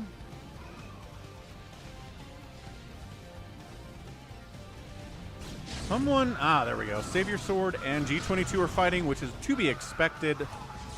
Just got a cookie. Abnet Sol. Lemon cookie that my kid brought in from Walmart.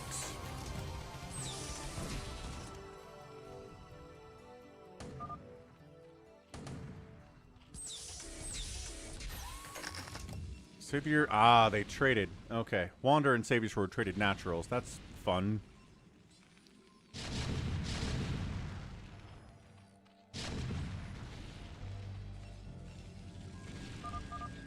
Savior loses the third. G22 moving up. What's up, Sir Little Hornsworth? Nice. Well, urge fulfilled, I always say.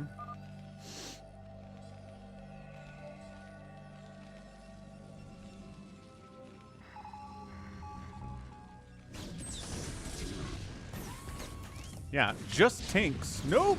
Not going to do very well here. Not that many tanks, at least. Ready to serve, my lord, in your name, for the king, defending your honor. I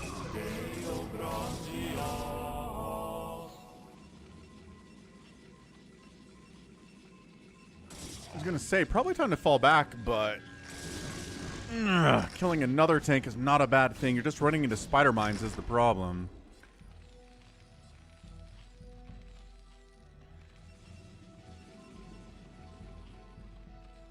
Happy casually getting a few more hatches, as one does. Seems he's going the mass crackling strategy. With Sunkens to stay alive, this is a phantom mode.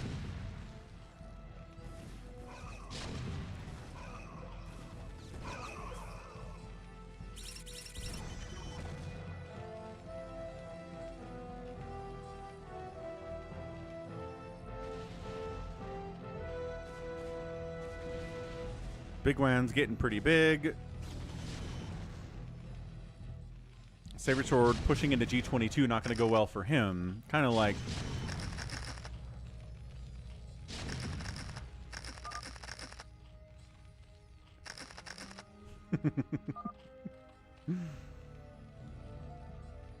Bigwan, you need more hatches. You got to terrify everybody with your hatch count. Yeah, exactly, Sir Little Hornsworth. It's Among Us. It predates Among Us. Phantom's been a long time in StarCraft UMS like this.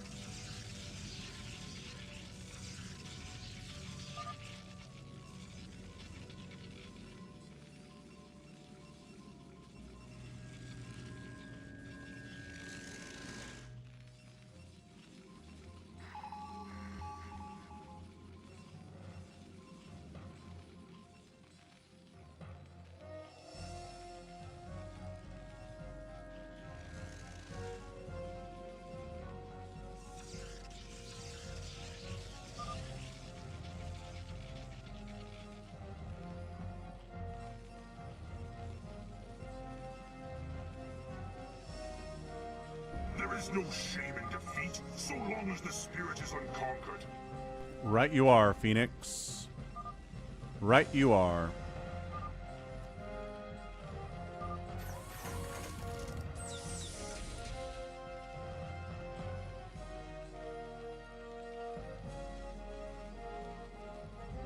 So, SaviorSword on 2 bases. Could be worse, I suppose. Ironically, the fact that his natural base is down here saved it. Ooh, Express Karma. What's up now? Are we serious right now? Radiated, radiated. There's one. Ah, get mogged. Get mogged. Get nuked on. That's cool. Lurking is cool. We like lurks. And lurkers. Hope you're having a great Sunday. So yeah, the fact that G22 and SaviorSword are fighting each other doesn't mean anything. G22 just has a thing for killing SaviorSword.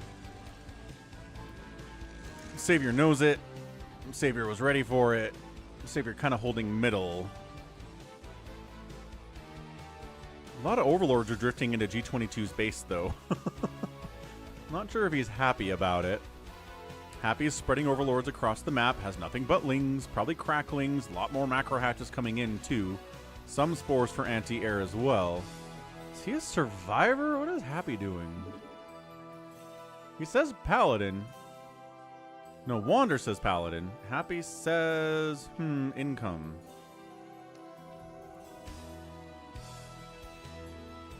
Blah. 4 Prime is the Wraith King. He won a free-for-all with Wraiths recently. I send forth all legions. Uh-huh.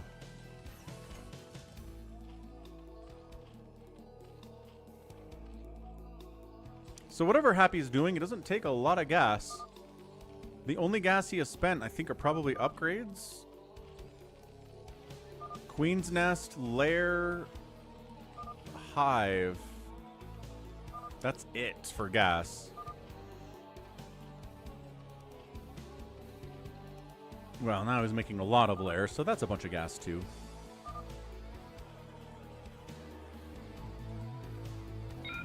Adjutant online. Good morning, Captain.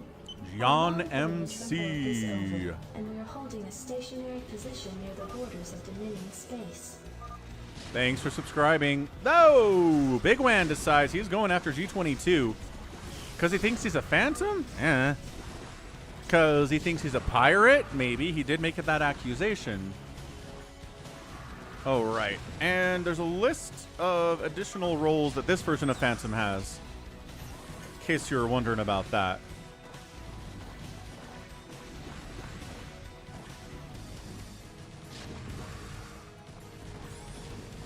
So G22 says he's a Slayer. He's getting overrun by Bigwan's very scary 15-minute left alone 3-basing Zerg player build. He's trying to float it, but there's enough Hydras here that this shouldn't happen.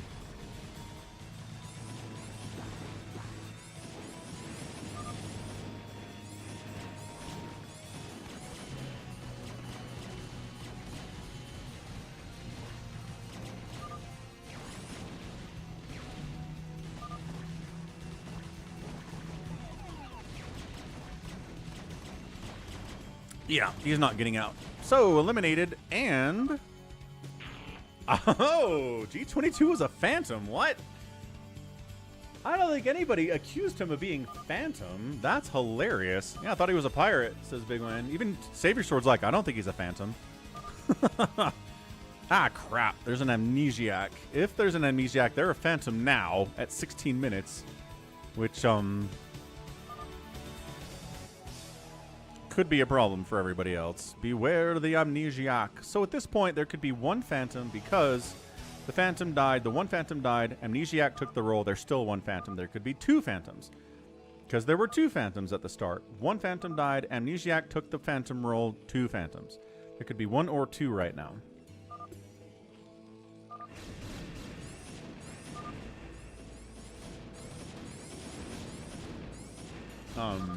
SaviorSword. Wait. Are you attacking Wander? What is happening? We kill Wander. He's got 4 bases and no army. Oh.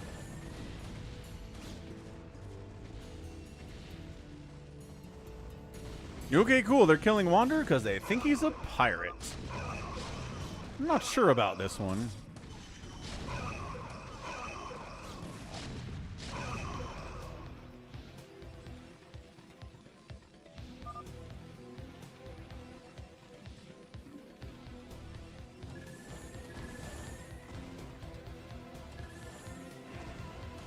Wander can defend himself. He's got a lot of Goliaths with 3/3 upgrades. It's going to fight very well against Wraiths or Carriers.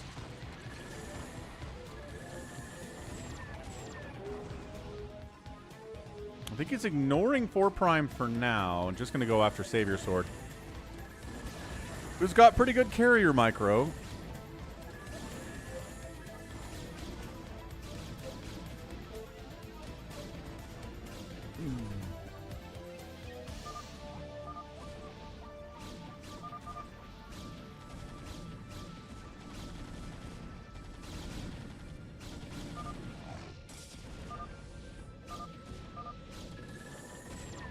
There's a Mutabomb. Mutabomb's going after SaviorSword too. Oh, there's the stasis. Yeah. Mutabomb's like, I think you're a phantom. Fair enough. Mutabomb. We'll allow it. We'll allow you to think that SaviorSword is a phantom.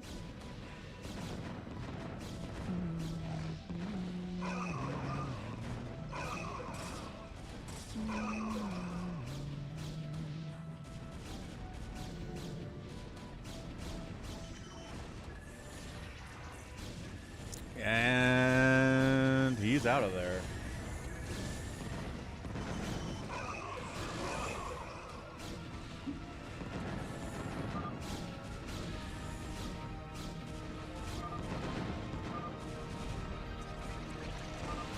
Four Prime's like, Wraiths need to be less squishy all the time.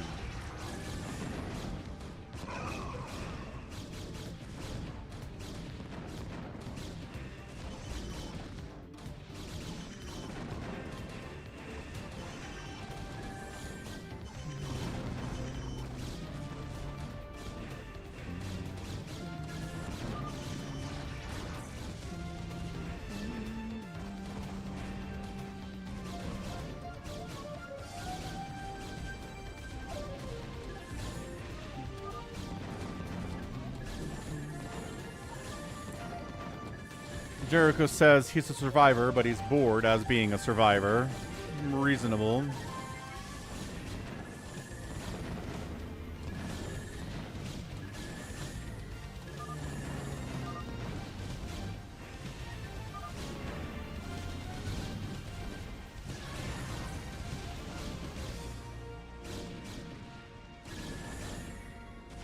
Savior dying as slow as he possibly can.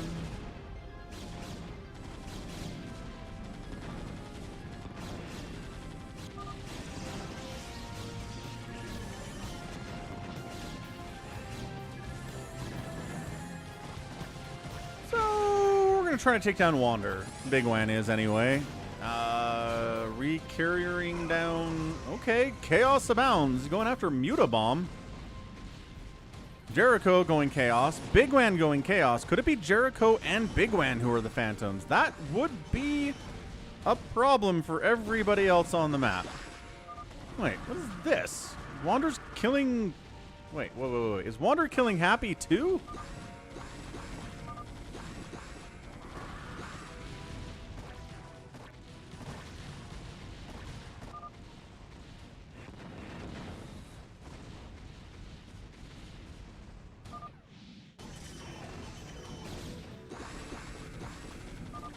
There you go. Okay, so Wander's fighting Bigwan. Happy's not doing anything, I don't think. Yeah, finishing off SaviorSword is probably a solid maneuver. Do something, 4 Prime. Do something.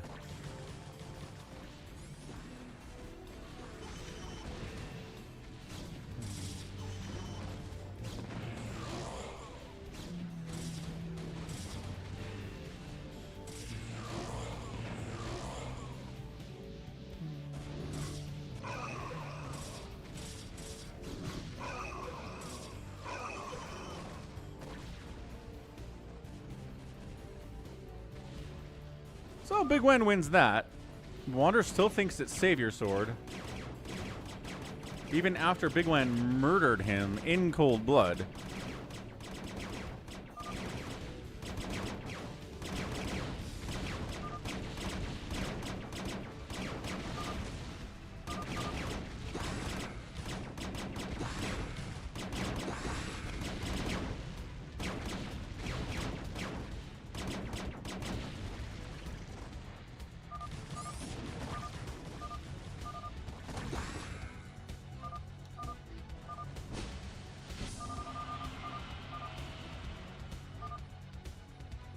Wait, what? Wait, was it SaviorSword? Or was it... Wander's still alive. It's got to be SaviorSword. I was trying to make a thumbnail. Was it the SaviorSword? I think it... We can take a look. Yeah. Wow. Yes, but look at Bigwan with Minerals Might. Was he a knight? He might have been a knight. But yeah, bam, bam, bam. SaviorSword Phantom knocked out. Good call. Honestly, Mutabomb called it. Let's go round 2. Get Psychonauts in there as well. Bigwan requests a bunker command today on a Sunday.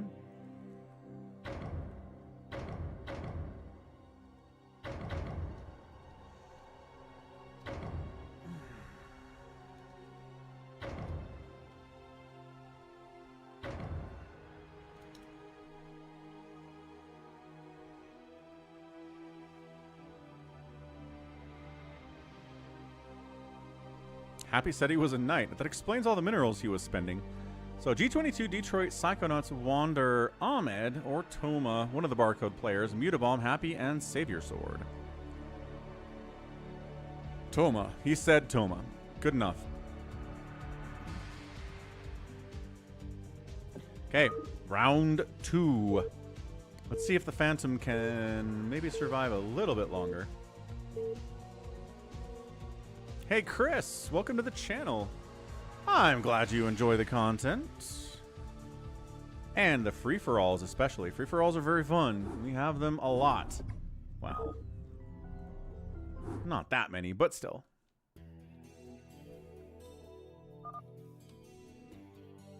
Let's update the names in the Phantom mode. See what we get. The answer might surprise you.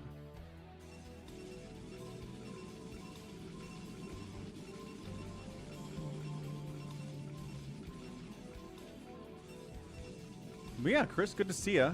I know a lot of people are like, I haven't seen StarCraft in a long time. And then they find the channel and are like, whoa.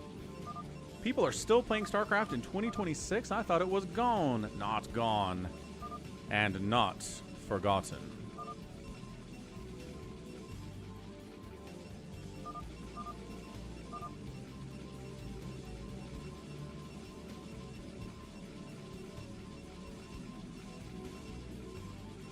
Okay, got him. Mutabomb. Top left, Protoss again. 12 o'clock. Psychonauts. Top right. It is Toma. Tomatov. On the right side, SaviorSword. Bottom right, Wander, Magenta Terran. G22 down south. Detroit, bottom left. And then Happy on the left side playing Toss instead of Zerg this time around.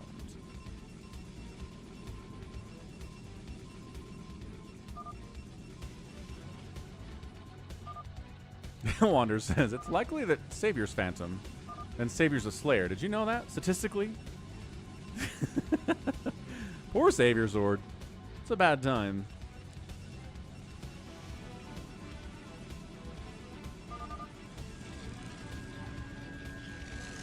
I watched the last 2 games. God, Wander is such a Chaos Goblin. Really is.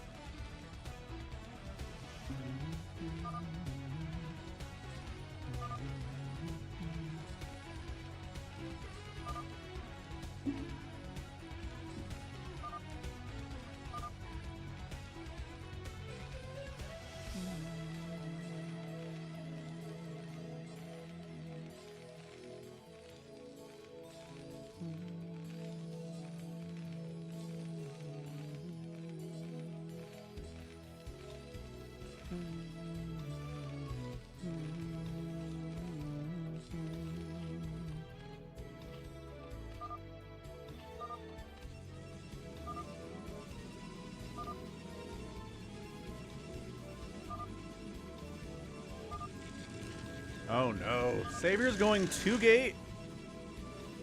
Happy says the second pylon is sus, but also Happy's a Chaos Goblin too. Ignore my non-mining minerals. He unallied. Oh no! No! It's another SaviorSword Phantom sniff out.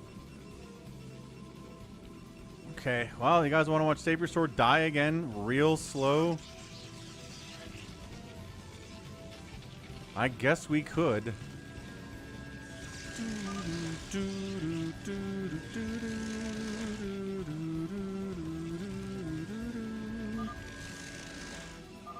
Bum, bum, bum, bum, bum, bum.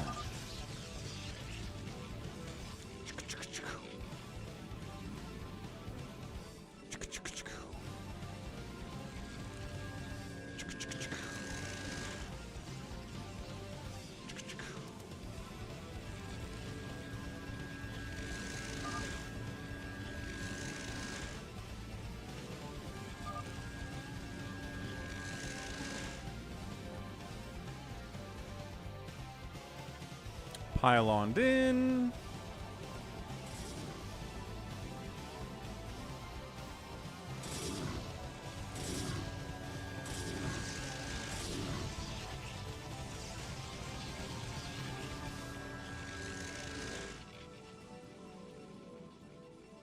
Let's see who comes to kill him. Everybody maybe should?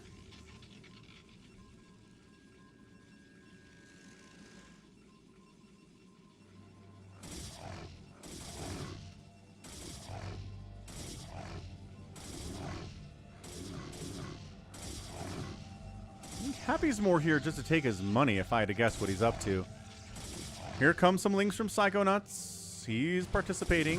Why I'm in chicka chicka mode. I'm singing along. I'm trying to do the drum part of that song, but it's hard to do with your mouth. I'm not that good of a beatboxer.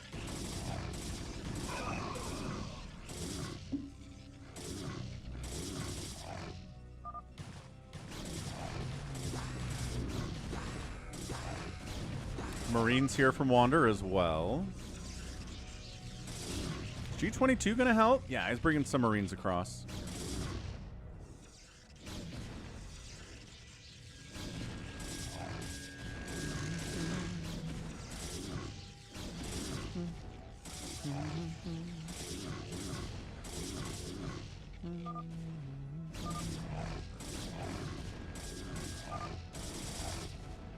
G22's ready to get him.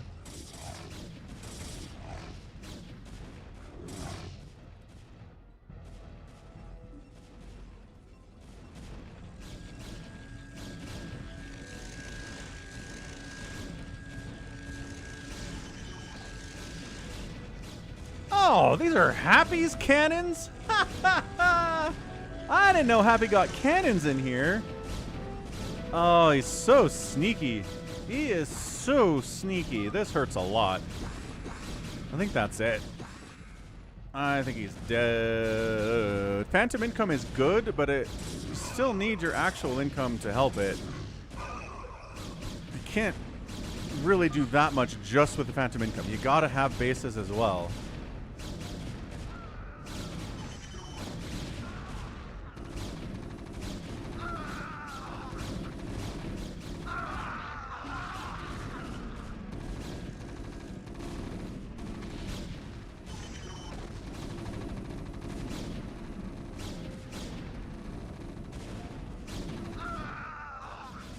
Here comes more stuff.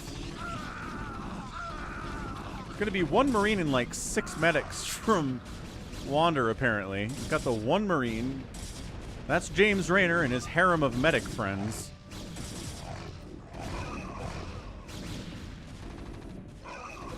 Happy says, Toma, why are you not helping? Oh. Toma, no! Toma!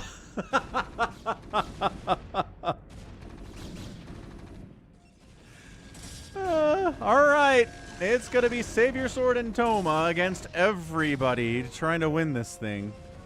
SaviorSword's already pretty much dead. It's not a good time to reveal that you're a Phantom, Toma. You should have waited. What's up, Ansem? Happy Sunday, man. Toma is losing. Toma, decision making questionable. So much decision making questionable. Should have let SaviorSword just die. Hope that you had an amnesiac partner, right? That's the thing to do in Happy Phantom.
I mean, it's fun, but also it's a foregone conclusion, folks. Right? We're looking at it. We're staring at it. We're trying to decide. SaviorSword, can you win? Chucky Prime! Resubbing with Prime for 7 months. Pick a number 1 through 3. I choose 3.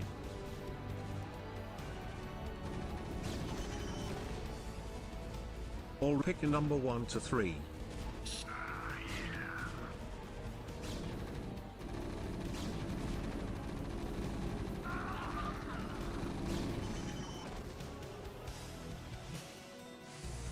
Thomas says, but it's faster if I do it this way. Unless there's an amnesiac. Mudkip it is. I was picking a Pokemon? You tricked me into picking a Pokemon.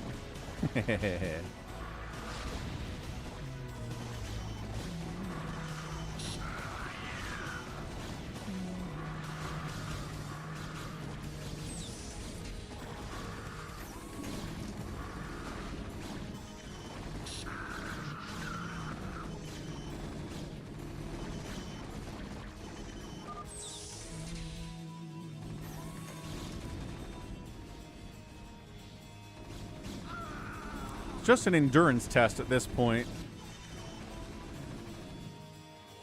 I mean, it's nice SaviorSword has a friend. Can actually mine from his main base now. But everybody else is teching up. We've got Hydras now. We've got Siege Tanks now. Master Goon here from Toma is simply not going to cut it.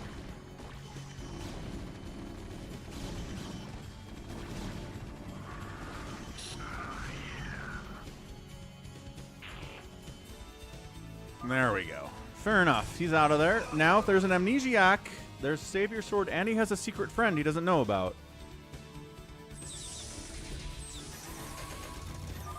No, you're right, Jericho. What? If you're gonna rig it, make me a pirate, not a phantom. He's phantom again. Is there an amnesiac? There is. There is an amnesiac. Okay, so there's a phantom out here somewhere. Happy. Happy put a giant target on his back and then said, wait, no, oops. Just kidding, I didn't say anything. Okay, so this is why amnesiac is good. Oh, is Mutabomb just going nuts all of a sudden? Okay. Could this be the game of 3 immediate phantom reveals? I mean, in fairness, Toma didn't reveal immediately. But, it was pretty close. Psychonaut says, I participated. I deserve a base. Happy, I think, is always doing reverse psychology, Jericho. I think Happy 100% of the time is doing reverse psychology. It's how he rolls. It's how he thinks.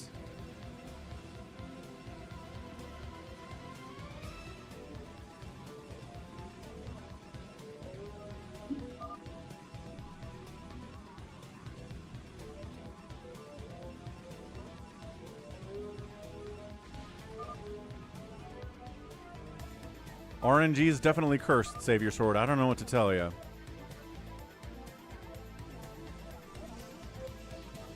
I still think it's SaviorSword.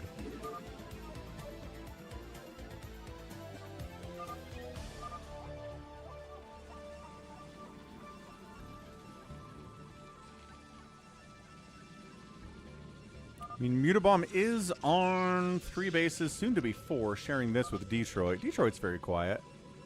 It's got a bunch of zealots, got a bunch of cannons. Hey, Toma, does it lag now without me? I don't see any lag. Do you see any lag? I don't see any lag.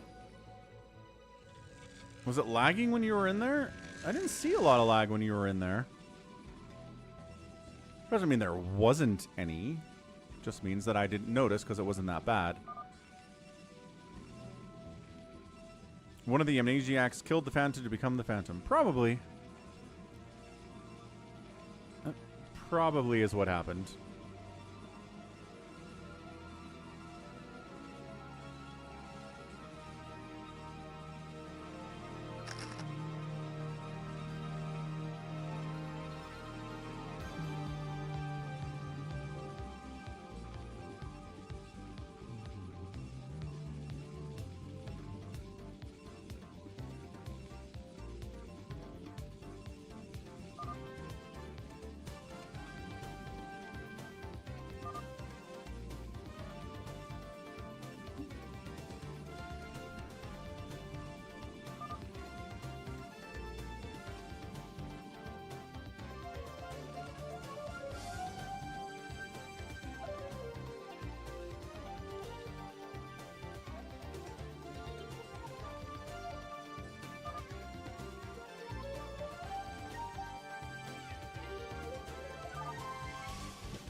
I'm not sure if we...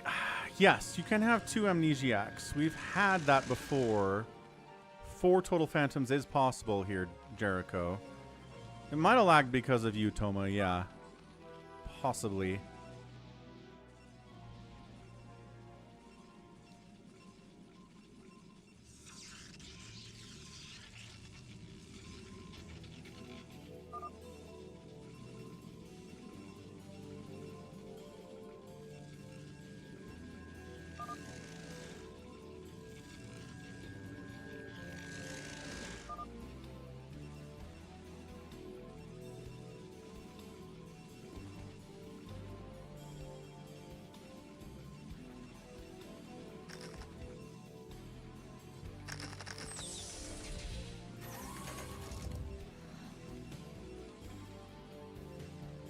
Mutabomb's big, but again, he's on 4 bases. 4 gas and a Protoss lets you do a lot of stuff.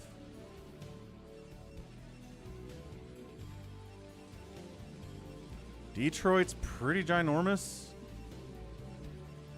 But he's been working on his macro, so it's hard to be like, boy, you're sure scary.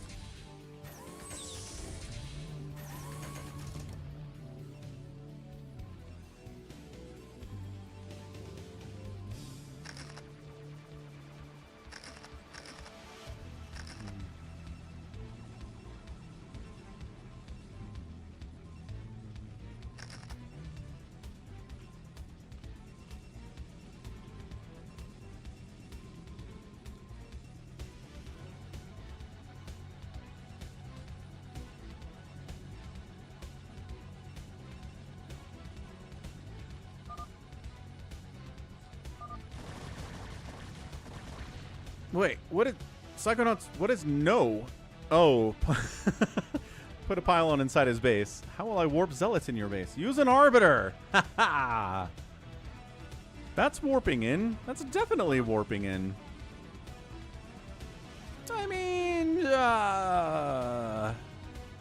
potato, potato. I'd argue immensely that you're warping in units when you recall them into somebody's base. It is warp transferring.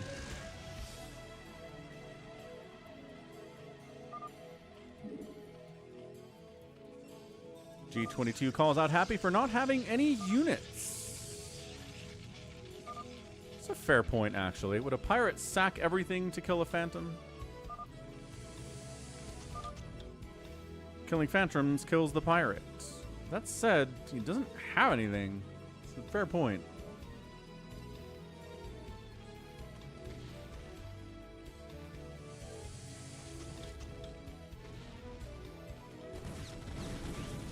G22 says, nope, not good enough.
Problem with killing Happy is that he's in a lot of different places. He's here, he's here, he's here, he's here. He's here. He's here.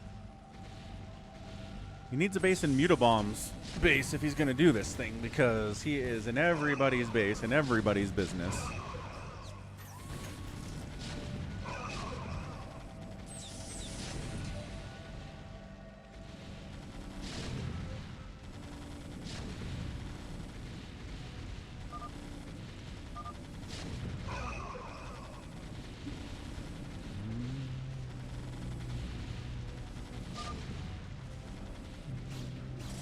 Oh, Mutabomb thinks it's happy, recalling on his base at the 3 o'clock.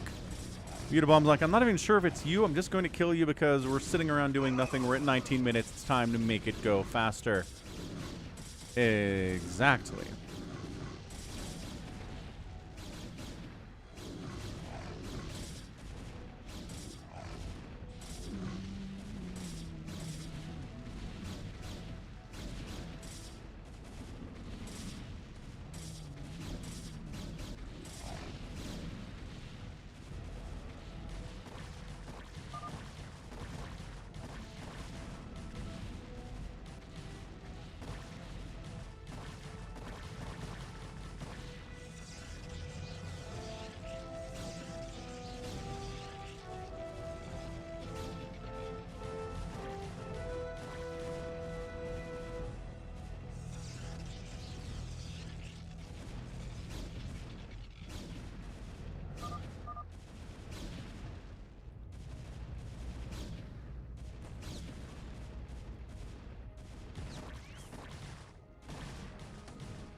Wander goes after Detroit? I don't think Did Detroit do anything to him?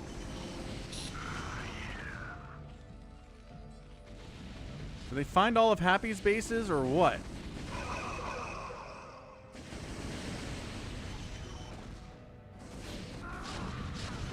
G22's mayor said Detroit was okay. So Detroit kind of went nuts. So Wander counterattacks on Detroit.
Mutabomb claims that Detroit attacked him first, but Detroit says, I don't know, man.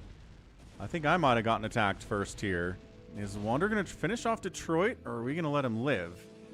Looks like he'll let him live. Okay, Psychonauts is like, nah. Let's kill Detroit. Wander decided maybe that's a bad idea.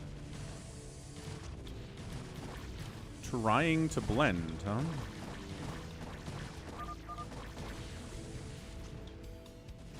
Psychonauts says, not Detroit. Well, after you attacked him, Mutabomb's still killing him, though. Mutabomb does not care what Detroit says. Are they going to defend him against Mutabomb, or are they just going to let him die?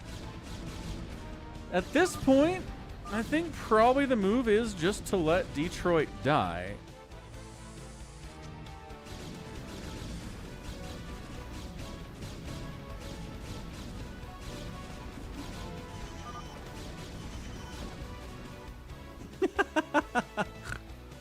Happy, you messed up. You have an extra space in there.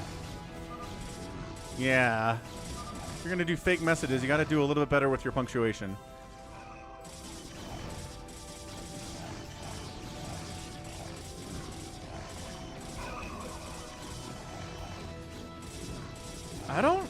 No, Happy's not dead. Is that Happy? Happy's got a pylon up here.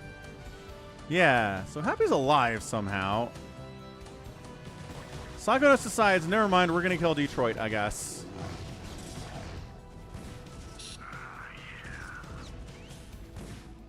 And now Happy's eliminated. And he's a Slayer. All right, cool. Now we see if Detroit's a Phantom. This is all he's got left down here. Mutabomb finally gets his fondest wish.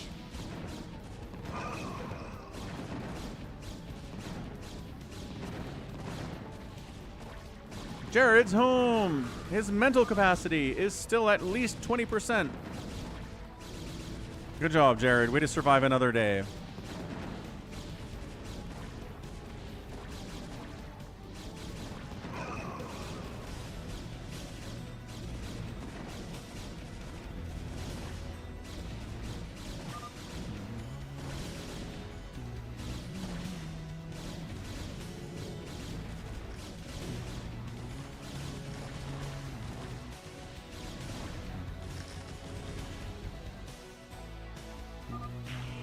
Oh, wow. Detroit was a knight. Okay, now it's chaotic. So we know we have a mayor in G22. Wander, Mutabomb, Psychonauts. One of those guys is a Phantom. Maybe two of them are a Phantom. If two of them are Phantoms, they win this thing. 2v2. One of them's a mayor. Mayor doesn't get any extra money. Detroit says that Mutabomb attacked him. Insists that he's innocent in this shenaniganry.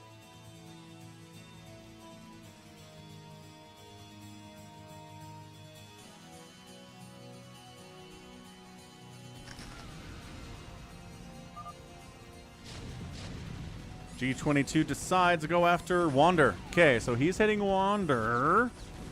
Is Mutabomb hitting anybody, or we're just kind of hanging out? Is Wander hitting Mutabomb? Where's Wander going?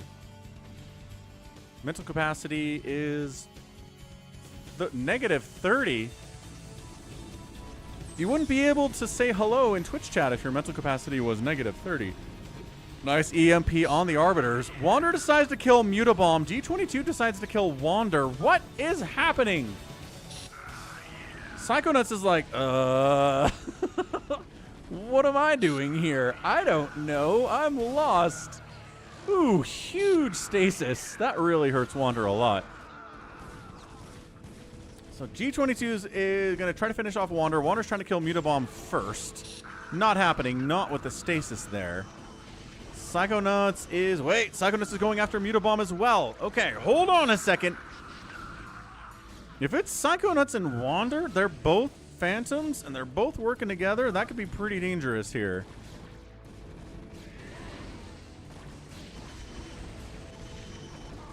That's fair, Jared. Get some mental rest. Just to let everyone be so weak that Mayor can kill anyone needed. Yeah, that's the move, without a doubt.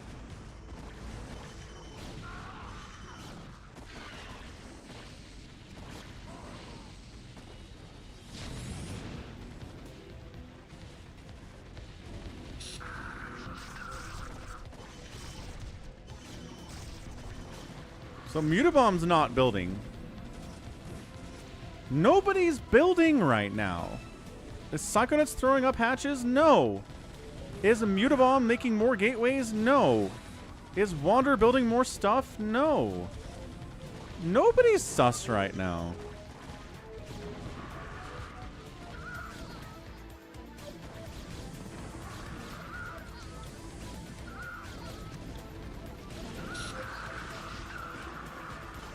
I mean, Mutabomb's staying alive better than Wander is. Wander's just largely dying. He could be playing possum here.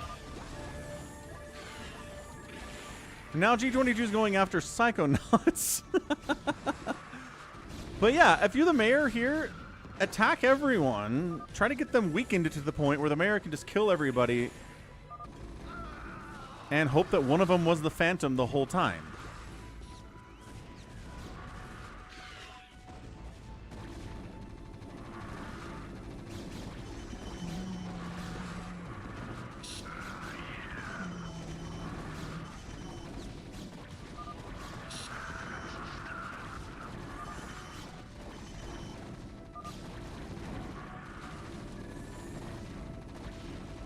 Nobody's acting like a Phantom. I mean, I think Psychonauts has a bunch of stuff, but Zerg stuff is cheap. He could just be running off a bank right now. He's got a bunch of bases that are still mining, too. Mutabomb's out of there, and Mutabomb was a Phantom. Is that it? Yeah, Amnesiac Phantom Mutabomb gets taken down. He attacked Detroit first. Detroit wouldn't let him forget it. And he got sniffed out and taken down big time. Nicely done.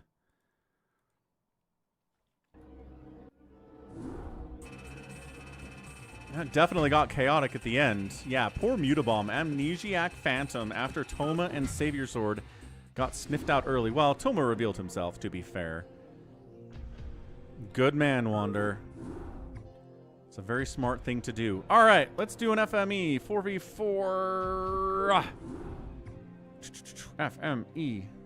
No, wait. RJB Team League Color. RG wasn't, RNG not doing any favors for our SaviorSword. That is true. Too much Phantom for SaviorSword for some reason. Okay, let's try to get some good teams here. It's hard to get good teams. It really is. It's my least favorite thing about streaming, I'm not going to lie, is trying to figure out fair teams in a 4v4 fastest map. I stress so much about it. I fail all the time. It's not good. So, SaviorSword, Bigwan, Jericho, Mutabomb, Bazump, Wander, Hamster. Where's RJB? RJB got bored. RJB was like, oh, Phantom mode.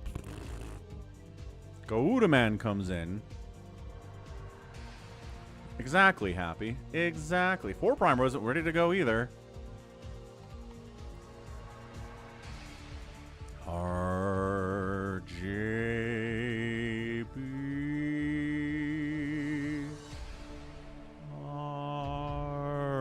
RJB.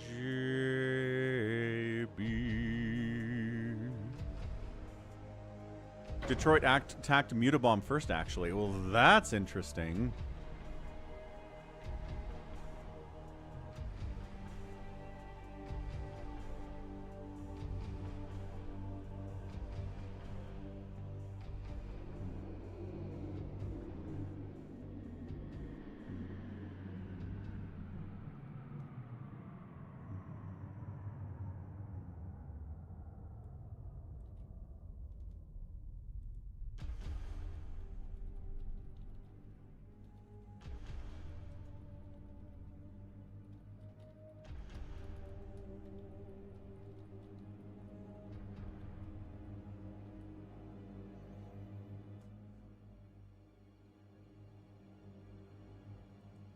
Okay, I guess RJB's not coming. So SaviorSword, Bigwan, Goudaman, 4 Prime, Mutabomb, Bazump, Wander, Hamster. That's actually pretty good teams.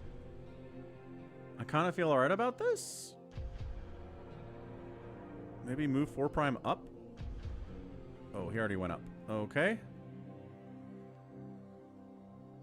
Zerg and 2 random on the same team, but it's...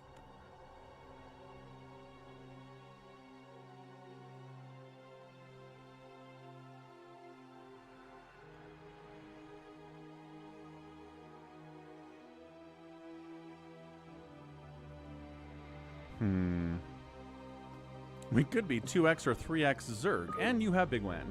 Good enough, let's go.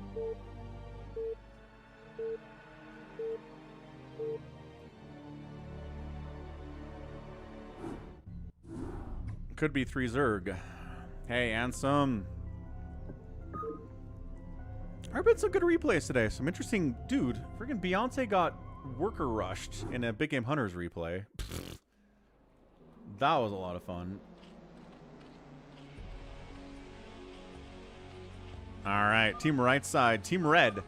It's Bigwan, it's 4 Prime, it's Goudaman, and it's SaviorSword. Team 2, in the bottom left is Wander. Hamster got Toss. Bazump is Toss, and Mutabomb got Zerg. Wow, so 2 randoms both rolled Toss in fastest map. That's dumb. How dumb is that? Incredibly dumb. Alright, stepping away, water refill, be right back. Let's see what Hamster tries to do to crush these poor nerds.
No one's dead at 3 minutes. Good. Wonderful, in fact. Good start. Great start, everybody. Bazump's got Zealots out. Hamster's got Zealots out.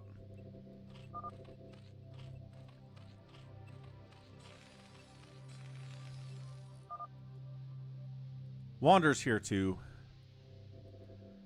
Hamster's wondering, should we kill a Terran? Sure. Let's cannon in. Just cannon in the middle here, I guess. Too much Protoss. Stupid RNG ruining our game. With all of the Protoss.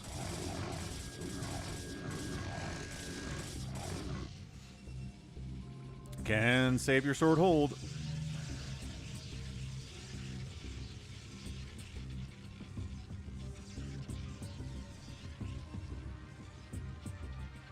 And 4 Prime hold. He's got double bunker up this time. He's got Marines. He's got Stim. He's got Medics. Well, probably has Stim. Probably has Stim.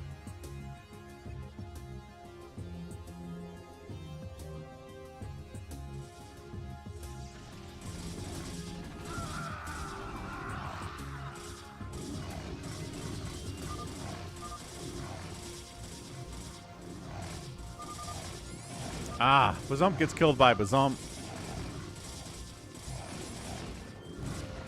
He had a bunker.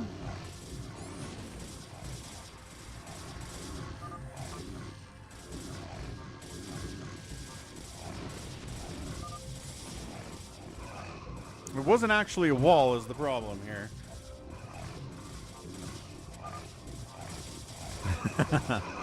That's not a wall.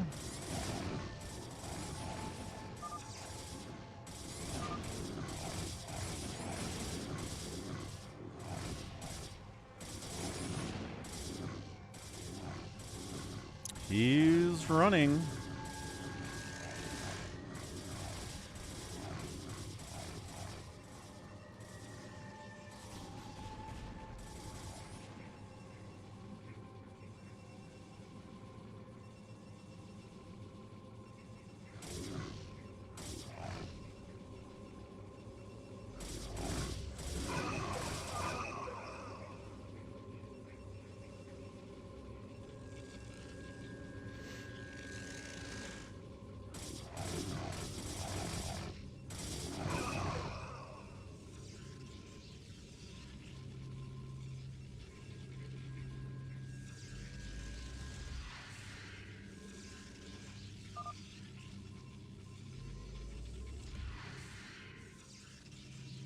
Godeman's got 3 SCVs. He's going to try to share a base with SaviorSword in the meantime.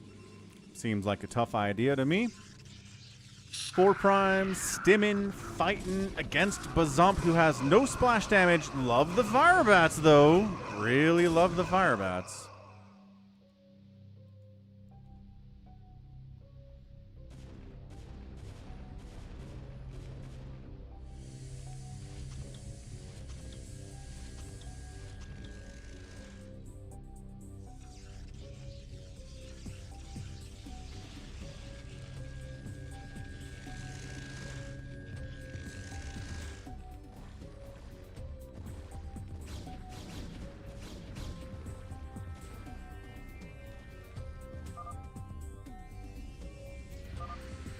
Four Prime has plans.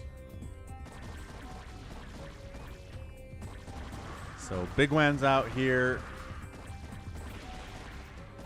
Mutabomb's out here. Everybody meeting in the middle, trying to get to Mutabomb's space, either to defend him or kill him. Medics healing Hydras are pretty insanely good against Bazump here. The Marine's going to do really well, too.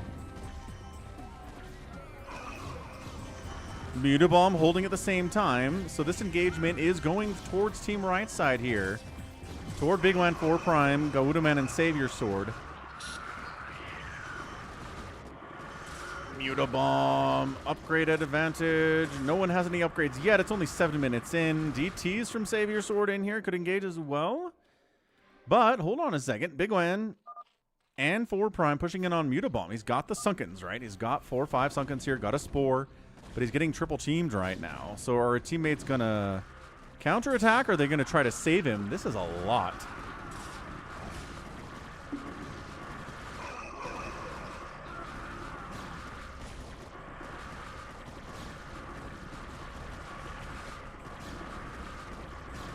Ah, Lurker Eggs coming in at 8.5. That's huge. Wander's going to try to drop, maybe Reaver's in, maybe High Templar in to try to save the day here. High Templar do get unloaded to try to save it. Good catch on those Marines on the left side. Kind of running out of steam this way. Bigwan still pushing in. DTs from Hamster trying to clear this thing out, but there's an Overlord now. These Hydras are strong. Again, no upgrades from Bigwan, but he's microing well. Unfortunately, there's Lurkers now.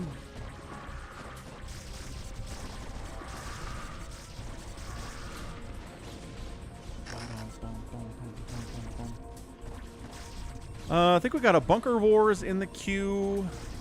Probably could do a Pluck control if somebody wanted to see that.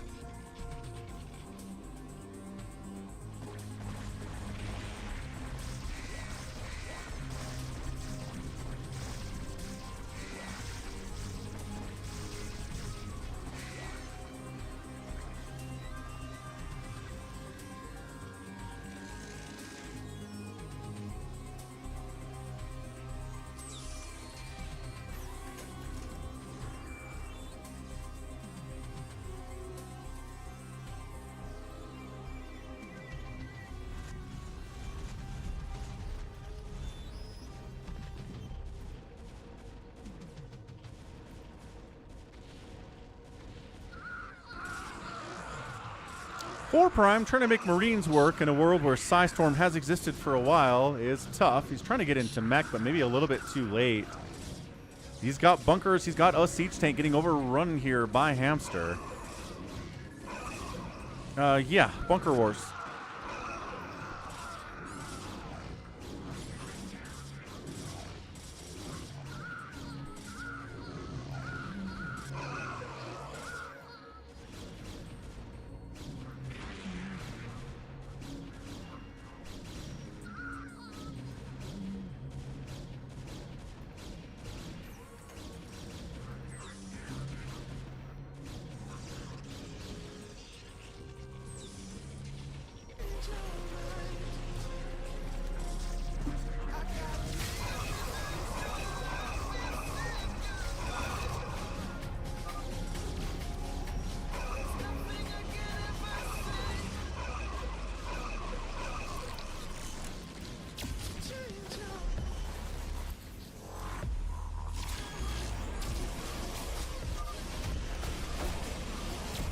Yeah, nice Psystorm there. Godaman was trying to get back on his feet. That's not happening.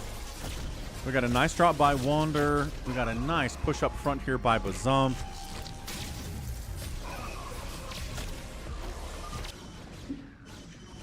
Jericho from the op spot leaves because he says it's over. Hey.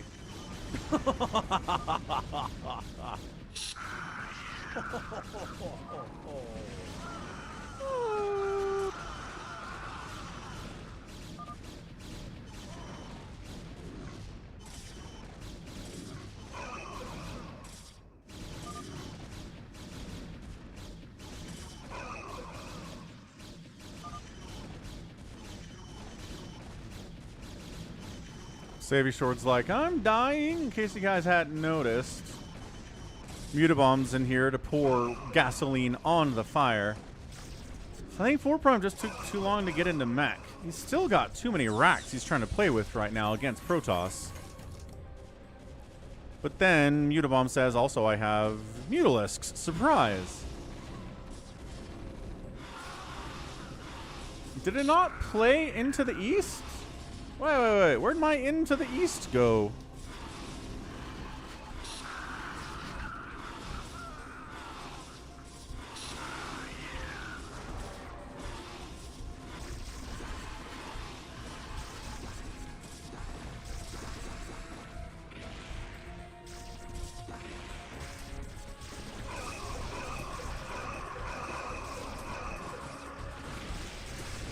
Yep, Sun Tzu Lander, it's tough.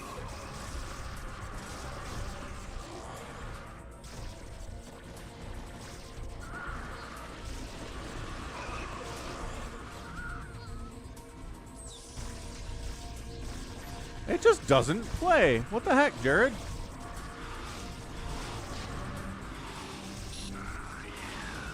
Why did I follow him? I don't know. Why do things happen as they do in dreams? All I know is that when he beckoned, I had to follow him. And from that moment, we traveled together east. Always. Into the east. It's a Diablo 3 cutscene. Or Diablo 2 cutscene, my bad. Yeah, SaviorSword's out of it. Goldman's out of it. We got a big drop on top of 4 Prime. He didn't get into mech fast enough. Bigwan's up here doing his best, but only so long that he can do. So why doesn't that play in the browser? Not giving me any errors that I can't.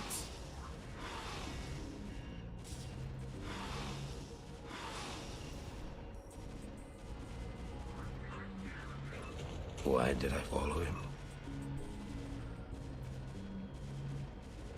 That's lame. Not sure what's going on there. Bigwan trying to get a drop on Mutabomb. And that's a GG. Well, yeah. I mean, RNG screwed us again, right? SaviorSword. They both came in as random, and they both got Protoss in fastest map. Like, there should be a random. That means no Protoss when you're in fastest map. Sheesh. Get out! Get out! Oh my gosh, get out! Get out! That's the one. Is RJB not here?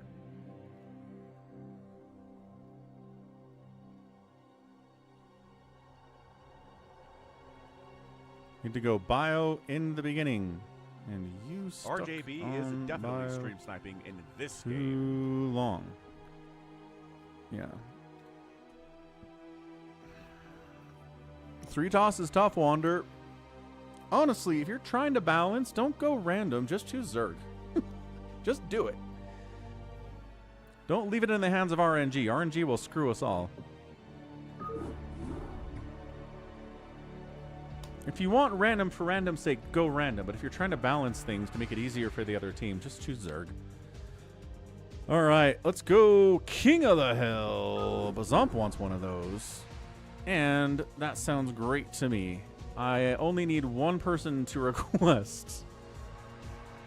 Could go version 2.1. We'll get a bunker command, Bigwan. I haven't forgot about it. Don't you worry about that, sir.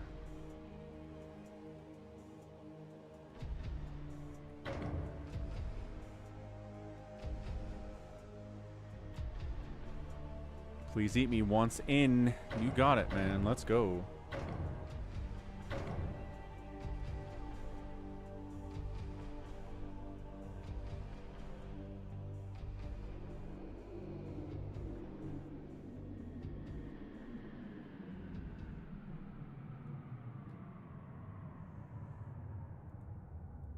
Okay, 4 Prime Jericho, 32A. Bazump's in here. Bazump likes it too.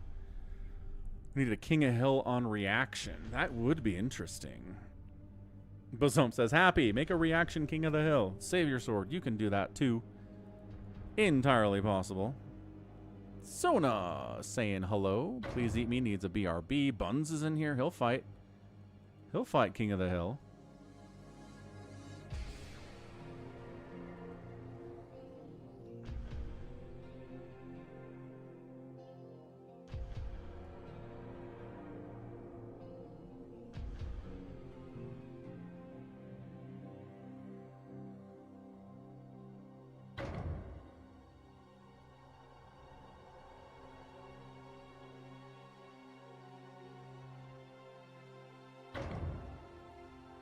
Okay, hamster's in. Please eat me's red. 4 prime's red.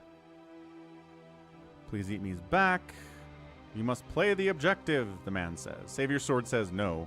If you don't play the objective, it's not fun anymore. This is a fair point. This is a weird laggy day, isn't it?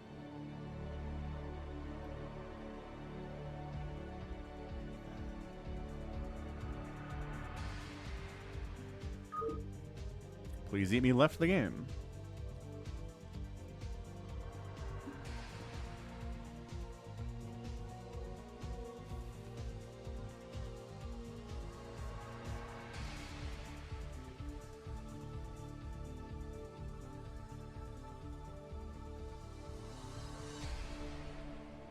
Four prime is green.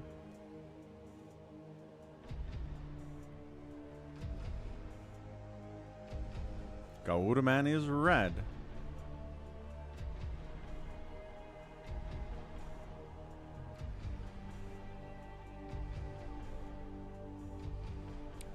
Bazump says a non-fastest map version of King of the Hill would be better. Just because you kind of have to play the objective at that point. If you're not playing objective, you just run out of cash.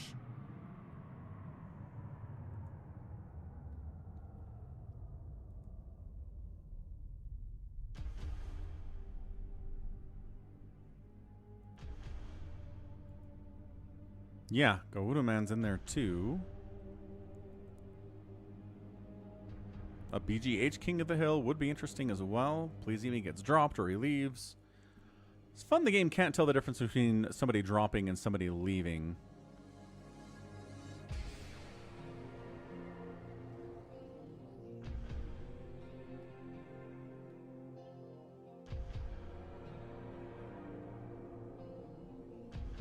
He's back, and he's red, and now 4 prime's red again. Let's just do it. We'll give it a shot. If it's laggy, we can boot someone, or ask them to leave, or whatnot.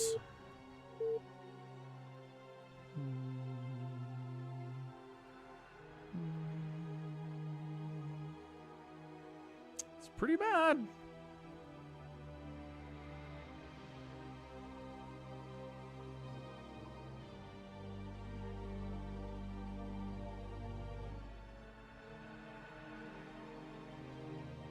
Wow. Okay. Gaudaman got dropped. We're not getting out of here. Turn off the microwave is a good strategy. Yeah, J-Talks, right? Ah! We're in.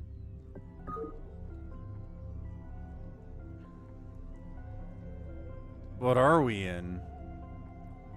I'm not positive we're in, folks. Ooh, just kidding. We're totally in. We lagging like crazy? Is Please Eat Me gone? Dude, Please Eat Me is gone. No, he's in here. Who's gone? We lost 4 prime.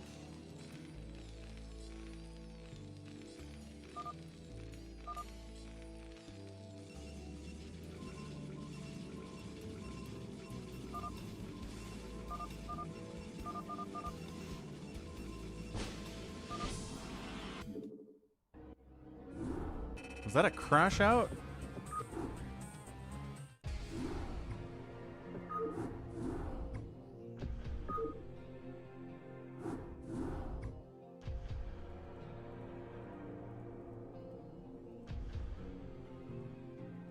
Four prime hamster, 32A, SaviorSword, Bazump, Buns, Wander, Please Eat Me, red.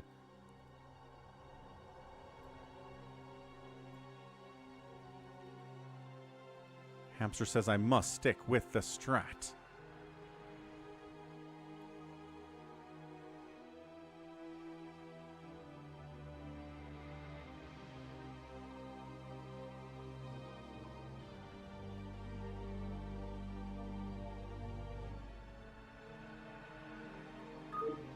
Yeah, I don't know. Sorry, Please Eat Me. I don't think this is happening today. Battle.net's being crazy. All right, let's give it a shot. Let's go all green, see if that helps us. No guarantees, but it does seem to help.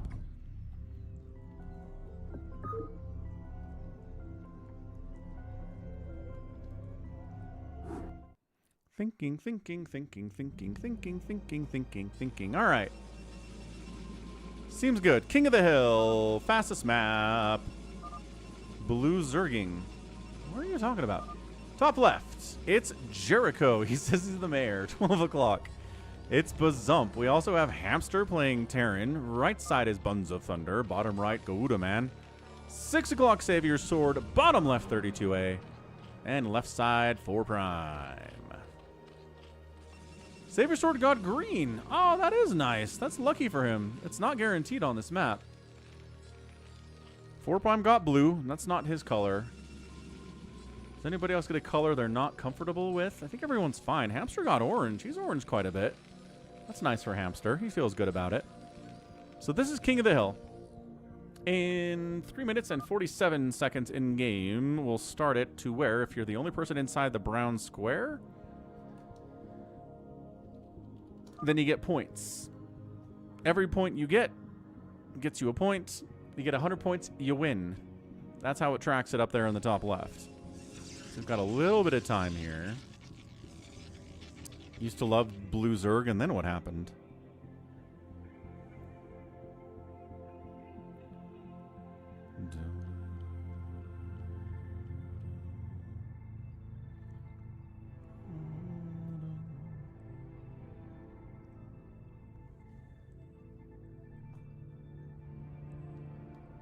Ah. Yeah, I've always loved yellow. Yellow in Warcraft 2 looks astoundingly very cool. Transferred over to StarCraft for me as well. Big fan of yellow. It's not quite as bright here as it is in Warcraft 2. Please Eat Me's Wi-Fi was acting up, and now it's okay. Ah.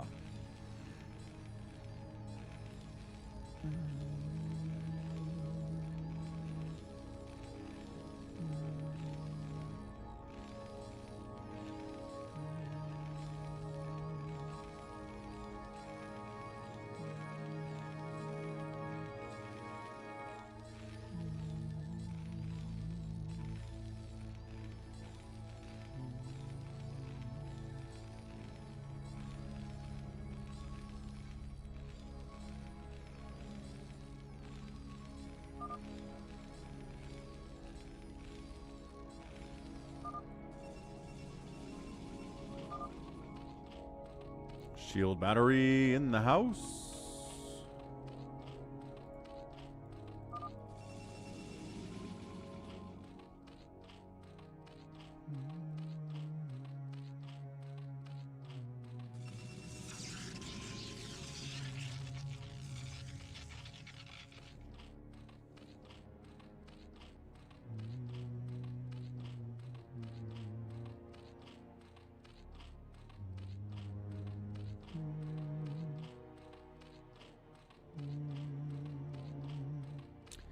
Eight seconds. Who's in here?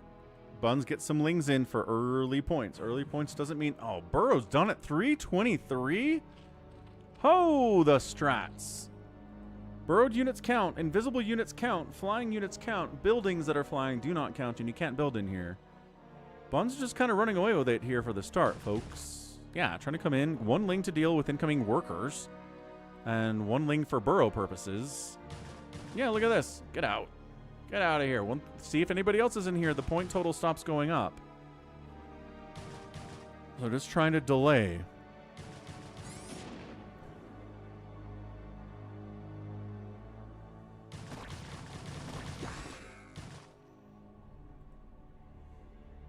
Four Prime's got his lings in here too, but he doesn't have detection to deal with the burrowed unit. So he's like, why am I not getting points?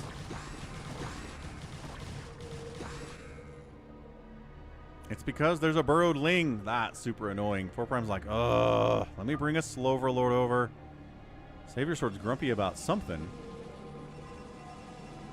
Already? Oh, we can't play after this game. Not a good time. Savior only gurs when he's Phantom.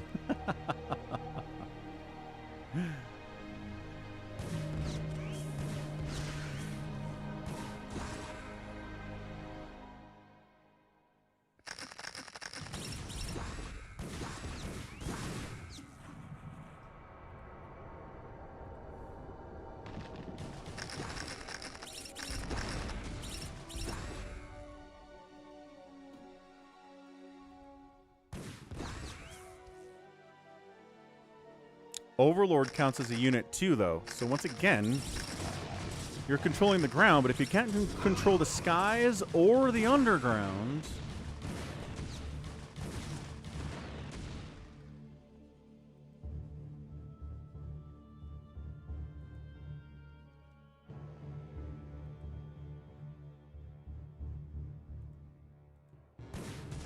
Man, so those 15 points Buns got early are the only points we got here, man.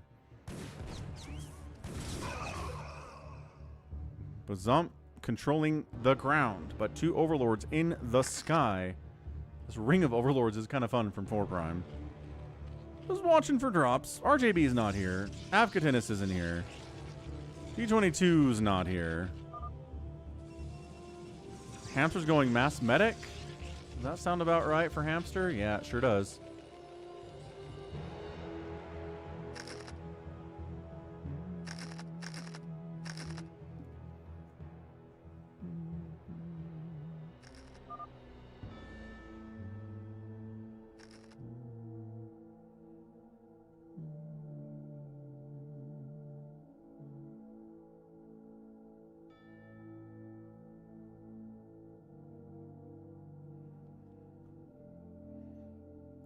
Can ya make a Goliath or something? He's working on it. He's getting an armory. Bazump is. Eventually he'll be able to come down with some Goliaths and shut this thing down, but for now, just no one's getting points. It's air, it's ground.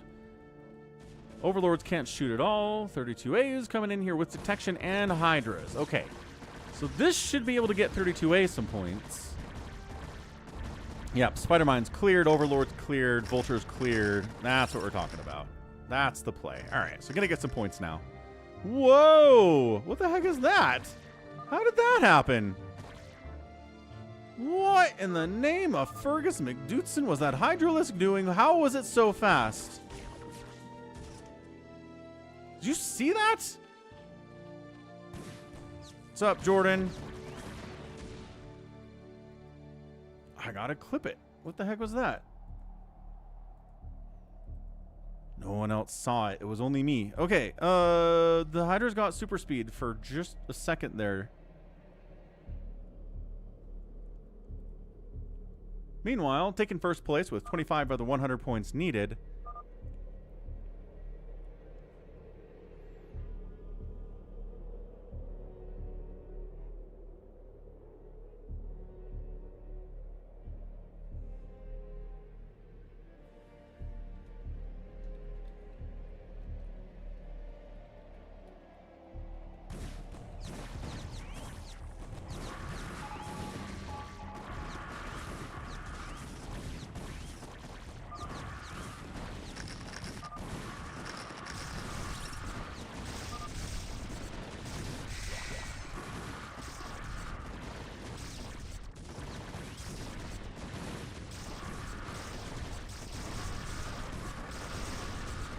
Hydra Lurker Overlord doing pretty well in here.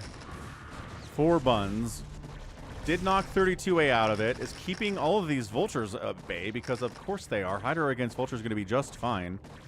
32A's Lurkers coming in here too, but yeah, 32A got up to 47 points, but slowly gathering more here. SaviorSword's going with the Masked Scout. Wander says there are ghosts. Well, that's fun.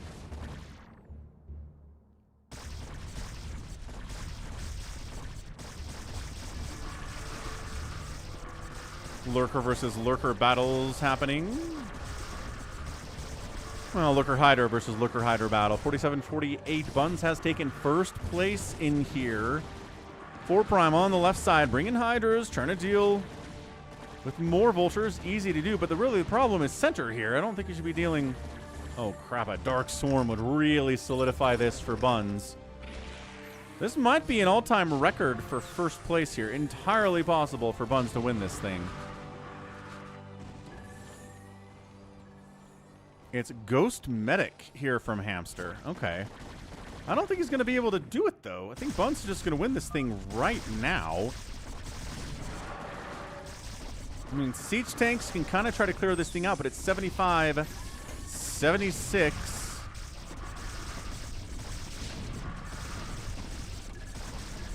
The scouts come in just to mess with it. 80 points and stopped for now, just because of the sheer amount of mech here from Gouda Man. SaviorSword scouts fighting at the same time. 81. Sounds good. Jared, 82. You can link it. 80. No, 82. The scouts are blocking the points. But they can't kill the lurkers inside the Dark Swarm.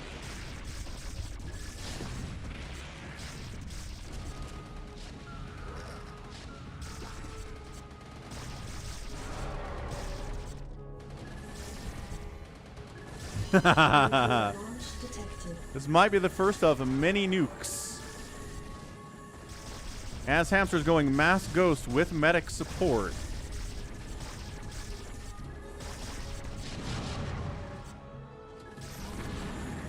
I mean, the tanks killed the lurkers before the nuke did. Nobody's in the middle for just a couple seconds.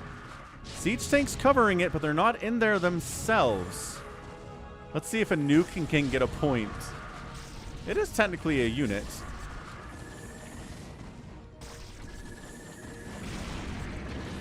Nope. No point. He is just in here nuking.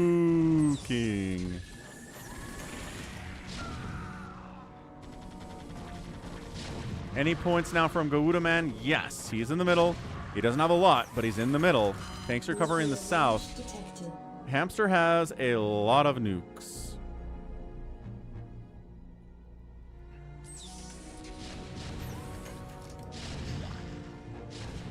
Oh gosh, but some of it gets wrecked by nukes as well. Ogre Breed's back. What's up, Ogre Breed? Heck yeah, this is a cool mode.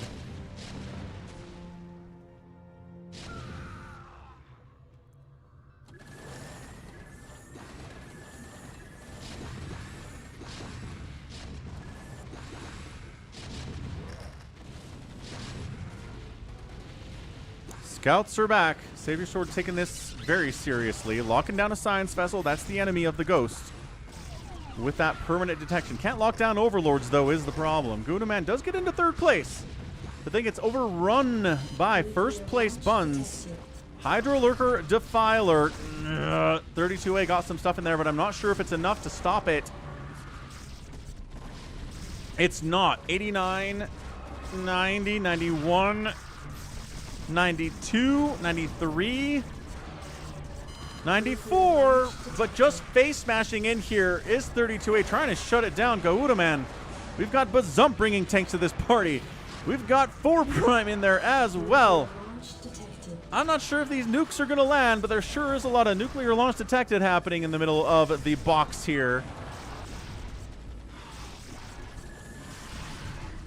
Yeah, there it is. People evacuating on some level, other people just taking the shot to the face. Whew, it's my least favorite UMS map. Good question.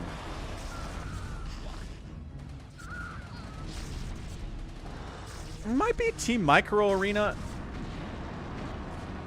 Like, I think it's fun to play. I think people definitely have fun playing it, but I just not as fun for me to observe personally. More nukes.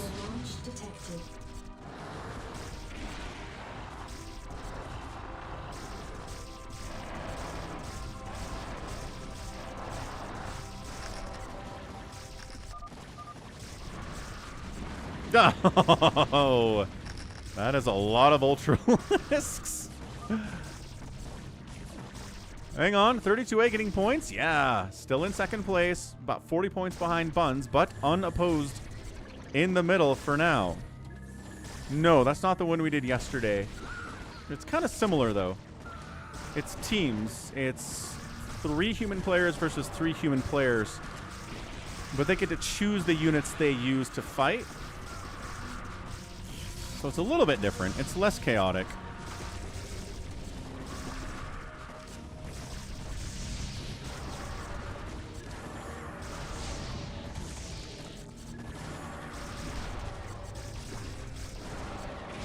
Ah, another nuke. Buns just trying to get in here just for 5 more points. That's all he needs.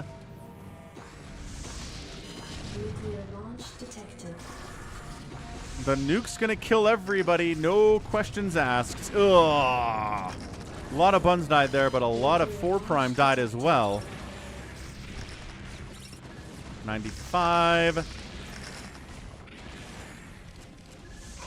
Hamster's having the time of his life.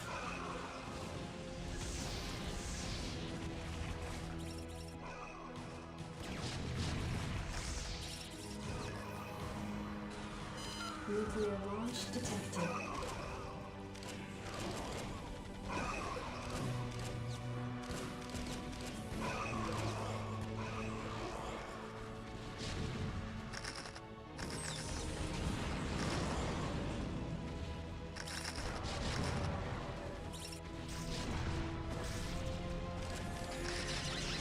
Yes, lock down the tanks and then nuke them. That's right. Ooh, locking down one of the science vessels, not the second one, but points are here for Gouda Man. He takes second place at 61. More nukes. No, Gouda Man's like, stop it. Kill the ghosts. Kill him. Blind getting tossed down on stuff. 70 points. Bun's trying to come in. The locked down tanks are really helping here. Hamster has so much money. He's just sacking SCVs to the middle just to cause a little bit more chaos.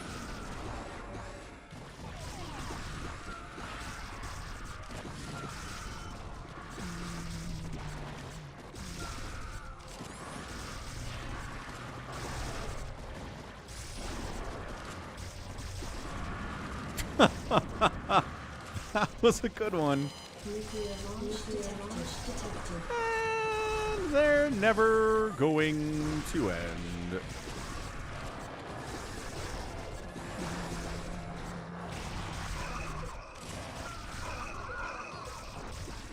A lot of ghosts are dying, but not all of them. Nuclear launch detected.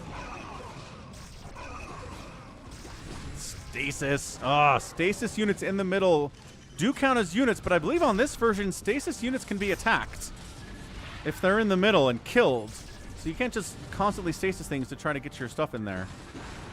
But nothing's actually attacking them, so I don't know.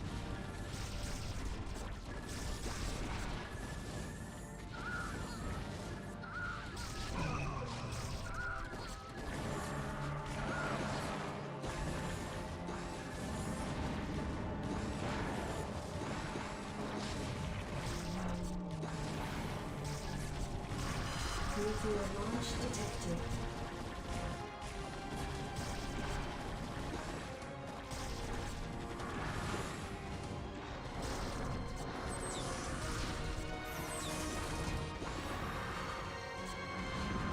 Nuclear launch detected. If nothing else, we're getting a lot of nukes today. A lot of lockdowns, too. That's a plague and a half. SaviorSword's mass scout play not doing as well as maybe scout fans would hope, but it's pretty effective. Oh, literally nothing in the middle at this point. And I think we officially determined that nukes do not count as a unit in this version. You can't get a point for having a nuke in the middle by itself. Yeah, stasis is basically locked down on this map.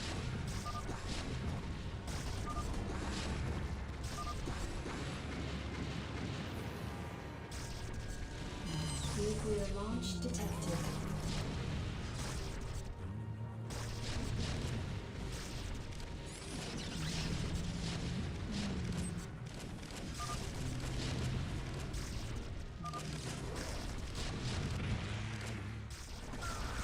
Ah. Buns is like, all right, this is enough, Ghost Man. We're going to kill you and hope nobody wins in the meantime. Is Goudaman getting points? Yeah, 81, 82, 83. I think maybe one free-for-all today. I mean, we're at a... Nuclear launch detected. Not even sure we're at one free-for-all today yet, to be real with ya. 90 points from Goudaman.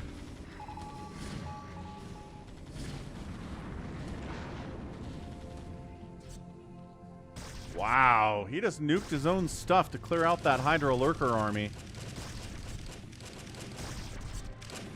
They have a hard time killing a lurker, I can tell you that much. Their attack is not meant to kill lurkers, but if all you have are ghosts and all you're dealing with is lurkers, sometimes that's what you gotta do.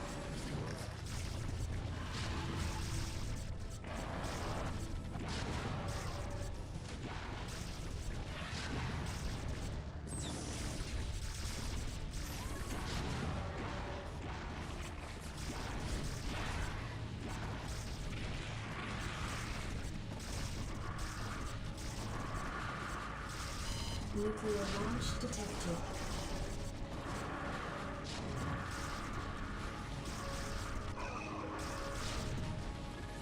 Is he nuking? I think he's trying to nuke his own stuff again in an effort to get rid of... Yeah, what's going on here? This is... Everything is on fire for Hamster. Not going well. 75 points for 32A, 77, 78. Dark Swarm, Hydra Lurker, really hard to get rid of, but Reavers do not care about any of that.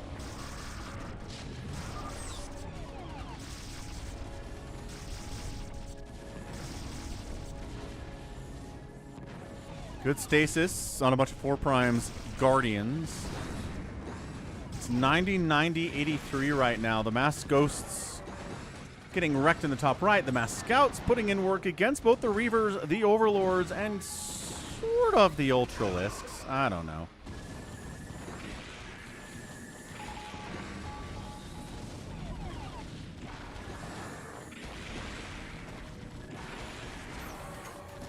Nuclear launch detected.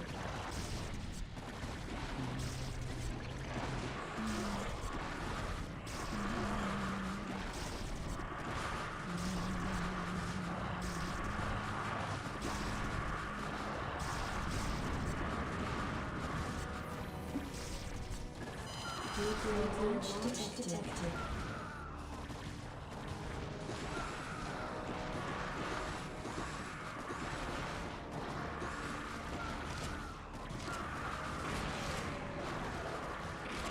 Oh, that's a good one.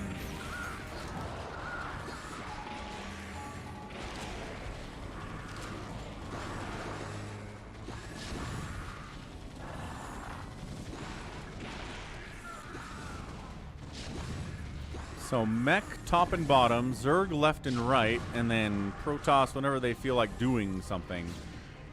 Jericho's multi-racing, by the way. Sounds about right. SaviorSword's got a tap. His scout army was fun. Thanks, SaviorSword. Yeah, Hamster's still getting ruined.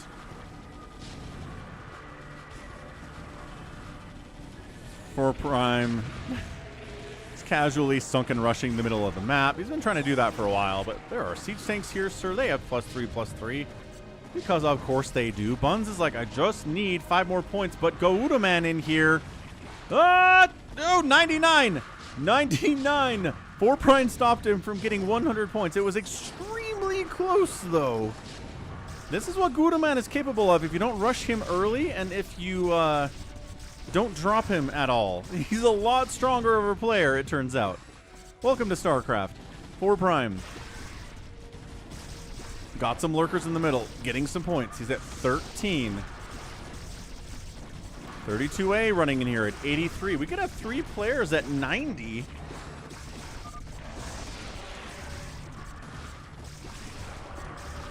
Oh, the Zergs are here, bringing their Ultralisks to the party. Jericho says, Goudaman must die. He's in first place, but don't let Buns win. He's right there, too. And don't let 4 Prime win either, because, wow, he's actually pretty far away. We can let him get some points.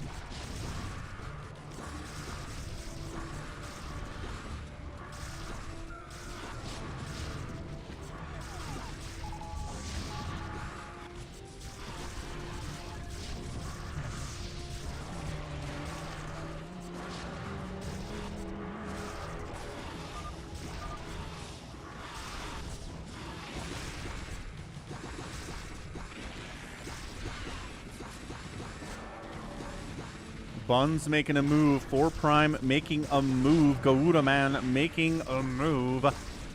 342 supply from Jericho. At some point, it's just going to be kind of tough to deal with. He's got a million Mutalisks here. He's got Zealots. He's got Arbiters. He's cloaking the Mutas with the Arbiters.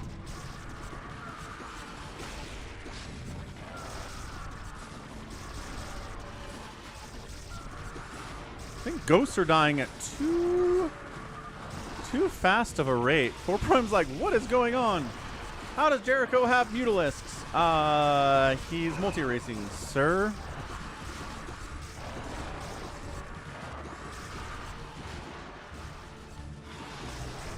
Bun's sending a bunch of Overlords in. But the Mutas are chasing them away. It's not even fully upgraded Mutalisks, but hey, they're going to do fine against Overlords regardless. Maybe 32A is getting some points here, but no, the Mutalisks are a problem. Yeah, 32A is like, oh, cloaked Mutalisk means 2 racing, doesn't it? It certainly does mean that, yes.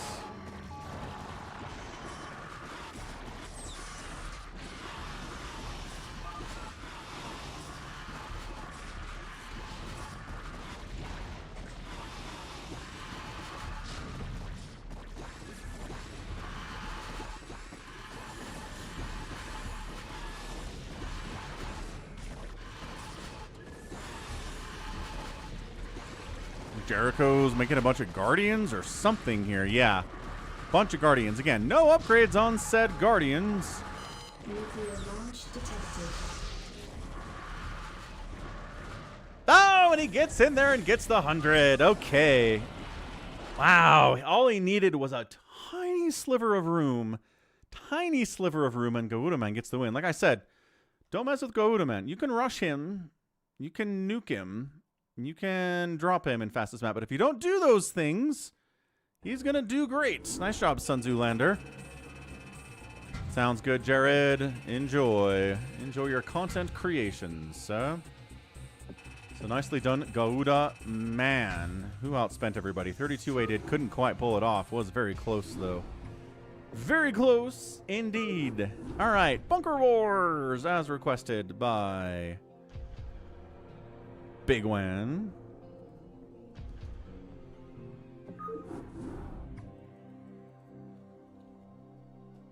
Bunker Command, I guess, is the name of it. Who is Gouda?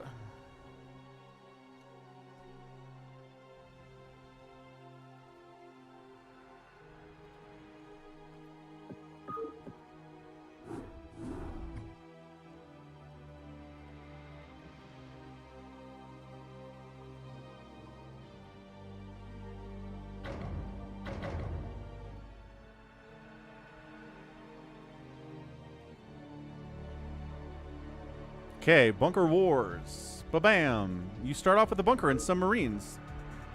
The more stuff you kill, the more points you get. You get to 50,000 points, you win. If your bunker dies, you and all of your units will die and respawn somewhere else. And that's the basic gist of the whole thing.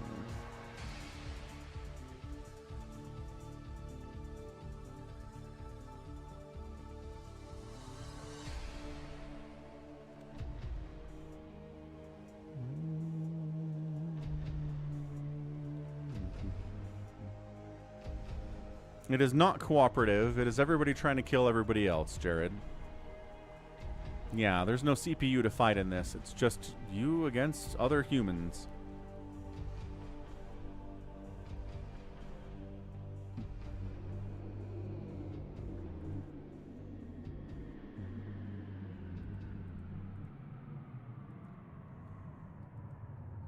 Please eat me bales. Jericho leaves too.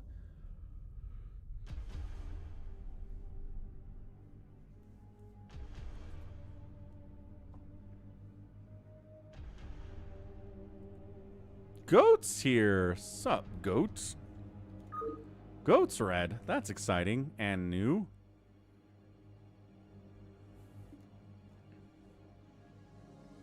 Goat on a rope. Rope on a goat. You can try reconnecting. Please Eat Me keeps trying. It's not working out for him. I don't know what his deal is here.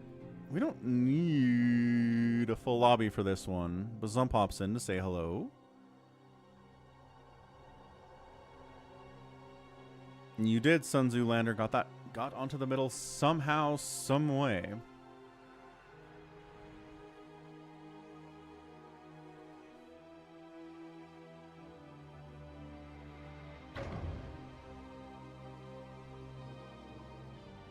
Goat's back on Eye of the Goat. Now he looks okay.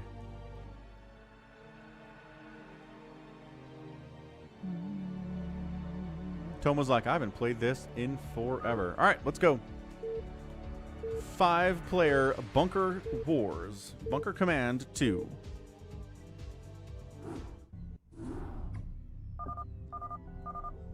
$40,000 points to win.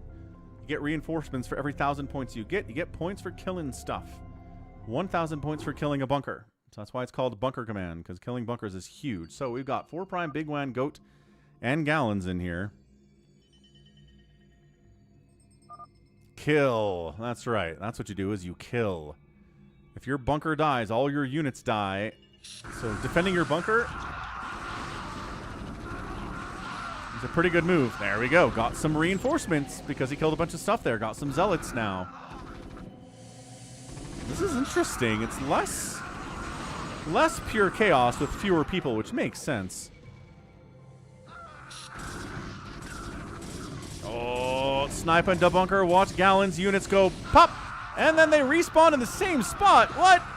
Oh, that's another death down in the bottom left. Go. See, you're supposed to respawn somewhere else. I've never seen a respawn on the same location before.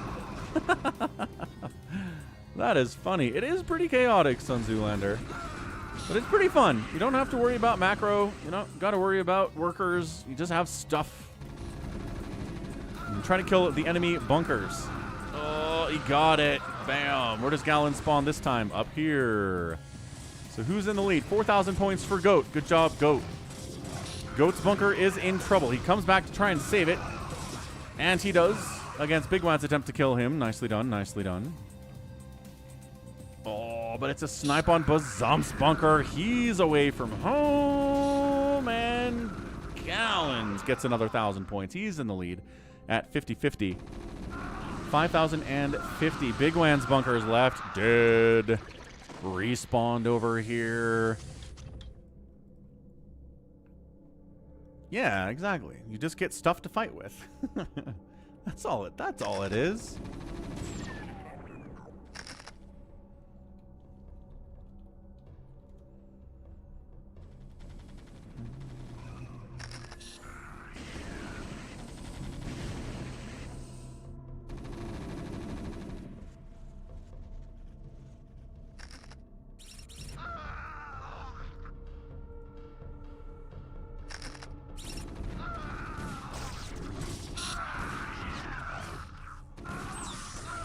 $6,100 points here for Gallons.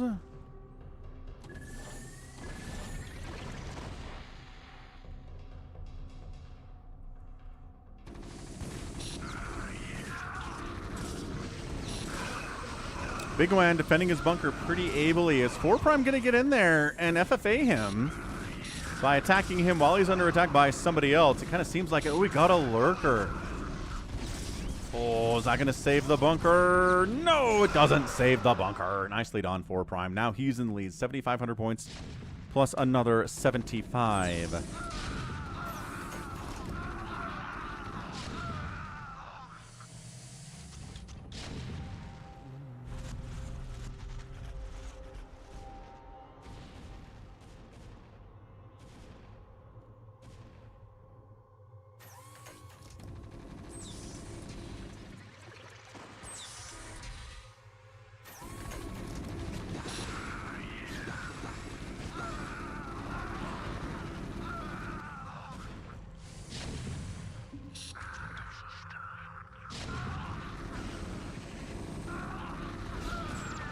Another bunker sniped. Again, you got to move away to kill stuff, but if you move away from your bunker, you leave it vulnerable to counterattack.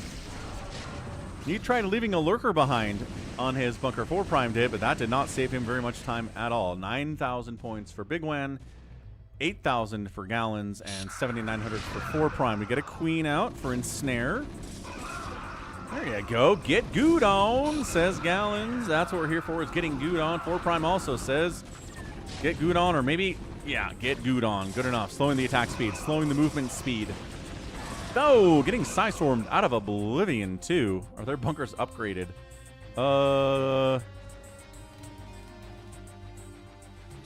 Yeah, they are 2/2 Marines. And then you get a Fire Bat that's doing 36 damage per shot. Again, Fire Bat damage, but still. They are upgraded.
$15,000 points for 4 Prime. Takes another bunker out, up to 17. Defiler gets a giant plague off on Gallon's Marines. Woof! Then the Psystorm follow-up is just unfair at that point. What a combo. Yeah, Plagued Bunker, not going to have a good time. 4 Prime is back. Dark Storm to protect. Doesn't protect the bunker, though. DT wipes it out. 18,000 points for 4 Prime. 40,000 to get victory. Final victory here. About halfway there. It is chaotic, and it is fast. We got an Ultra. Oh, we had an Ultralisk. He's dead now. Bigwan just kind of hanging out at the moment. Where's 4 Prime? What's he doing? We'll watch his camera for a second.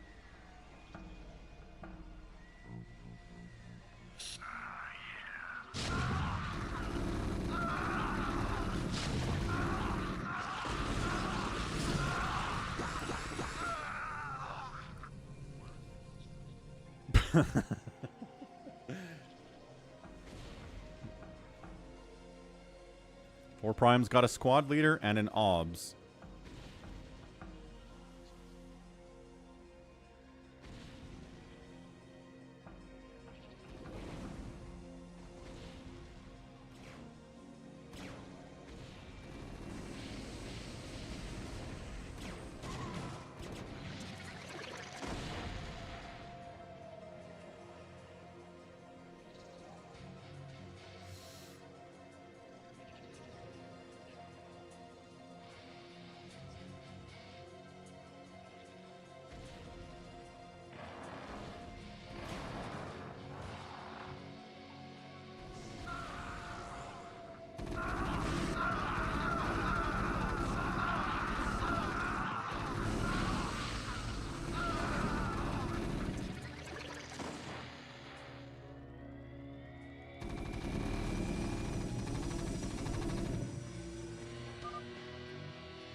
Four Prime says, a Corsair? What am I supposed to do with a Corsair?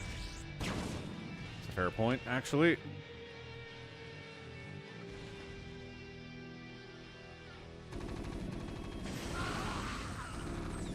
$24,000 points for GOAT. Presumption here at last place, but he just took out a bunker. Wow. Yeah. Everything your enemy has when their bunker dies goes with it. See, there we go. Oh, tried to build a bunker somewhere. Couldn't do it. That's interesting. I don't know if I've seen that message before.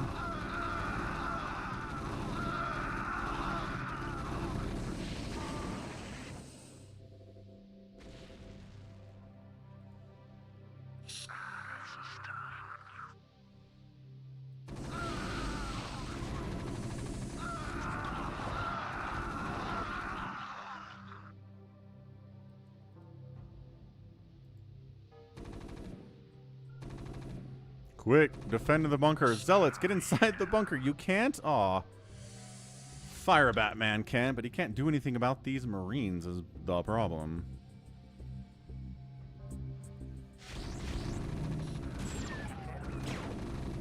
Battlecruiser operational. 2-2 Marines inside a bunker with a Corsair trying to kill a battlecruiser. Tough. Bunker down. Ooh, 360 no scope by the battlecruiser. Goat and Gallons going downtown as well.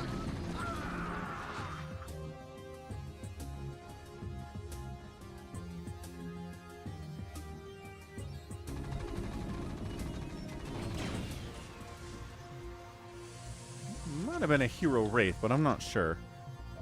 So yeah, the longer your bunker stays alive, the more stuff you kill, the more reinforcements you get. But then once your bunker dies, it all resets again. D-Matrix battlecruiser a lot scarier. It won this last battle anyway.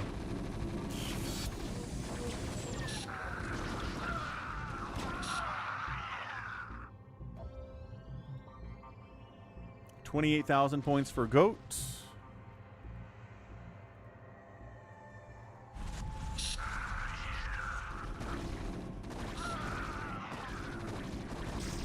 Ooh, nice Maelstrom on the Marines.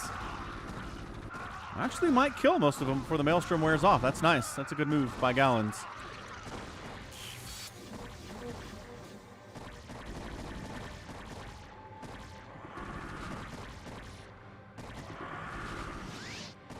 Feedback in a science vessel. Not enough to kill it, but does some damage to it anyway. Bunker died for Bazump. It seems like he respawns right here. Right next to where he was. 30,000 points for Goat. 4 Prime in 4th place now. A great engagement. They want the science vessel. They get the science vessel. That was a great move by 4 Prime. Yamato sound. Ah! Bunker sniped. Gallons out here putting in work. Just kind of sitting in the middle. Moving out on little raiding parties and then also trying to keep his stuff alive. He's at 45 supply. He just got another battle cruiser. But if he loses the bunker, he loses all of it. Dude, this is amazing by Gallons.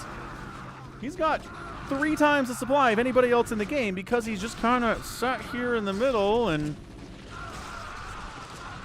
killed all comers. No! Oh, he got it! Oh, that was fast. Nice come from behind victory there by Gallons. That was sweet. Good job by him. Yeah, he had that strategy at the end to just keep his bunker alive, let other people come to him, and then he'd wipe it out. That was fan-friggin-tastic.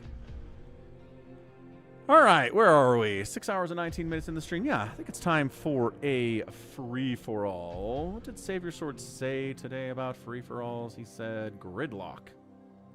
So there is a map that he sent me named Gridlock.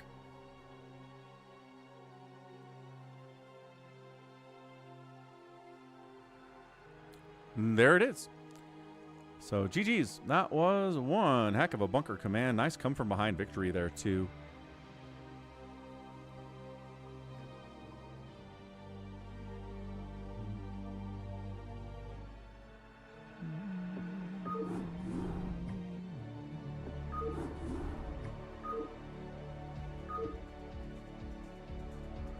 Gridlock 1.111. Ooh, it's definitely a smaller map, but everybody does get a natural at least. There are 3rd bases towards the middle, but good luck fighting for those. That seems like a tough place to get a 3rd. So let's do it. Let's do a free-for-all here.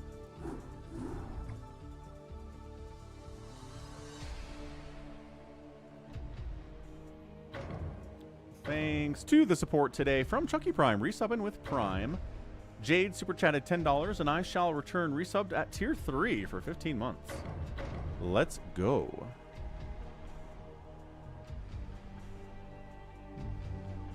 All right, stepping away for one more second. Be right back. We'll get this thing going. You guys can study the map while we're looking.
Hoorah!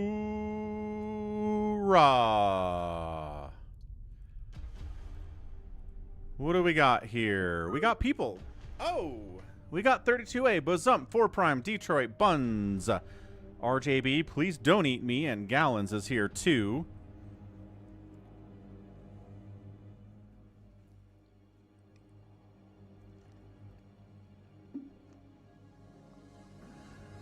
Please don't eat me is please eat me, but he's green though. I thought a new name might help. And it did help.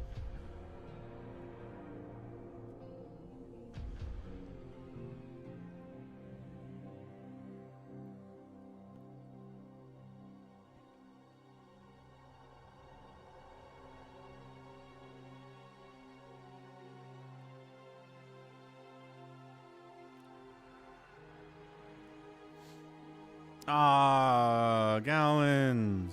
Gallons wins. Everyone else is playing for second place. All right, we got it. I called it Bunker Wars, but it's a lie. It's actually a free-for-all on Gridlock.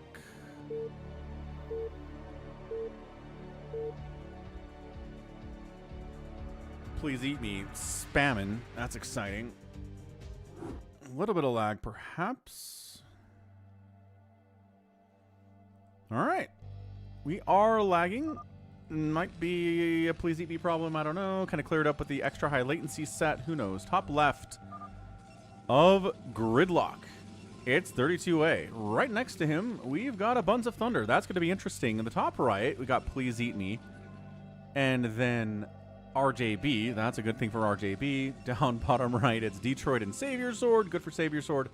Bottom left, Bazump and 4 Prime. Interesting engagement there. Now look, it's short rush distance over the air.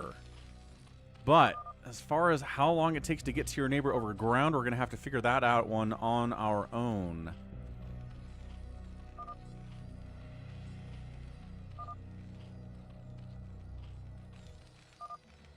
I am a SaviorSword variant from a better universe where everybody wears kilts.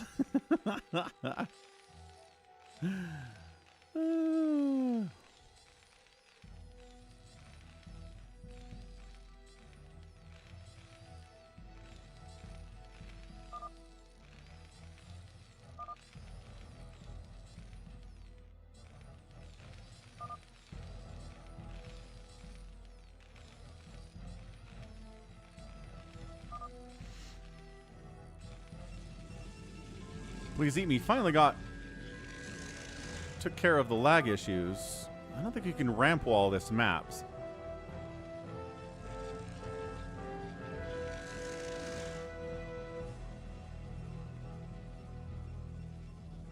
You're sure right about that, Sun Zoolander. People like SaviorSword going scouts. There's a lot of stuff happening there that the game would have looked different if they were actually trying. Not having fun, which is cool. Having fun in StarCraft is totally rad. So what do we got? Got to come out here and then juke back around, and then it's not that far of a rush distance. It is so much closer to your rush partner than it is anywhere else.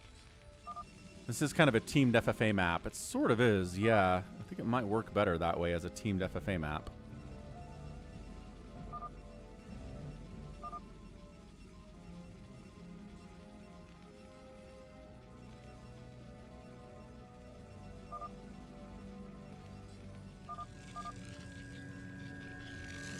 Please Eat Me says, please don't kill me. Oh, SaviorSword says, this map. What does this map mean? WTF.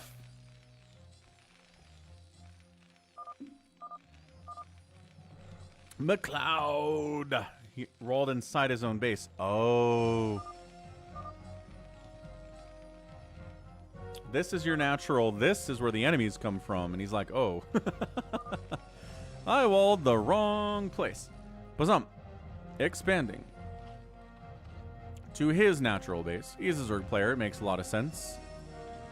SaviorSword doesn't want to get killed early, which is a reasonable concern to have.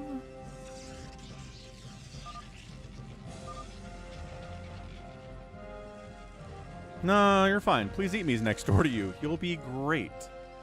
Don't even worry about it, RJB. Please Eat Me is not going to kill you. A couple links out from Bazump. Gonna pressure 4 Prime just a little bit. Just a teeniest and tiniest of bits. 32A scouting up. Seeing what Please Eat Me is up to.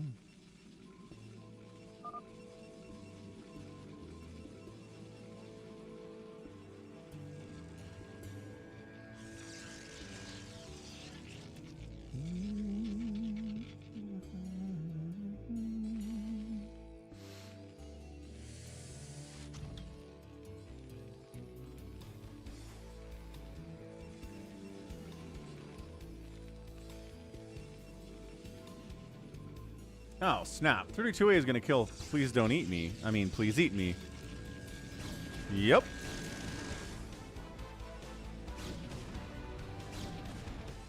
Interesting. Also, SaviorSword decides to go after Bazump instead of Detroit. There's some weird rushings happening here. 4 Prime's got an SCV hiding in this base too, which we're distracted by the Zealot, so it makes a lot of sense to try to hide something in there. Ahmed, this is the last game today. We're about 6.5 hours on the day, so. Yep. Oh, but he does reveal the presence of the SCV, so that's nice. At least Bazump knows about that. Is it really that much shorter to go all the way here? Then maybe it is. Maybe these are the rush partners, is the guy on the other side of the map. Have not looked at adding posters, Ahmed. No. Pylon sniped. 1 Dragoon versus 2 Dragoons. I'm going to be honest, I forgot about it. But I'll see what I can do here this week. I don't have the kids this week, so I'm a little less stressed out as to everything that's going on. Dragoon pops out from Please Eat Me, but the Dragoon micro here for 32A is just superior.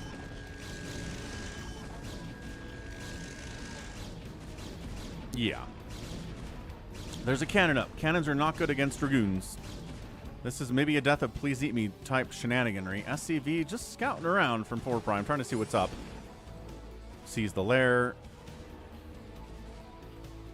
Sees the spire.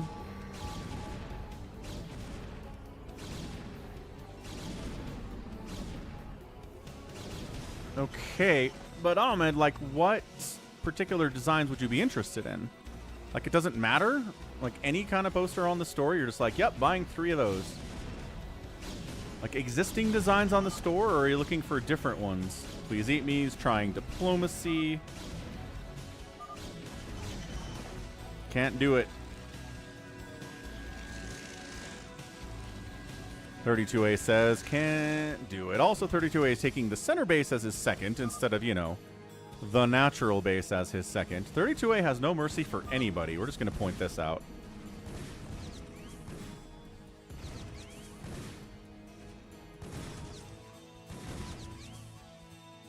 But Bun sniffs it out and says, hey, how about you not take the center base at 6 minutes? And that actually does get 32A off of Please Eat Me's back. Hey, what's up, Dokebi? Probably something Zerg related, says Ahmed. Something cool? Now I have to come up with cool ideas for posters. I'm not good at that.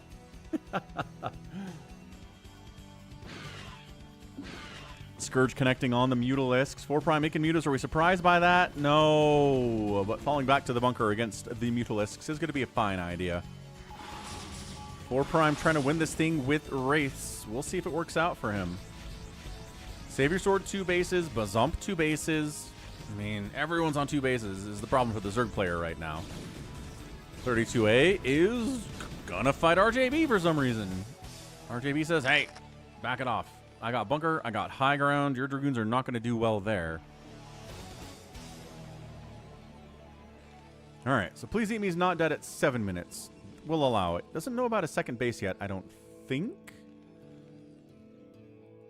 Center gets held by 32A. He's got his own second base coming up as a third as well. So 3 bases for 32A is not good for anybody else in this game. 1 basing Please Eat Me. 2 basing Bazump. These are the guys that are in trouble economically.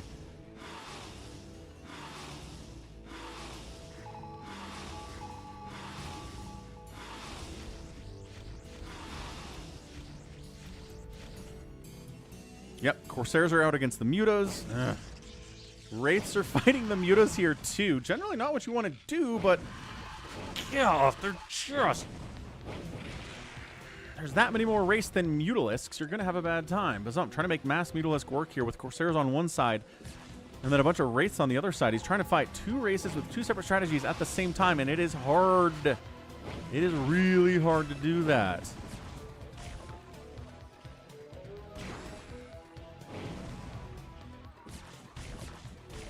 I mean, the Spore's helping immensely here, but he is getting bullied pretty badly. Let's see what Buns is up to. SaviorSword's like, oh, I'm trying to kill him too? This is not a good Zerg map. There are no good Zerg maps in the free-for-all. It cannot be done, because if you give everybody an easy third, then Zerg still is behind a base.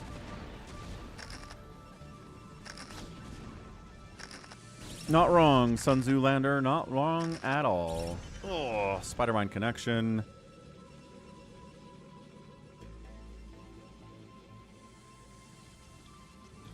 Buns big. Ooh, Buns. Again, these little tiny bases. They've got 1750 minerals and 6,500 gas on them. Weird numbers, but whatever. But it's right next to this.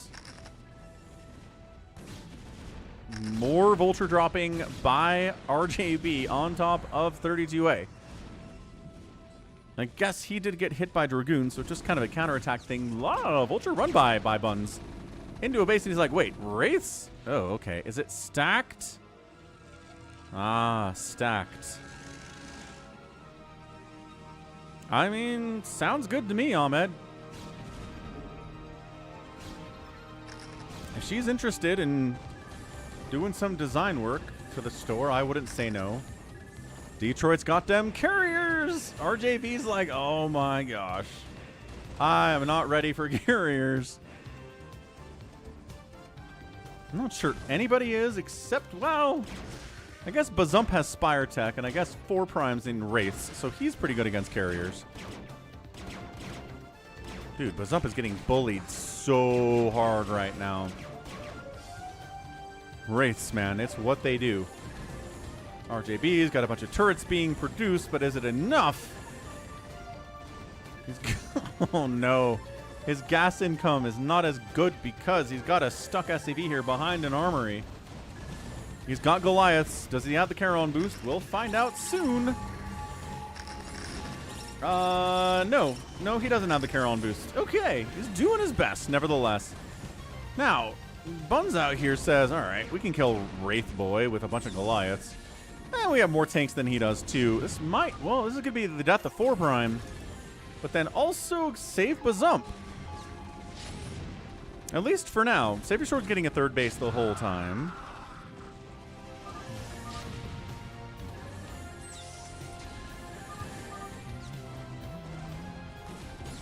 That's cool, Ahmed. All right. Yeah, email me the stuff, and then we'll see. 4 primes out of it. As turns out, Mass Wraith isn't very good against somebody who has Goliaths already. So, Bazump's on 2 bases. He's not dead, except that SaviorSword might just come kill him now. Probably enough Mutalisk to keep him alive for the time being, but a 3-basing Protoss right next door is not a good time. Please eat me now, killing RJB? What is going on? The Detroit Please Eat Me tag team on RJB. I did not have that on my bingo card. How'd the game go, Nico? This is the last game today. Yeah, we're at 6 hours and 40 minutes. Did the Raptors win? Oh, yeah. 93-89. What in the name of all that is holy? Donovan Mitchell, 6 for 24, 4 for 12. James Harden, 6 for 14, 2 for 6. Okay. Yeah. When the Cavs shoot 25% from the three-point line. Oh. And the Raptors shoot 13% from the three-point line. Wow, that's an ugly game. Nobody shot 40% under any capacity from the line or from the three-point line. That's insane, Nico. What a dogfight of a Oh, man, another base from 32A of a playoff game, but that's a fun one. Glad you got to see your Raps win.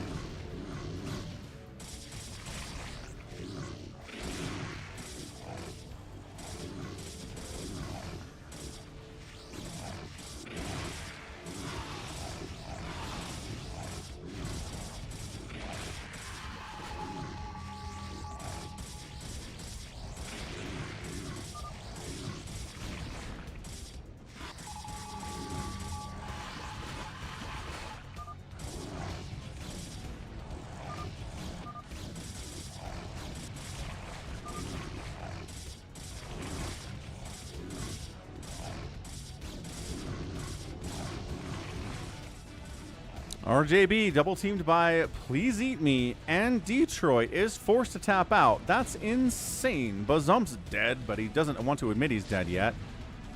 Buns is going to go ahead and wipe out SaviorSword.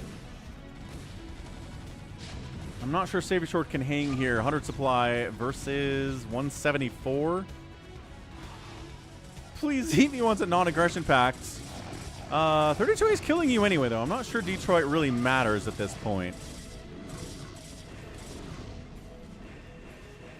Yeah, RJB, I would say you're scarier is the deal. You're scarier than Please Eat Me is. I think that's a fair thing to attribute. Please Eat Me is like, I should have made carriers. Probably. I don't know if it would have helped very much against 32A is the problem.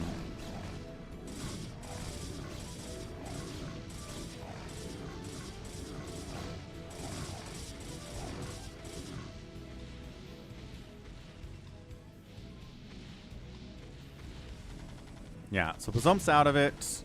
Again, I think there's usually an unofficial, non-public, non-aggression pact between 32A and Buns in these. I'm not sure they have touched each other. Well, there was that little bit of a drop here and a little bit of an attack up here. So they did hit each other a tiny bit, but they've really been focusing on other people for the most part. SLC has bad traffic too. Yep. Depends on what's going on. Depends on what time of day it is. And Bazump's out of there. Now, trying to mess with 32A. Buns just keeps getting bigger. And the more damage happens to 32A, the more easy it is for Buns to pull off a win here.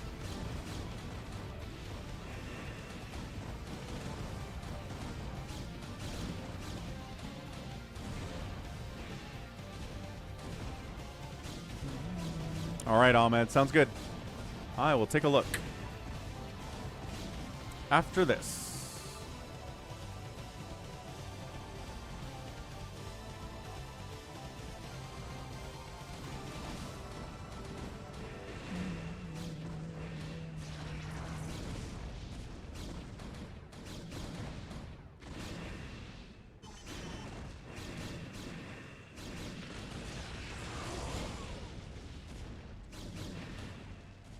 That's the problem here for Detroit, is it's not like the remaining players don't know how to handle. Detroit should hit Buns. Oh, hey, he is. Sort of.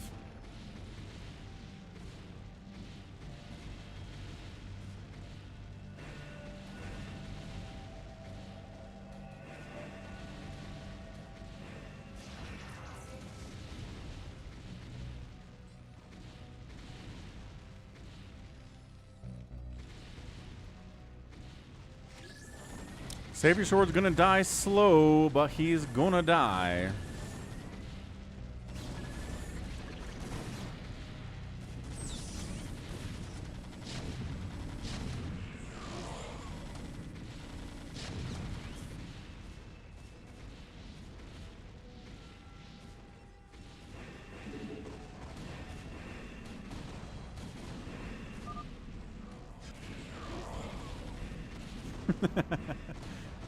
Detroit here to finish off Please Eat Me, who's not dead yet, somehow, some way. Stasis Carriers also going to have a really tough time of things. It's a 19 kill carrier. But taking Goliath hits. Wait, alive? No.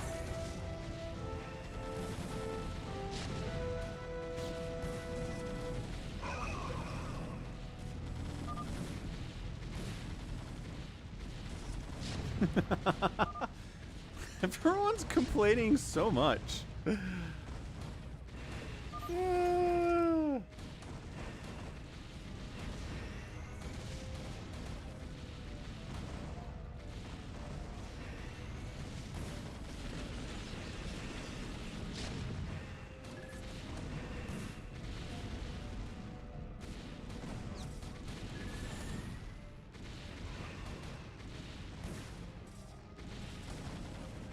Buns, as always, is just constantly expanding. Expand, expand, expand, expand, expand, expand. Kill someone, expand, kill someone, expand. Never stop killing people, but never stop expanding either.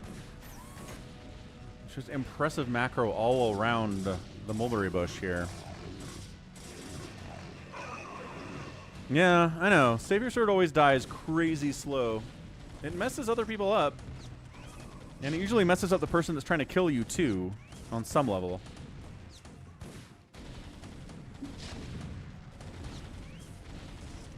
I'm not sure if it's enough to mess up Buns to where he doesn't win, mind you, but oh, another stasis.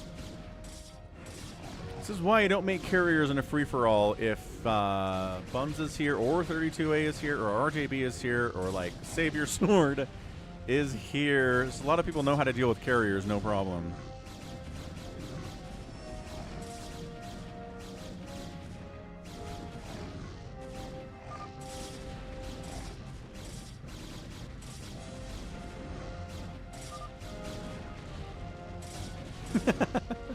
Detroit trying to direct traffic a little bit today.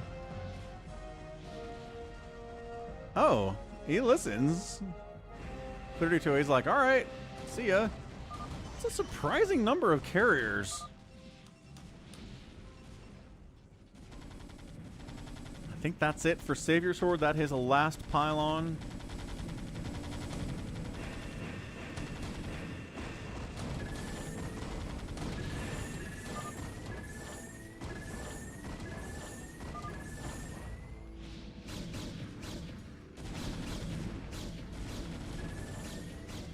Ah, RJB says I don't make arbiters, so you can kill him with carriers if you want.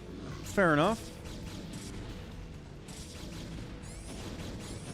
All right, so now the grand finale. It's 32A versus Buns. Kind of similar banks, but 32A actually has more money, both in minerals and in gas. So this could be interesting.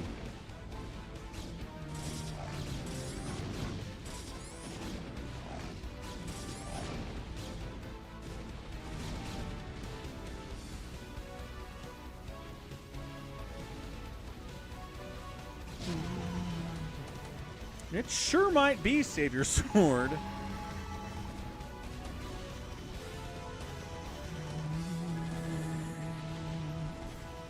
So here's how Buns got so big. Number one, 4 Prime is going Mass Wraith against Bazump.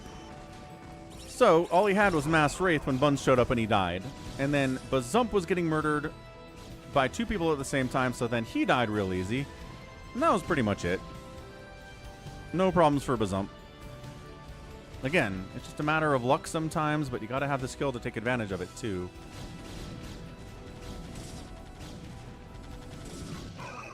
So here's the PBT grand finale here. Buns and 32A are gonna fight it out.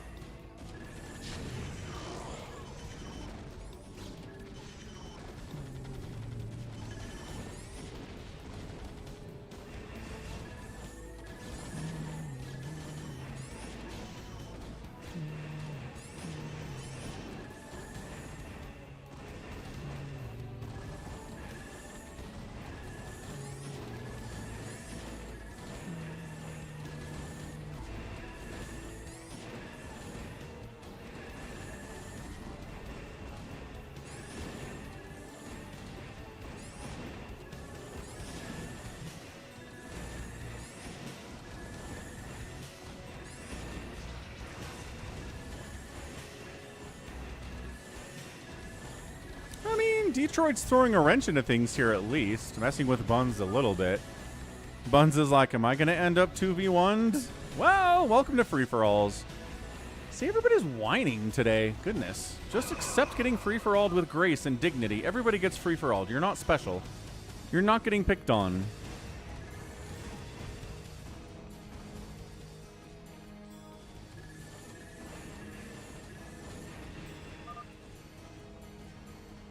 I thought SaviorSword was dead. Super dead. Guess who's not dead? Detroit isn't dead because you spared him. 30. No. Buns spared him. Ah, classic sparing Detroit, only for Detroit to come back and try to kill you. This is why you don't spare people. This is exactly why you don't spare people. If you can kill someone, kill them. Don't let their diplomacy, don't let their whining change your mind. Just kill them. Because this is so much harder for Buns now because he chose to spare Detroit. I don't think it's going to make a huge difference, but it could be the difference between winning and losing against 32A.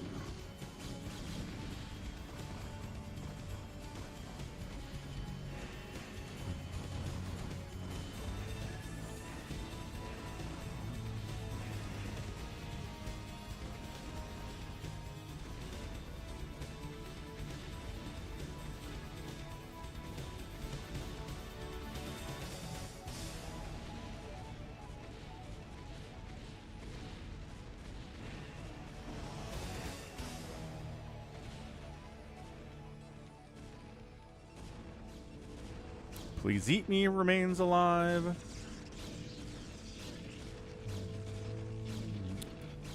Yeah, I think it's a good enough map to be in the rotation, SaviorSword, but there can only be so many maps in the rotation. Stuff's going to fall out eventually.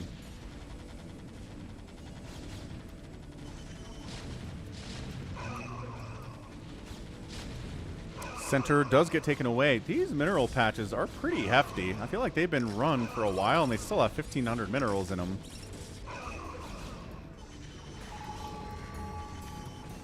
Detroit falling back, playing Kingmaker as usual. Buns 130 supply, 32A 119 supply.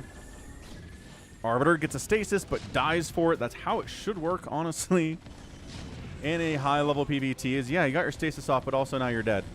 Congratulations. Kind of like Queens. You got a Spawn Bruling off, but you're dead. Or Dark Archons. You got a Maelstrom off, but you're dead. Although Maelstrom's nice. Maybe a little bit less that way. Yeah, we don't have any Twilight set, Twilight tile set free-for-alls, do we?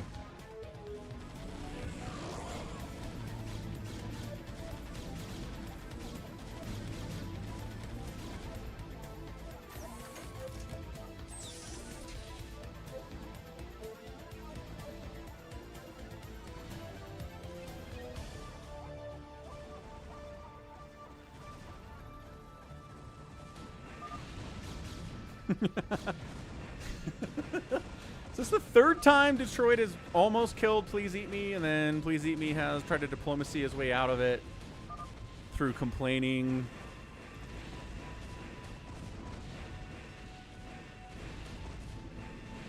Hey, what's up, BioCarry? A weighted random FFA map. What? What would that be? How does that work?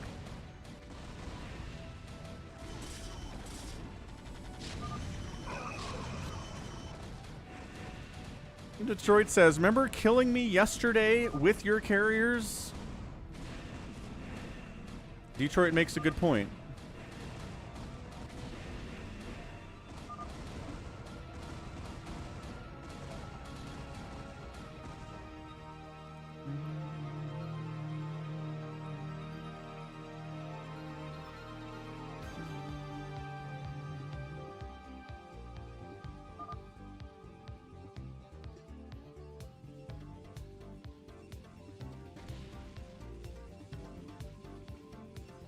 And Detroit falls back again. Center held here by 32A. Got a much bigger bank than Buns at this point. This is interesting.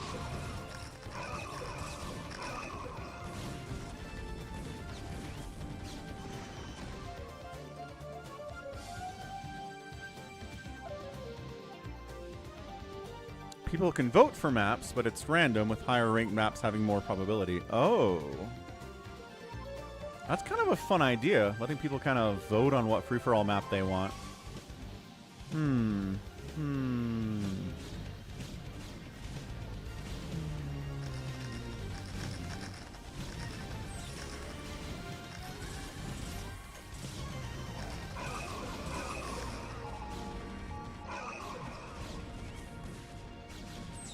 The Toronto Raptors are the first team to shoot below 32% and win a playoff game since the Celtics did it in 1969.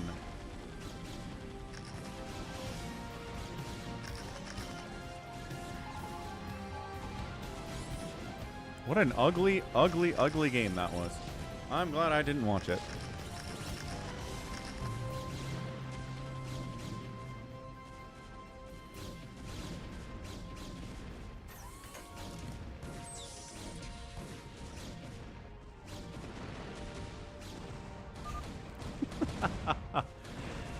Detroit again.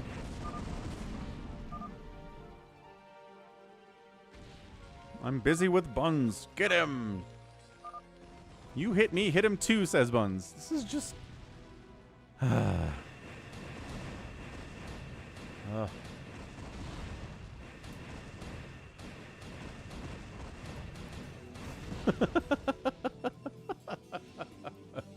Okay, that's funny. That's a funny, funny design. That's cool. Detroit's like, I love both of you, though. I can't pick which one I like more. It's like picking my favorite child. Stasis, Arbiter dead.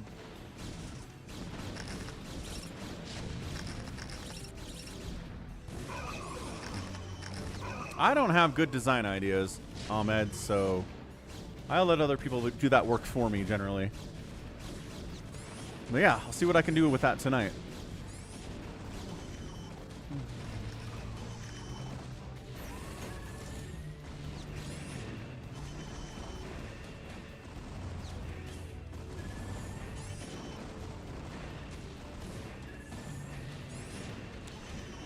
Sure, Detroit. Whatever, man.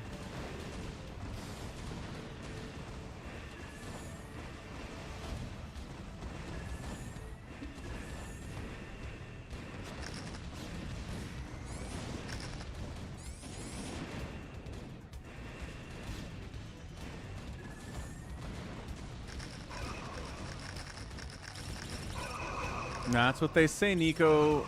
A win's a win. A win is always a win.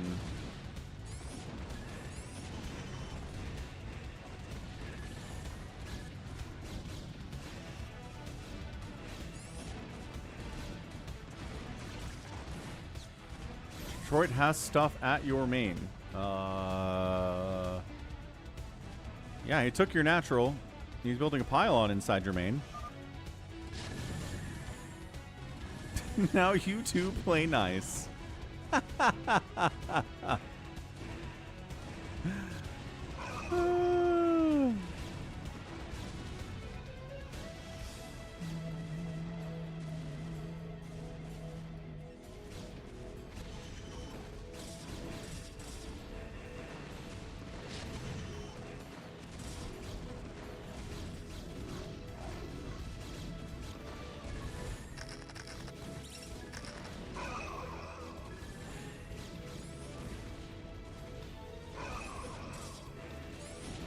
So 32A is well ahead, but Detroit could show up at any time and cause some problems for the Terran player and make it easier for Buns to win. He's just kind of flying around.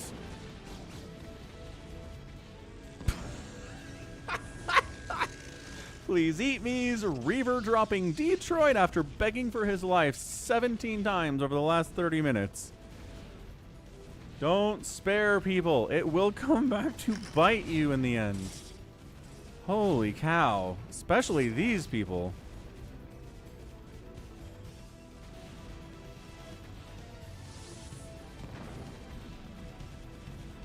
Yeah, please eat me's down here.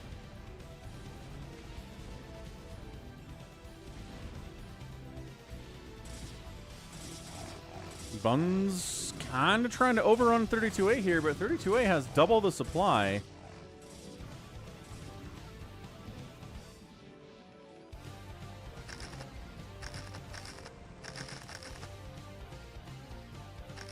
What do you mean by these people? I mean people that ask to be spared and then backstab you immediately every single time. Those people are not to be spared.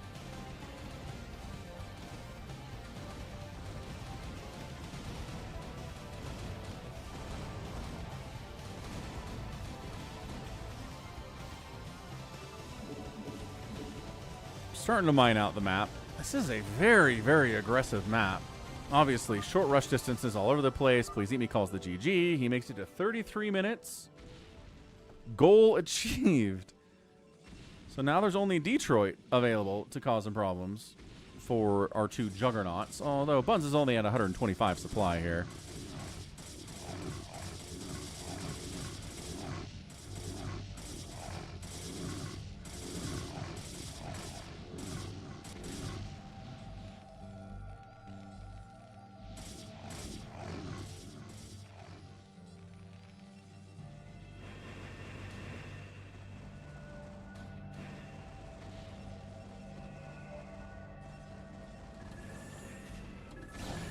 Ooh, nice recall.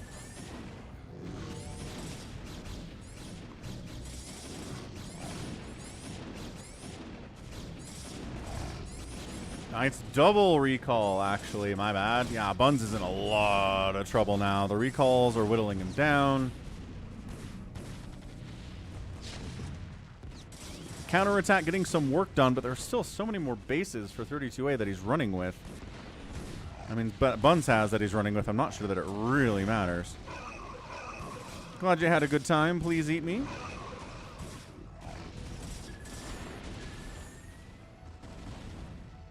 Yeah, Detroit's up here causing problems again.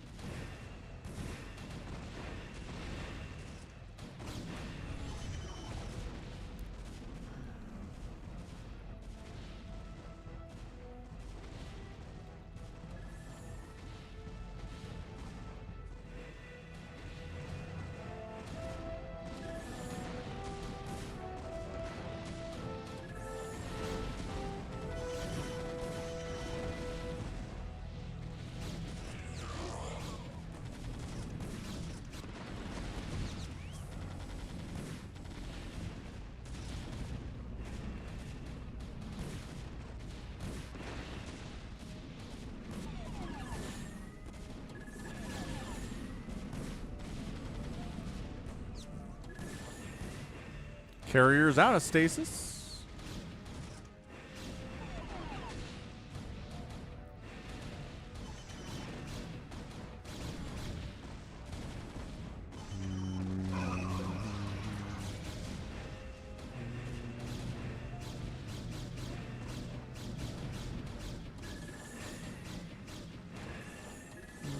Lasts for 41 seconds in-game, KOTH, which is a long time.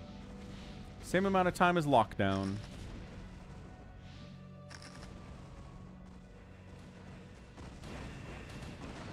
Detroit's at 179. So he could win this thing, actually. This is why you don't spare people. I mean, the mass carrier is not that much of a problem, in all fairness. All right, Stasis, do your thing. Saviors, Detroit 173. Just kidding. 155. Another stasis should do nicely, thanks.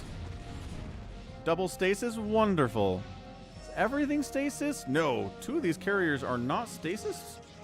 Well, they're also not attacking anything. I'm not sure what they're doing. What's up? Cool, JB3. Heck yeah. Yeah, no, you can play with us. Absolutely. There are not pros that play with us. If you'll notice, this guy here, Detroit, in the top right, he's got 30 APM. So all skill levels are welcome to play with us, man.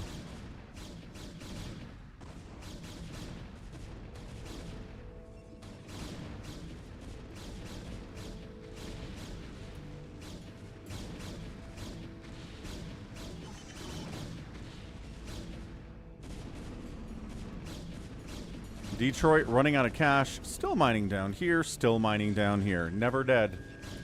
Never dead at all.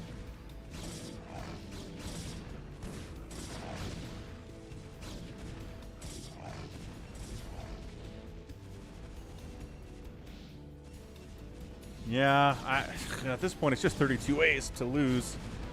Buns having to deal with Detroit is taking a lot of his time, a lot of his abilities. He's lost bases to Detroit as well. Detroit king making. Not going to win this thing. But man, Buns had Detroit dead to rights and then spared him, and now Detroit killed him and gave the win to 32A. Like, lesson learned, folks. Don't spare people. No mercy.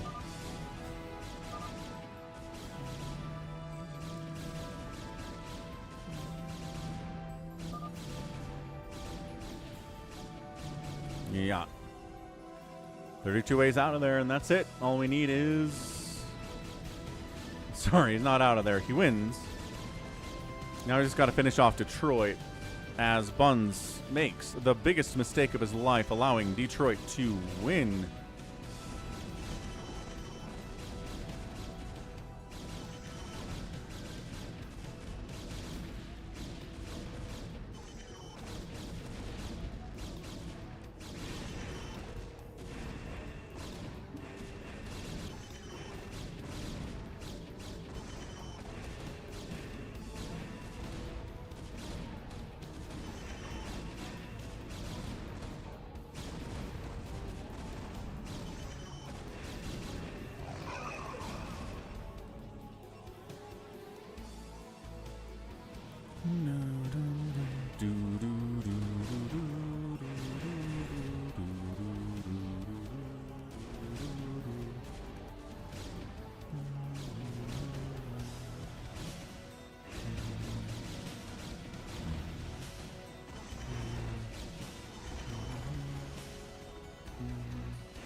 Yeah, we're just infinite stasising. You're absolutely right. This is the problem with Mass Carrier.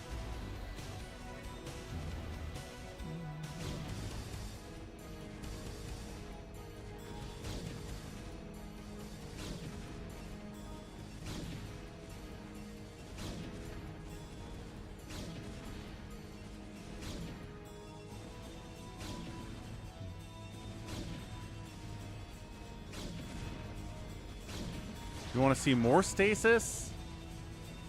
Of course you do.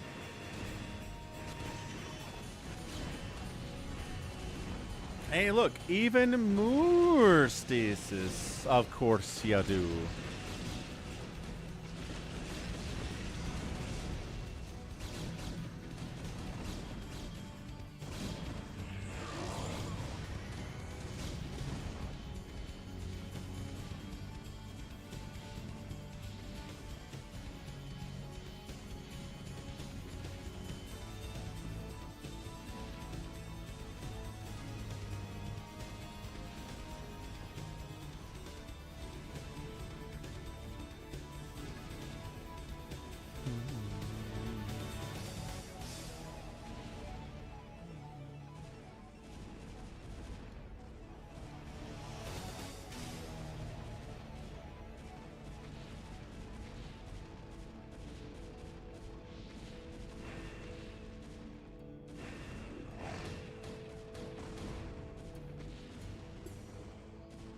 We ready for this round? On your marks, get set, go. Did I miss it? No, drop. I actually don't host StarCraft 2 games.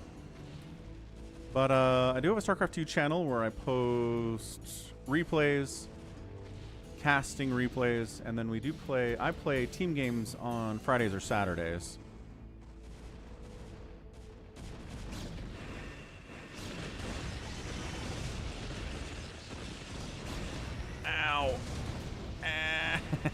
Ow. Ow. Okay, Detroit, 41 supply block, GG, 32A gets the win. What was the moment of this game? When Buns was killing Detroit and then left and let Detroit live. That's what was the moment that won this game for 32A.